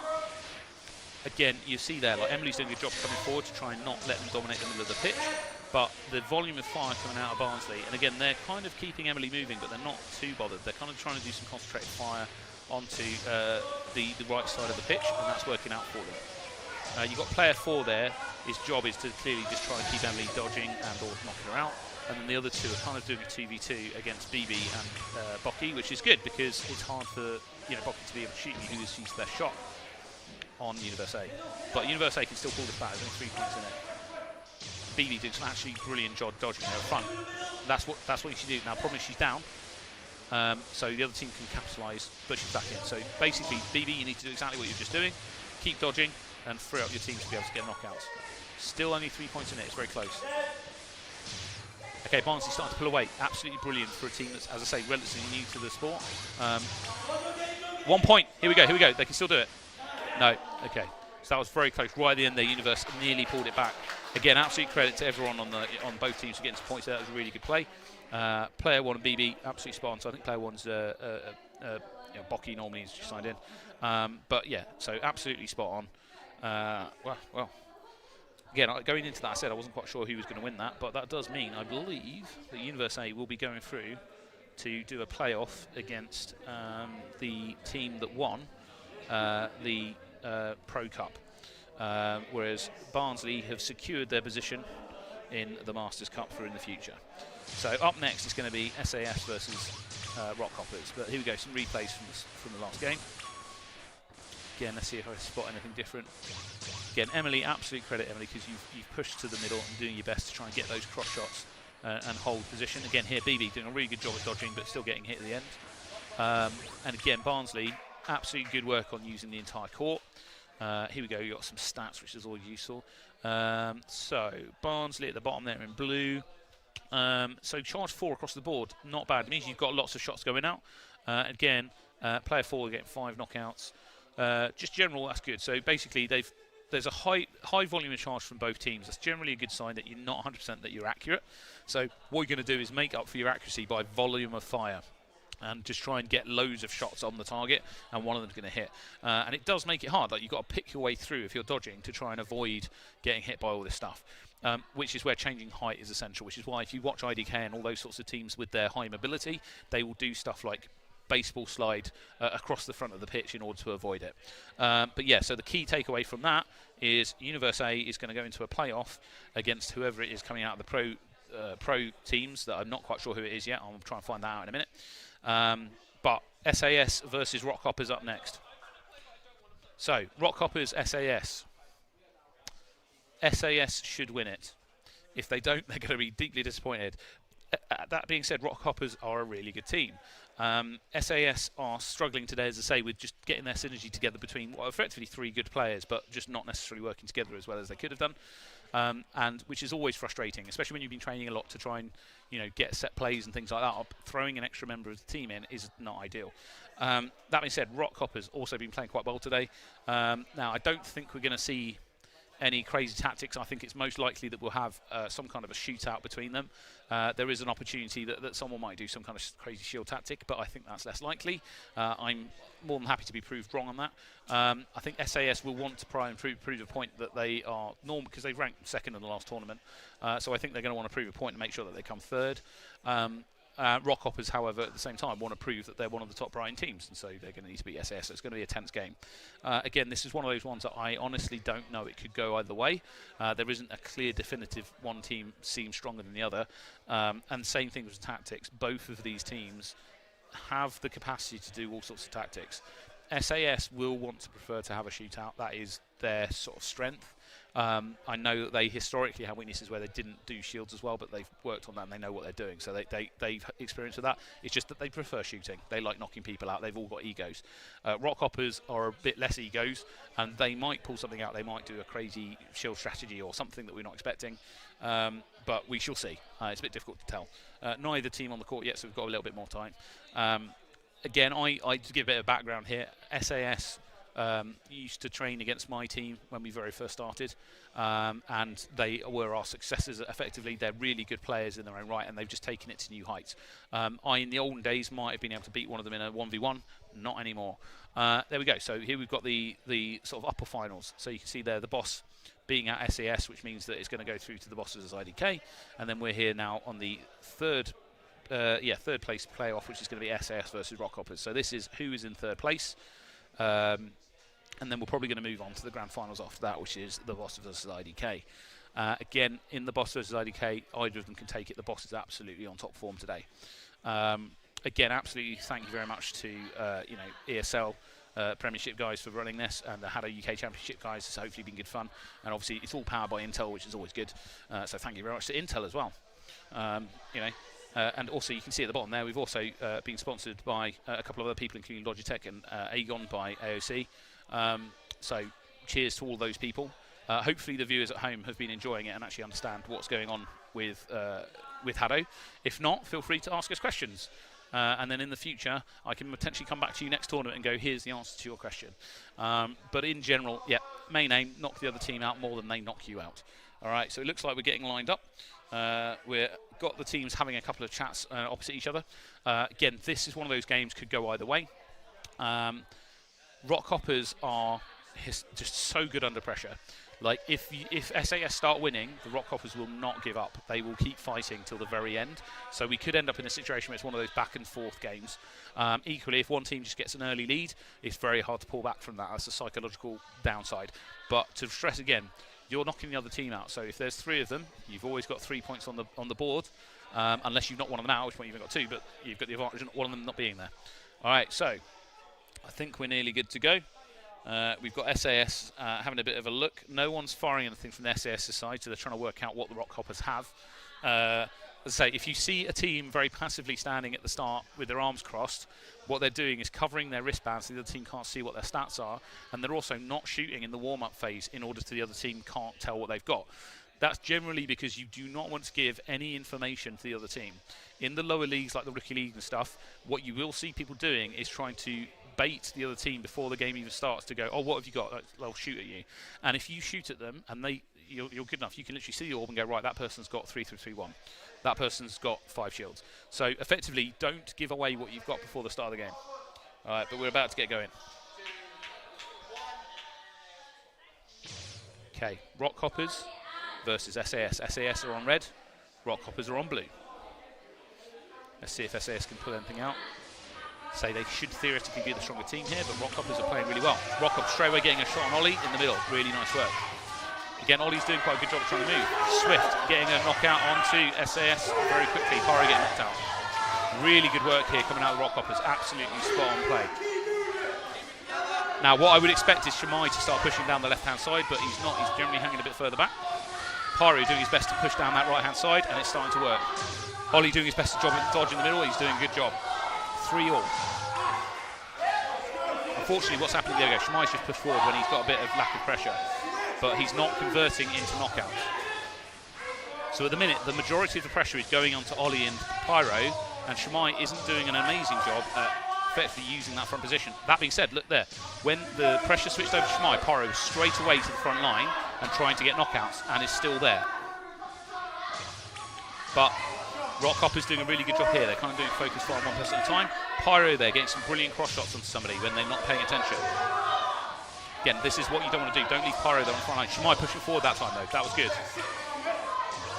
SAS can pull this back. Good aggression from everyone. 1 point, can they do it? No, not quite, but that was a really good push at the end there. So at the end there, that's what they needed to do earlier on. So what happened was you got the Rock Hoppers were generally hanging quite far back, right? Pyro and SAS and all of the members of the SAS were taking it in turns to kind of push to the front.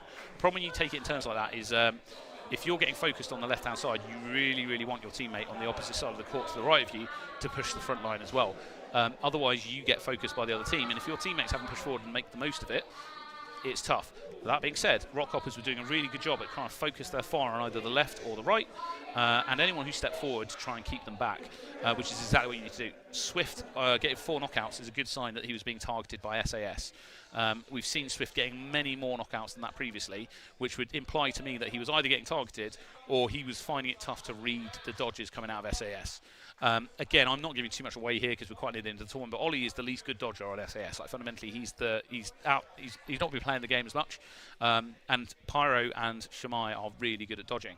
So you really want to be knocking him out because he can still knock you out. So if he pushes forward, he's like he's the person you want to be trying to knock out. However, Shimai and Pyro, what they're doing very well is like nullifying whichever one of them comes forward first. As I say, Pyro did an amazing job at one point. Shimai pushed forward, starting getting shot, and Pyro immediately pushed to the front corner and just got a knockout straight away. Shimai, towards the end of the game, was doing the same thing, but at the start was a bit less keen to get towards the front line, which is fair enough. But I think that's why they started to pull it back when they needed to get a bit more aggressive. I think what needs to happen in this next game, unless they do some crazy tactic, is SAS needs to just come out the gate really aggressive and try and get an early point lead. It'll be interesting to see what happens. It looks like both teams are nearly ready, so we'll be getting going again. 3, 2, 1. Here we go. Can SAS pull it back? Lots of shouting going on behind me. Sounds like they're having fun, which is good. Okay, Pyro getting targeted straight away. They don't want to let Ash go because they know he's an accurate shot, and he's good at doing those cross shots. Pyro doing a job, however, dodging, keeping himself in the game while getting those cross shots going on. Shimai trying to push forwards. Again, this is all about who's going to take this first point and then switching very quickly onto the other people. That's it. SAS managed to get a point lead. That's good. Now they need to keep Swift out on the right-hand side, so that's who's up against Pyro. Because if they can keep him out, they're going to be in a good fashion. Shield going up quickly to try and get themselves a breather, but not enough. They've got Pyro out. That is good though, because Pyro is the main thing that's pushing these guys out. Shimai needs to push up that left-hand side. Again, Pyro's still under massive pressure as he's being targeted by the opposite team as a whole. At the minute, there's only one person really up against Shimai, which is Emperor. Shimai needs to start pushing in. That's it. Ollie getting absolutely hammered in the middle. Not a lot he could do with that. There was just such volume of fire. So close. 20 seconds left. Look at the dodging from Pyro. Just getting on the floor, still getting the shots out. But Swift is 1 point in the lead by SAS. It's so close. 10 seconds, 2 points in the lead, 3 points. They just need to get one more and that will secure a little bit of concern. No? Yep, they're going to do it. Very unlikely for the Rock Hoppers to come back at this point. There we go. That was really, really well played. Both teams absolutely giving it their all. Shimai, absolutely brilliant at the end there, coming forward a little bit and getting himself 3 knockouts very close to the end to basically get less pressure on his team. Pyro, I'll give you a shout out for basically the amount of pressure that you were having to deal with, and Rock Hoppers, all of you playing amazingly. Like basically every single member of the Rock Hoppers team is doing such a good job at effectively focus firing and cross-shotting and all those good things that enable them to shoot other people. Let's have a look at the stats here. So Emperor and Slender only getting one knockout apiece, Swift getting 4. So again, Swift is the threat. Swift in that last game was the guy that was directly in front of Pyro on the near side of the court. Will that continue? Will Pyro and Swift continue to face off against each other? There you go, getting some liquid back in. This is hard work, right? You've got 80 seconds of like absolute adrenaline and pushing really hard. Again, Rock Hoppers having a chat to see what they can come up with. Playing around some stats. Again, SAS need to make sure they keep the tempo up, and then they might win. I can see at least one member of the Mongooses over there trying to give them advice. He's probably been watching the feed from the sideline to try and get an idea of what's going on. But yeah, so I mean, this is a tense game. This is the sort of thing we like. Rockhoppers SAS. Who's going to win? I don't know. This literally could go either way. Rockhoppers, as I say, really good at staying calm. So in that last game, even though there was a point they had like 1 point or 2 point behind, right? That's not enough of a lead. At the point it became 3 or 4 points, that's at the point where it's starting to feel you can be a bit more relaxed if you're on the SAS's team.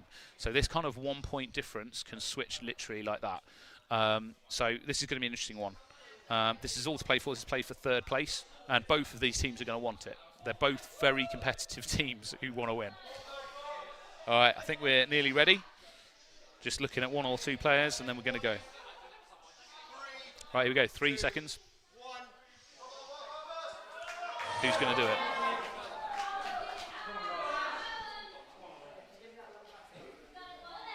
Okay, Shimai needs to go aggressive on SAS's team. I'll always be a bit more critical to SAS because I've trained with them. Ollie getting knocked down in the start middle. There's lots of cheering going on for both sides. Lovely combined fire. They're coming from Pyro and Shimai and Ollie on one person. I can hear Shimai shouting in the background. It's generally a good sign that he's trying to motivate the team. And he's also communicating who to shoot at. So there's basically an attempt here from SAS to do more concise firepower onto one person at a time. And they are not forgetting now Swift has switched over to fight against Shimai. That was possibly not a great idea for the Rockhoppers because Shimai is a really good dodger and Pyro is a really good shooter of the two of them. And Pyro, look at that, doing a brilliant cross shot onto Swift. I think Rockhoppers made a bit of a tactical error here. In order to fix this, what they need to do is get Swift to switch back to the other side. But they're not going to do it. Emperor doing his best to come forward there to try and draw far away from Swift. Ollie is doing an absolutely amazing job with lots of fire coming at him, and he's just dodging it all. Again, Pyro's doing what he needs to do here, which is do cross shots onto Swift, dodge the stuff that's coming from the other two, and just keep Swift out. And that's what's going to win it for the... I remember SAS at this point, so I'm getting too excited for the game. 10 seconds left. 4 points in it. They can still come back.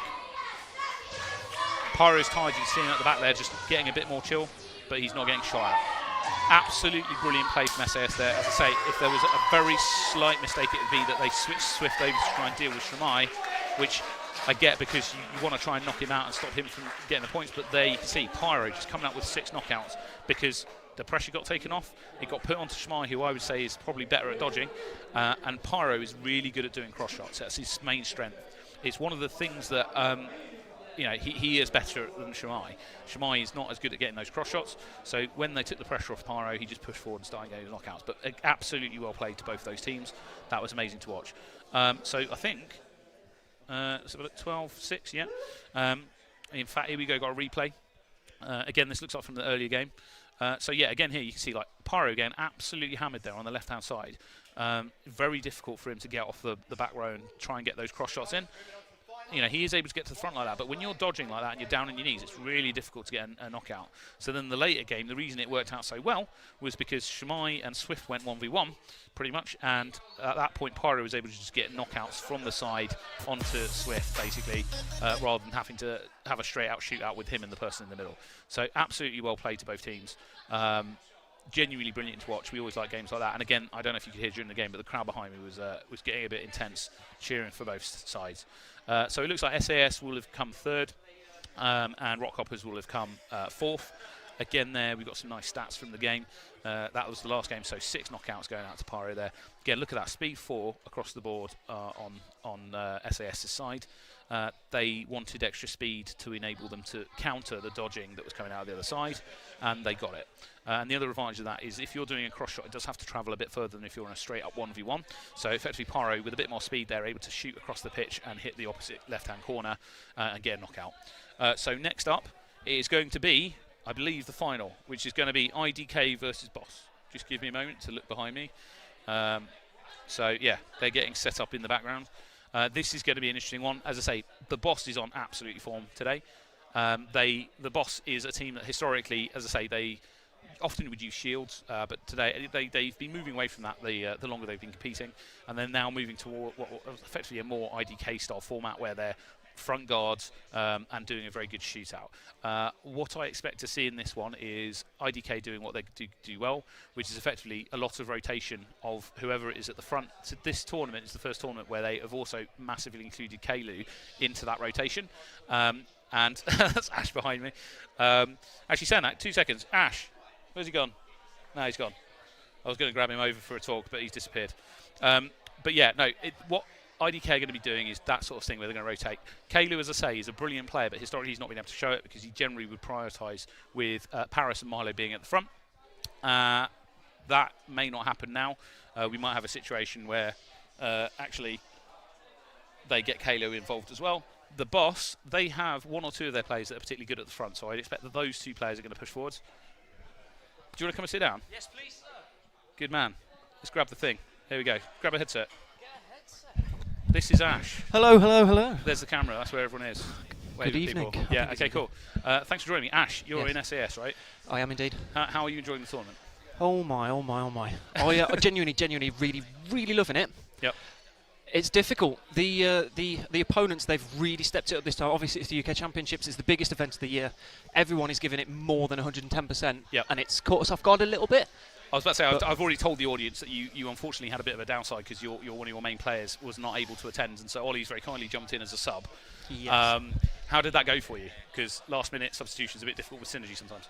Yes. I mean, we understand, obviously, it's one of your old Yeah. teammates.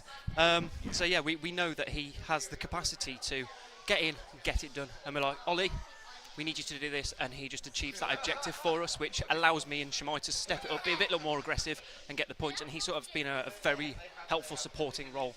Okay, so my point in that last game, just to go over it a little bit, was Yeah. that in the very last game, they switched Swift onto the opposite side from you, and you very actively were cross-shotting him. Is that what your game plan was? Yes, When they did the switch, if that makes sense. not for when they did the switch. Okay. No. I was going to do that regardless. Yeah. So usually when you play, it depends on who you're up against, but usually you shoot the person in front of you. The person on the other side of the court never looks at you. So I thought if I take a few steps forward, just look across, bang, one shot, I instant killed him. Which puts us into a 3v2 battle, and it gives us the upper foot. He was also their best player on their team from a shooting perspective, so actually that worked out really well. I was saying that the mistake they made in that last game was switching him to the opposite side, because when he was against you, it was a bit more difficult for you to cross-shot. 100%. And then when he switched on to Shmai, who is fundamentally a bit better at dodging than you are, 100%. it made it easier for you. So I think that's why Rock Coppers lost that last game, was because of that switch they did. Not saying anyone didn't play very well. Right, who do you think is going to win about IDK and the boss? I mean, you can be honest. Yes, it is semi-obvious in the sense that IDK are going to win. However, the boss absolutely They've destroyed been playing us, really well, yeah. so they could. It's going to be close. I was about to say, the boss have played absolutely amazingly this tournament. They've been playing almost like a mini IDK. Right, here we go. Oh, look at that. Paris being right on the front line, being aggressive as usual. They're saying that, the boss, though, push forwards. They've actually pushed IDK back to the back, which is very interesting, and he's not getting knocked out, which is a good sign. Oh, Boss taking a lead. yes. Now, are IDK going to let them do it? Or are IDK going to kick off into a high gear in a minute? There you go, Kalu coming forward. We've seen him coming forward a lot more this tournament than historically. Yes, historically he was a backline player, now he's more aggressive front line, Yeah. and it's a necessity. But again, even that, like, you can look at IDK, they're just staying calm, they're actually rotating whoever the front player is. That being said, Boss managed to get people out. 3-all, this is close. This is impressive. In a minute, I'm expecting Milo to run forward because he's going to want to get some knockouts. But IDK looking nice and relaxed, trying to just keep calm. The Boss playing really well today. I think I've noticed that with IDK today and previous games is they might not start off well, but they just get into a circadian rhythm, and then it's like IDK all the way. As you can tell, they've got that lead. I think that lead's just going to increase. Yeah, I mean, basically, they're acting nice and relaxed, which is the main thing, because they're very aware of what's going on. And they have the capacity, like there, Milo just pushing forward at the front, using a low of energy, and his other teammates at this point are going to be relaxed, and he's drawing fire. That being said, the Boss doing the same thing, managing to get a knockout on him. There's only 3 points in it. This is a lot closer than we'd have if we'd said this last year. 100%. 100%, that's impressive. What I would say to the Boss is, like, they were winning that at the start. IDK last time went very high. Kalu, very good point, 5 knockouts. Amazing. I'm really glad that they've got him coming forward. I mean, there you go. He's on the MVP board. 40% accuracy, 5 knockouts, highest point value of the game. He historically, people would say, oh, he's not necessarily as good as the other two. Yeah, and he's it's just like, a support guy, but it's like, no, it's just he hangs at the back. That's his job historically. So today he's really much come out of the gate and gone, no, I can do the same thing. And what I've noticed today is they've literally rotated every single one of them throughout a game. So in that game, you had Milo came forward for a bit, Paris came forward for a bit, Kalu came forward a bit, which basically meant that they could just keep rotating for the whole thing, which gave them a really good position. yes. How were they to play against today? Actually, have you played them? You must have played them in the first We section, haven't didn't you? played IDK, unfortunately. Oh, you haven't, because they're in the other league. No, we were Upsetting. looking forward to being in this game. Yeah, in the yeah. finals. We were meant to be, but as you know, Is what it coming is. back to the boss who've just played, are playing again now. Yeah. They absolutely destroyed us. Yeah. And so, rightly so. Whatever they did something well. I'm going to have to rewatch these games, understand what went wrong per se, or what we can improve on next time. Did you feel confident going into that? Yes. Yeah, I was going to say, because I know historically you'd have probably gone into that thinking, oh, we're going to beat the boss. And it's very off-putting when you then start losing. Yes, I think. I think once you start losing, it's if it gets in your head, you've got to pull it back, and if you don't, it's just going to get worse. Yeah. It's like it basically just compounds upon itself, and you end up in a situation that's like, oh God, are we even going to win?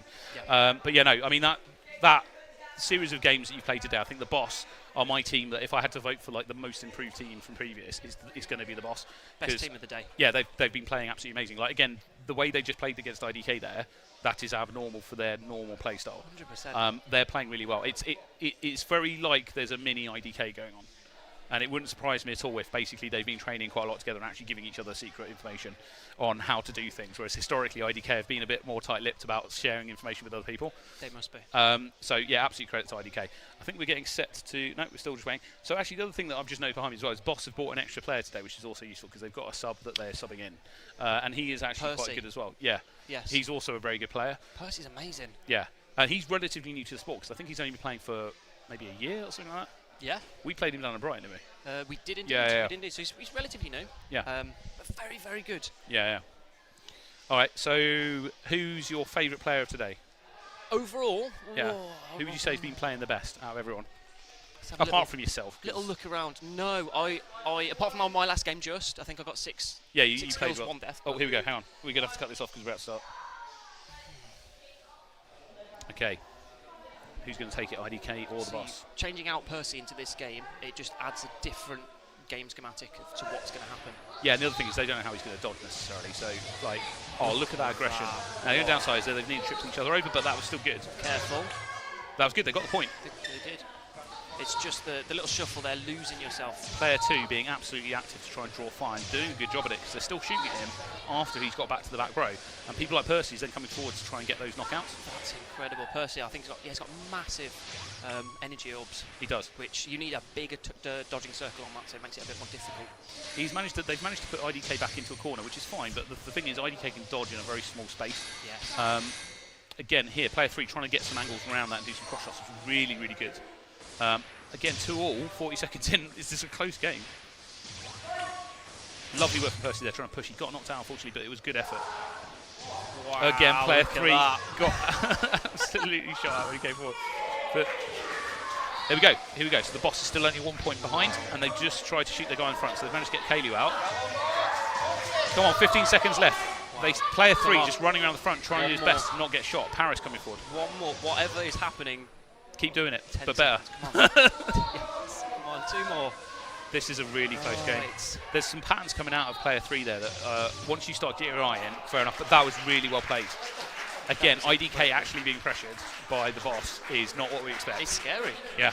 Well, it's good 100%. because it means that every team's coming up effectively. IDK have had a very long time where they've not necessarily felt as pressured, and they were pressured last tournament because you guys pressured them and actually took some games off them.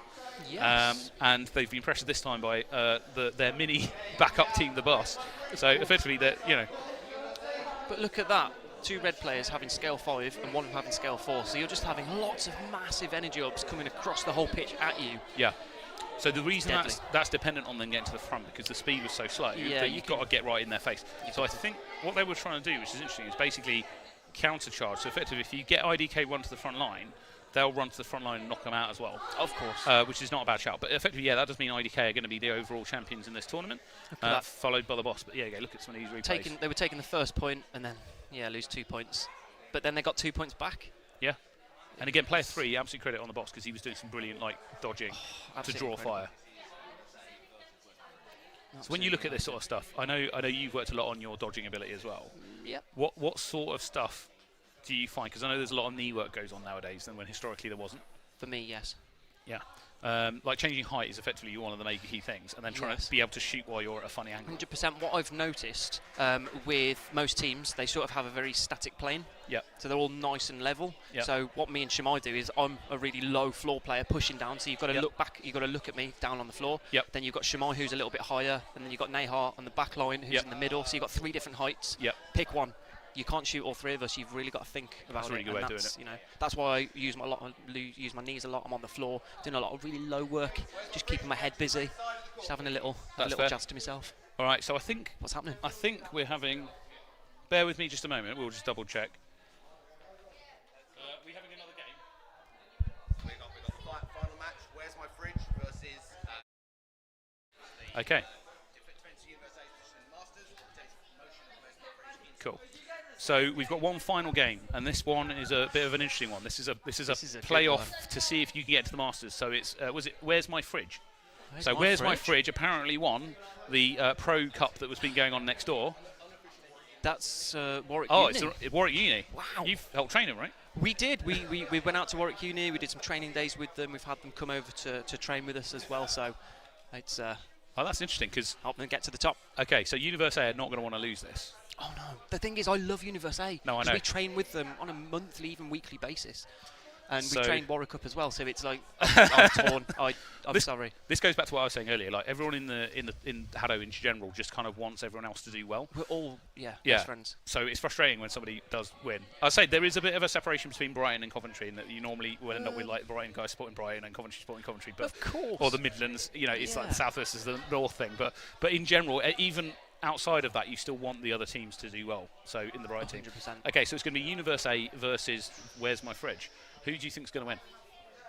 Purely on experience. Oh, I'd say an experience, Universe A. However, Universe A have got a different player today. They do, They've yeah. got Bonnie instead of Tim. Yes. And Tim's, known He's to be really very good player. aggressive and be at the front line, getting all the kills. Look at me, taking all the pressure off the 2 girls at the back.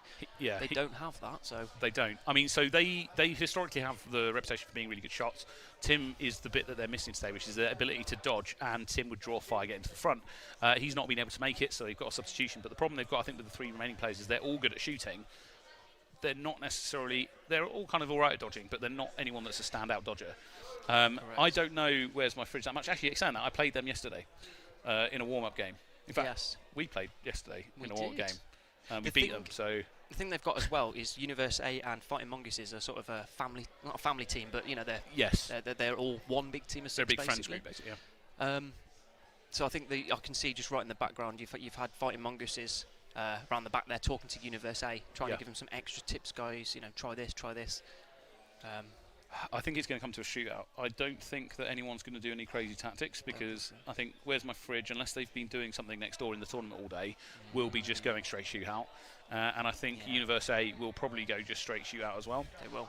Um, It's possible. They might do but shield. they've known, Universe A are known to do shields in a game. yeah. Which game, if any? The problem you've got is if you pull off a shield in the first game and you don't win, you're a bit screwed, because You have to just go then all go out. shoot, or if it doesn't work, it doesn't work. So generally, what you'll see is if there's 2 teams that are okay at shooting, they'll both start shooting probably, Yes. and then change it off the second game if they don't win. It's kind of a backup position. It needs Whereas, a team who's like uses shields all the time. So the Boss is a good example. Historically, in tournaments, every tournament you'd be like, they're going to do shields every game, right? And then Yeah. they started getting to the point where they were like, well, now let's work on other stuff. we can shoot, we can kill. Let's do that. Yeah. You guys obviously prefer shooting. I've already said you've all got egos and you want to get knockouts. So Massively, 100%. 100%. We get the kills. We don't put shields up. We get them down. Simple. yeah. We've learnt that very well. Apart from not having our 3rd player who gets the shields down today, we've just had to have 3 aggressive players. Which Yeah, I think it worked in a few of the earlier games. And to be did. fair to Ollie, like I don't want to sort of Ollie's badmouth Ollie, amazing. but he played really well earlier in the first couple of games. The synergy element is very difficult because. Hello. Oh, these guys came second, right? So these are the guys that came second in the Pro League. Oh, well done. You are on stream now. Well done. So one of our hi mom. So that's one of our after-school club teams. No. That was a good That's- effort though. It's one of our after-school club teams, and coming second in the Pro Cup. Yeah. That's impressive. I was about to say I got the heads up earlier. So like how okay, here's a question. Like you coach other teams. Is that actually, do you find that helps you as well? Oh, massively, 100%. We found that with other teams, especially IDK are the best of the best. And in theory, you know, we're one of the best teams up north and stuff, so it's just us versus IDK every single time. Obviously, that's changed today. But if we don't start training these lower teams to push us up, Yeah. we're not Then learning you're going to anything get left new. behind, basically. 100%, because Yeah, they're just going to overtake us, and that's it, they've gone. And Yeah, we're 100%. left in the dust. So we are heavily, actively training absolutely everybody, giving everybody, because it's not just the UK tournaments, it's now a worldwide European tournaments that Yeah. we're reaching out to. We want some really good European players going forward, some World Cup players going forward. We want to be the best. How are you finding the new venue? Wow. Because are you happy with it? Massively. It's incredible. It's incredible going from where we've come from Yep. to where we are now, coming into these 3 courts. Yeah. Absolutely amazing. Really good lighting, really good floor to play on. Okay, cool. And I was about to say, that's often a big element. So if you go to, when we do Insomnia, for example, we're playing on the floor that Insomnia provides, Yeah. and it can be really slippery, or it might be more grippy than you're used to. So having like a consistent work surface is You actually do. really important. Yes, massively. We've got consistency across all 3 courts, Nice. and they're absolutely amazing. You have the capacity to slide across them if you want to, Cool. or you can use your shoes and they can be a little bit grippy. I was about to say, give I you did more- grip quite well earlier, which I'm quite happy about. Like one of the other courts we've got over in Borstal is a bit more slippery. Oh, massively. So that's a bit more like you're going to be a bit on ice. The good thing with this is some weird, really hard rubber, so you can drop on it quite heavily if you need to. Yep. Whereas But your knees don't hurt at too much. Borstal Common or Insomnia or something, you're hitting solid ground. Yeah. Gotta be careful Yeah, you with don't want to knees. do concrete. yeah, But, exactly. Yeah. but this venue is incredible. I was about to say, it's enabled us today to do like 3 separate tournaments all at the same time, which is really good. And so this is the culmination of that. Obviously, IDK have won the Masters Cup, so we're cup to them. But here we go for the playoff to try and keep in. Here we go. So it's the bottom team in the Masters Cup against the Yeah, top team top in the team Pro. in the Pro Cup. Yep. And so we've got the top team from the Pro Cup there in the red team, which is Where's My Fridge, a Warwick team. And then you've got Universe A. I am voting for Universe A, I am sorry. I think they stand a good chance, but you never know. Shields. I'm not going to bet on any donuts on this match, just put it that way. Okay, so it's a shield play, but the problem is they've taken out what I would say is one of their best shots from Universe A in order to do the shield tactic. Yeah, that's... The thing is, she's one of the more experienced players, so she knows how to do the shields. The problem is that she's also one of the people that you want to be getting knockouts. They do. So what's going to happen after this is they're going to switch straight to a shootout. They 100% will do shootout in the next game. That being said, like, they might still win it. There's only 3 points in it. It's 40 seconds left, and she's still got 2 more shields. She needs to use those shields right now Get rid of them. and get both of them out there in the last 30 seconds of the game, which is what she's trying to do now, just to get the point lead. Because you're behind by 3, and you've been using shields is not a good place to be. Use that other shield. Use the other shield now. You want to get those knockouts and just absolutely maximise. 20 seconds left. They can 2 still make it points. back. It's possible. Get that shield up. Well done, Becky. Yep. That's it. Now get behind it. Get those 2 points. 15 seconds. They're dodging quite well. Where's My Fridge? Good. Doing 1 quite a good job there. Here we go. One more. One more. Ooh. Wow. Incredible. Close. Absolutely. So really well played from Where's My Fridge. Player 2, I believe, which is the guy closest to this side. Absolutely, there's a point at the end there where he had 1 segment left. He was doing his absolute best to dodge. Yeah, I saw that. It was incredible. Yeah. He was like, "You're not killing me." Yep. I'm just going to get out of the way. Equally, he wasn't great at shooting. That's worth noting for the next game, because if Universe A can work that out and they do go shooting and they go, well, hang on, that guy didn't hit anything. Why are we wasting all the shots on the guy that's dodging? Let's shoot the other 2.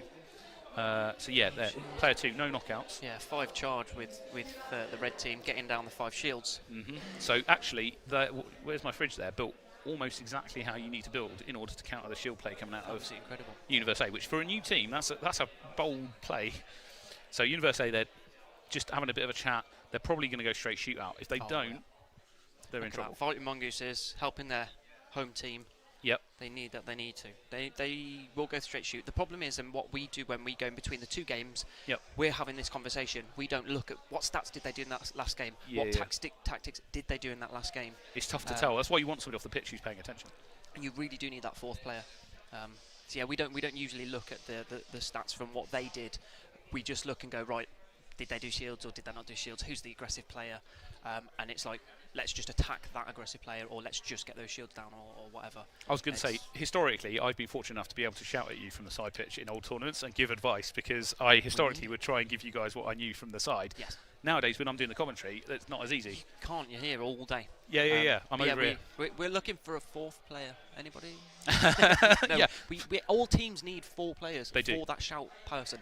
Yeah, and also to have a spare, because like a good example with you guys, you've trained a lot with your partners. You've got like a 3-person synergy going on, Yes. and then all of a sudden one of them's ill, and you have to kind of We're make down up with somebody who, has trained a little bit with you, but not to the same level. Exactly. You don't have that synergy. You don't have Yeah. that team love that we would with our other third player. I was about to say the absolute ideal is actually you want to, like Mongooses and University is a good example. They've actually got like 6 or 7 people that are across 2 different teams, and it means they can mingle intermittently with each other. Yeah, because they're not in the same pool. They should have swapped out. Yeah, they do help each other, but they should have a reserve player. So in a game like this, they're lost. Okay, step it up, get an aggressive player on that front line, get those kills. You've got to win this game, otherwise they're going down to the Pro Cup. So it's going to be a shootout. University need to get those knockouts, and the thing is, Becky can shoot really well. She's actually one of the better shots from their team. Yes. Okay, so remember, player 2 last time had charge 5. He still does. He's set up with charge 5, so he's not necessarily going to be getting all the knockouts, but he was wasting a lot of shots onto shields last time. I say wasting. He was doing his job. Bonnie's good at dodging. But She is. She's doing a good job of trying to draw fire, but fundamentally not being able to get the knockouts at the moment. she's having to do Tim's job. Yes. Which is tough. It's hard, and So she's doing very well. To be fair to Emily as well, she's doing a really good job pushing down the middle, the right, and getting to that front line, which is drawing far away from Becky at the back, which is spot on. Here we go, this is a close game. It's close. Universe got the point lead, can they keep it? When you're playing in the game and you're only leading by 1 point, your heart is racing because yes, we're winning, but you cannot move at all. If you give anything away, You've got to keep trying to get knockouts. Yep. Only when you're like 4 points maybe in the lead are you actually then kind you of can safe. slow down. Yeah, 100%. They just need maybe. This is good though, because effectively what's happening there is player 1's pushing forward because he feels that he needs to get knockouts for his team, but it's putting him in a position where they can get knockouts on him. That being said, he just got a knockout there. 1 point, 15 seconds left. Who's gonna? Scary if they get a 1 point. Who's gonna stay in the Masters Cup? That's the question. Oh, there we go. It's tied. This is not what Universe won. Absolutely brilliant play from Where's My Fridge. Just staying calm, cool, and collected, and they've won. They achieved. That means that Universe A is going to get knocked down to the Pro Cup. Get relegated. They're relegated. This is the first relegation tournament we've held, and it is happened to Universe A. Unfortunately. Tim's not going to be best pleased about it. He's going to come back and go, "What happened?" I know. Oh, Tim. You should have been here, mate. I think though it won't last long. Next tournament, you watch Universe A will be back up on top. Well, also the other thing is they get to play in another division with other teams, 100%. which is also fun. Like, yeah, they might be able to learn something different, something new, because there are so many good teams in the Pro Cup. It's not just a walk in the park. Here's a question: what did you think about the 2 shield strategy coming out earlier against IDK from Universe A? Did you see that? I saw parts of it. Yes. Yeah. With a game like that, you need to try something completely random and off the cuff. Yeah. If you just go straight shootout or one of you goes shields, you've just lost a straight shootout. You need to do something different. You have to. So pull out something really random out the back. And that was really random. I have never seen that, and it worked quite well. Like I was genuinely sitting there going, "I hope this wins." Yes. Yeah. But it's anyway, the same. If we were to go up against IDK, yes, I'd say we accept the loss, but we understand it's not going to be. It's going to be an uphill battle. It's going to be an uphill struggle. Yeah. So we just try something completely random. No, fair. Right. Well, I mean, I think that's basically it from the perspective of the games. So overall, we've got IDK that are the winners, and the bottom of the whole sort of thing was Universe A that have just lost to Where's My Fridge. If I could quickly mention something, player number 2, 5 charge, 77 shots. That's good. It's impressive. We, as a team, we aim for 80 plus. So to get 77 is. Oh, that's pretty good. Yeah, I mean, and again, you've got knocked out once. So I was saying, I think the maximum of 5 charges is 90 shots. Yeah. So getting 77 is actually really tough. You've got to be really efficient. Especially with 3 deaths, that's 9 seconds you're dead for. Well, yeah, and the other thing is that he's only just started. So getting that efficiency down of arm motion is actually one of the starting problems that a lot of people have, and he's not had that problem. We might need to poach him to get on our team. That's fair. But yeah, right. Thank you. No worries. Well, thanks very much, Ash, for coming and speaking to me. I'm going to find out what's going on next, because I think there's a thing where we might be doing some trophies, or I might be talking to some other people. But I'm not entirely sure. This is Shmai. Hi, Shmai. Legend. Legends of your teammate there. He is. He carries us. He's definitely carried me today, because I've had a few okay games. Yeah. I've had a few mishap games. It happens. Well, when he looks at the commentary later, he might get a bit annoyed at me going, "Come on, Shmai, push to the front. What are you doing?" Yeah. But it is what it is. I did say to the viewers, I generally am a bit more harsher on your team than a lot of other teams, because I've trained with you a lot, and so I'll often do things like, "Come on, you need to be doing this." We should be a lot better. We should have been in the finals. We should have had that synergy. But again, working with Ollie, it's one of them. So I've currently got Ollie off screen trying to invite me and Ash for beers after, because Ollie plays best drunk or hungover. He does. Sorry, I'd just like to clarify. Well, he's travelled all over the world playing. Yeah, He's a worldwide renowned player. Drinking beer in all Drinking of them. beer, yeah. Yeah. He's determined. He's determined. Oh, we're getting trophies done. They're getting trophies. Do you want to go and get involved now? Because you came. Yes, you come? we come third. Third. Should have got second, but we got third. So Still all right. hey ho. It's better than now, isn't it? Yeah. Right. In that case, I'm going to turn around and watch what's going on. Nothing that interesting. But yeah, that is it for games, guys. Thank you very much for coming.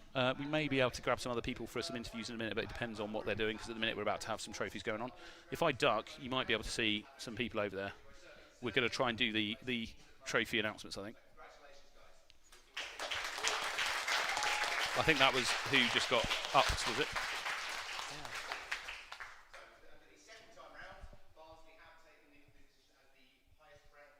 So Barnsley have taken the highest rank educational team. Apparently Warwick is being set up to fight Barnsley in the future, is what we're hearing. Warwick versus Barnsley. That's impressive. Oh. Fine. That. Yeah, no problem. Thank you very much to everyone. Like, we are going to call the stream there, because unfortunately you're not going to be able to pick up some of the stuff in the I've got to background. go and get my trophy. I need to go and get a trophy. Well, good luck. Thanks, guys. Do better next time. But thanks very much, guys. This has been the ESL Premiership and the UK Championship, powered by Intel. Thanks very much. Hopefully join you again in the next one.